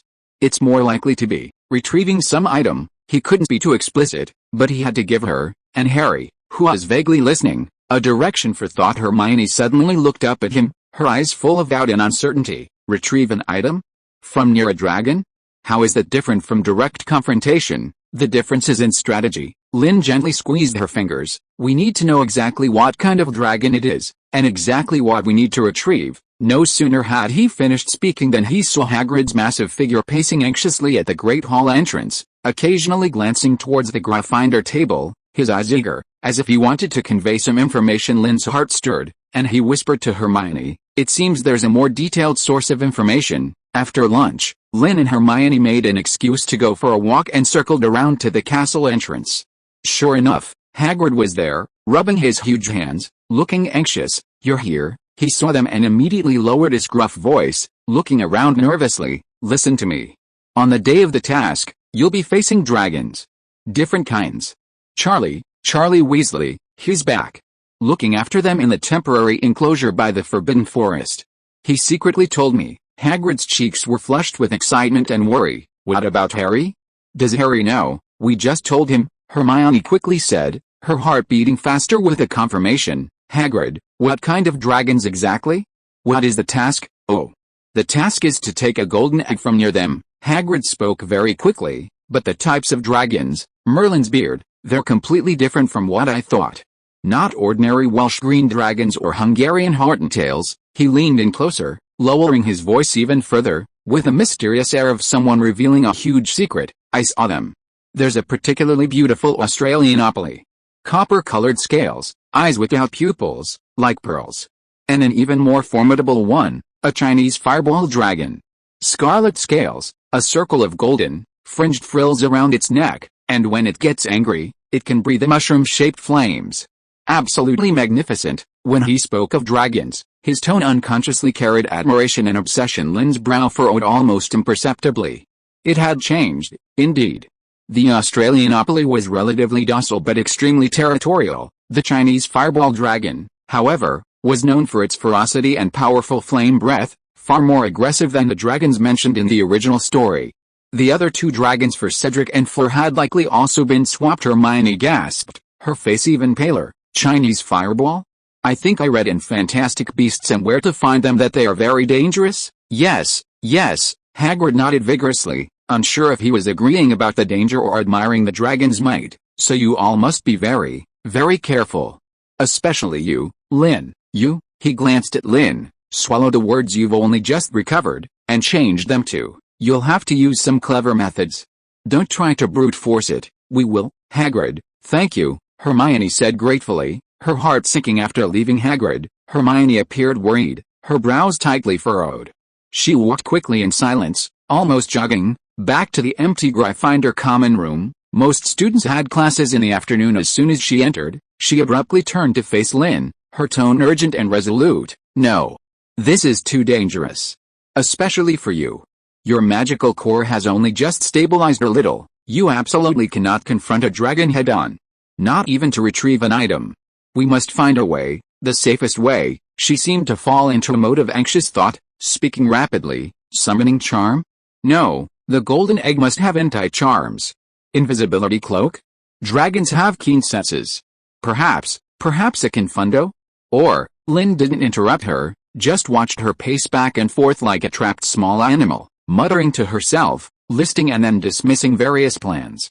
He knew this was her way of coping with extreme worry, to mask fear with frantic thinking and analysis. It wasn't until her eyes turned slightly red from not being able to devise a foolproof plan, and a hint of helpless choke entered her voice, that Lynn stepped forward, gently took her shoulders, forcing her to stop and look up at him. Hermione, his voice was as steady as ever, carrying a reassuring strength. Look at me, Hermione sniffled, her watery brown eyes looking into his calm gray ones. I never intended to fight a dragon hand to hand. Nor did I ever consider a head-on confrontation, he said slowly, his thumb unconsciously stroking the fabric of her skull robe. Do you remember the characteristics of my magic? Hermione paused, then instinctively replied, star magic, oriented towards perception, protection, and resonance. Yes, Lynn nodded. Strength does not come in only one form. To deal with fire, you don't necessarily need a bigger flood. Sometimes, a perfectly timed gust of wind can change the course of a fire. He released one hand, his fingertips tracing lightly in the air. A faint wisp of silver starlight star radiance overflowed, not intense, but extraordinarily nimble. They intertwined, forming a constantly shifting, small, complex structure, at times like a labyrinth, at times like a lock. The Australianopoly, territorial, keen senses, but relatively ordinary intelligence. The Chinese fireball dragon, fierce and irritable, powerful flames, but perhaps, also more easily provoked, more easily misled. Lynn analyzed, his eyes sharp. My goal isn't to defeat them, but to make them ignore me, or be unable to accurately locate me. In the shortest possible time, he looked at the starlight star radiance flowing around his fingertips, his tone carrying the calm confidence of a researcher. A sufficiently complex illusionary labyrinth could trap the opoly's senses for a while. A targeted star radiance wave resonance might interfere with the fireball dragon's focus of anger, making it breathe fire into the air. Hermione stared at him blankly, the panic and moisture in her eyes gradually replaced by focused thought. She watched the shifting starlight star radiance, her brain working rapidly, like a super large, continuous confundo? But more subtle than that. It would require extremely strong continuous control and precise mental guidance, and it would be extremely mentally draining. Her worry resurfaced. Is draining your mind a better option than expending magic to endure dragon's breath? Lynn countered, his tone even carrying a hint of fake teasing. Hermione choked, glaring at him, but her tensed shoulders involuntarily relaxed a little. She had to admit that Lynn's approach was correct, and the most suitable for his current condition. This was indeed the cleverest method, shifting the risk from physical confrontation to mental control and magical skill, but this requires very, very precise operation. Hermione still couldn't help but worry, any single mistake. So, Lynn withdrew the starlight star radiance, looking at her. I need you. Hermione blinked. Me. You are the most outstanding witch I have ever met, Hermione. Lynn's tone was utterly serious, without any exaggeration or flattery, merely stating a fact. Your mind is quick, your logic clear, and your understanding of magic principles far surpasses others. For the next week, I need you as my inspector and strategist. He leaned in slightly, closing the distance between them, his voice low and clear. Help me deduce all possible contingencies. Help me refine the structural flaws of the illusion. When I practice, use your most critical eye to find my casting gaps and unstable fluctuations. Use your knowledge to tell me every dragon's potential behavioral habits and weaknesses that can be exploited. His trust and entrustment flowed like a warm current, instantly dispelling Hermione's last vestiges of panic and helplessness. A profound sense of being needed and valued arose, instantly pulling her from the role of a worried partner to that of a reliable ally who could fight alongside him. Yes, she wasn't just someone who could stand by and worry. She could help him. In the way she was best at. Hermione's eyes instantly lit up, all her anxiety seemingly finding an outlet, transforming into burning research fervor and fighting spirit. She nodded sharply, her tone becoming firm and full of power. Of course. We'll start right away. I'll go to the library to find all the detailed information on Australianopolis and Chinese fireball dragons. Even annotated versions of fantastic beasts and where to find them, or obscure books like Dragon Breeding for Pleasure and Profit can't be overlooked. Dragon behavior, sensory patterns, flame breath cooling intervals, all these details could be crucial. Watching her instantly regain her vitality, even more invigorated than usual, a trace of almost imperceptible softness flickered in Lynn's eyes. He knew that only this way could he best soothe her emotions. Good, he replied simply. Together. Chapter 124. Prepare for a rainy day. Content not available. Try loading chapter. Chapter 125. The meaning of guarding. Hermione immediately looked up, quickly searching the corresponding area on her large parchment. Let me see. According to Castle Dreams, The magic foundation of the West Tower corridor leans more towards ancient defensive magic, while the North Wing was expanded in the post-medieval period, and its magic characteristics are more active but not as settled. Perhaps, we could try using Helga Hufflepuff's Earth Pulse theory as a buffer? Although efficiency would decrease by 15%, stability would greatly increase. She quickly jotted down a series of formulas and deductions. Earth Pulse. Ling Zingao stopped writing at the sound of this, pondered for a moment, and then spoke in her characteristic calm, even tone. If we use an Earth Elemental Spirit pattern as a guide, and draw the Kunyuan Solid Barrier Talisman between the nodes, it might reconcile the conflict in the Western Magic Foundation. This talisman is adept at channeling disparate energies, turning conflict into harmony. She picked up a yellow talisman paper she had just finished drawing, on which a complex and elegant pattern was drawn in cinnabar. It only needs a small amount of starlight magic to activate, and it can operate autonomously, continuously stabilizing the channel. Lynn and Hermione's gazes simultaneously fell upon the talisman paper. Lynn could clearly sense the peaceful yet resilient energy field contained within the small talisman. What about energy loss? Lynn directly asked a crucial question. Activation requires one standard unit of magic, and maintenance consumes about 0.3 units daily. It only serves as a guide and does not participate in the main energy circulation. Ling Zingao answered precisely. Hermione quickly calculated, a 15% efficiency loss, if it can be exchanged for a stability increase of over 40%, plus hidden characteristics, this trade is worthwhile. Lynn, what do you think? Lynn did not answer immediately. He closed his eyes again, subtly adjusted the starlight magic at his fingertips, and input the energy characteristics of Ling Zingao's Kunyuan Solid Barrier Talisman along with Hermione's proposed Earth Pulse buffer solution into the star map model above his head. In the model, the connection point that had been flickering and breaking rapidly became covered by a gentle, earthy yellow glow. Although its brightness was slightly diminished, it instantly became incredibly stable and solid, cleverly blending into the surrounding castle magic background, like a drop of water merging into the sea. No longer traceable, feasible. Lynn opened his eyes, nodding affirmatively. The effect is even better than expected. Miss Ling, is this type of talisman complicated to make? Entry level is manageable, mastery takes time. But the Kunyuan talisman currently needed, I can complete independently, Ling Zingao said, pulling out a new yellow talisman paper and beginning to draw. That's great. Hermione's face lit up with excitement. This solves the biggest bottleneck of the North Wing, West Tower corridor. Miss Ling, thank you so much. Academic exchange, mutual benefit, Ling Zingao said without looking up, her tone flat, but her movements in drawing the talisman were fluid and graceful, possessing a unique beauty. Hermione looked at Lynn, her eyes sparkling with the joy of overcoming a difficult challenge. Lynn was also looking at her, a faint, almost imperceptible hint of approval and warmth in his eyes. They didn't even need to say more. That sense of mutual understanding and synchronized thinking created a wordless, harmonious atmosphere that seemed to envelop the entire room. After Ling Zingao finished drawing several talismans, she needed to return to retrieve some special Eastern materials. After she left, only Lynn and Hermione remained in the room of requirement. A brief silence descended.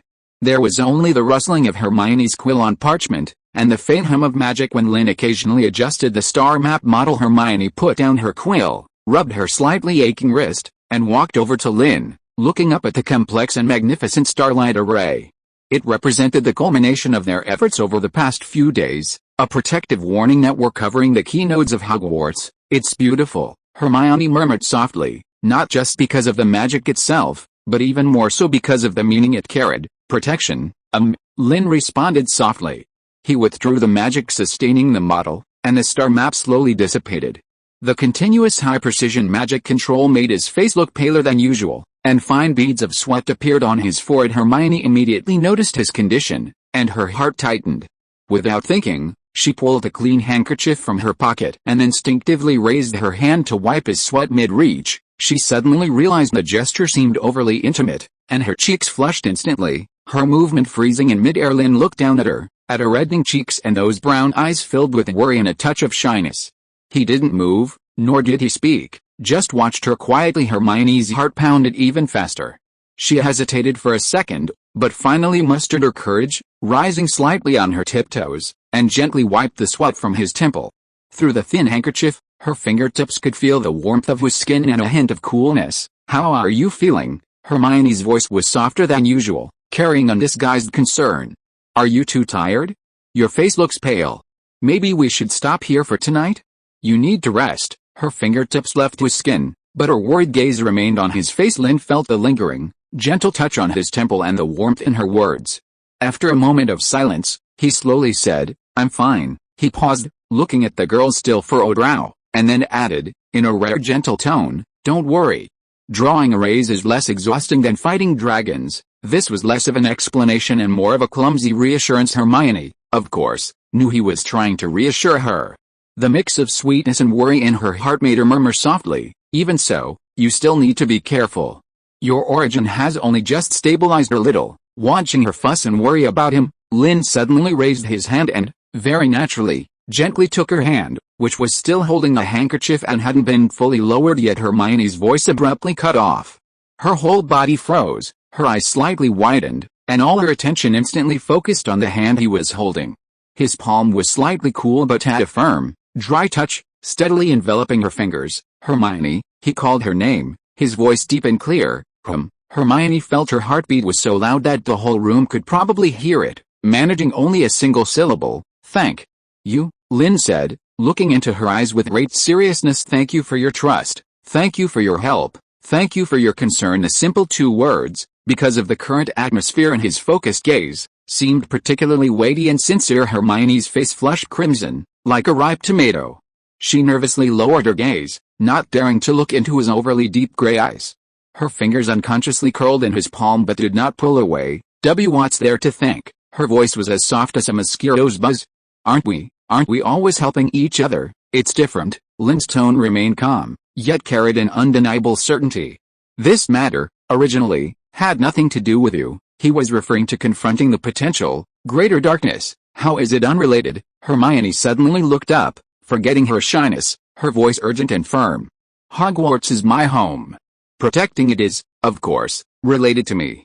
And," she paused, her voice lowering but becoming even more serious, "what you have to do, is related to me." That last sentence was almost a subconscious, heartfelt declaration. As soon as she finished speaking, she belatedly realized what she had said, and the blush on her cheeks instantly spread to her earlobes. She wished she could immediately find a hole to crawl into. Lynn's grip on her hand seemed to tighten for a moment. He looked at her crimson cheeks and those eyes, which, though shyly averting his gaze, were trying hard to express determination. In the deepest, coldest, hardest corner of his heart, it felt as if something warm and soft had completely enveloped and melted it. An unprecedented, unusually clear and intense impulse surged within him. He leaned in slightly, closing the distance between them. Hermione could almost feel his shallow breaths. Her heart pounded so hard it threatened to burst from her chest.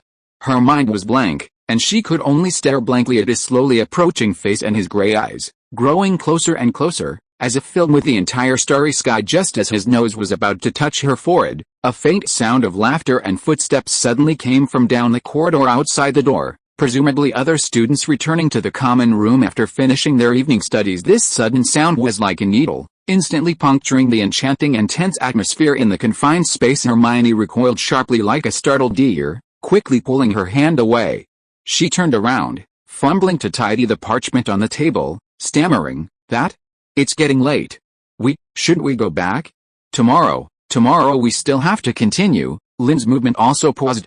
He slowly straightened up, looking at Hermione's almost completely red earlobes and her flustered, helpless back. A faint trace of regret, which he himself hadn't even noticed, flashed in his eyes, but more than that, there was a deep, almost overflowing tenderness. "Okay," he responded compliantly, his voice deeper and hoarser than usual. "Tomorrow we continue." He didn't press her, nor did he try to get closer again.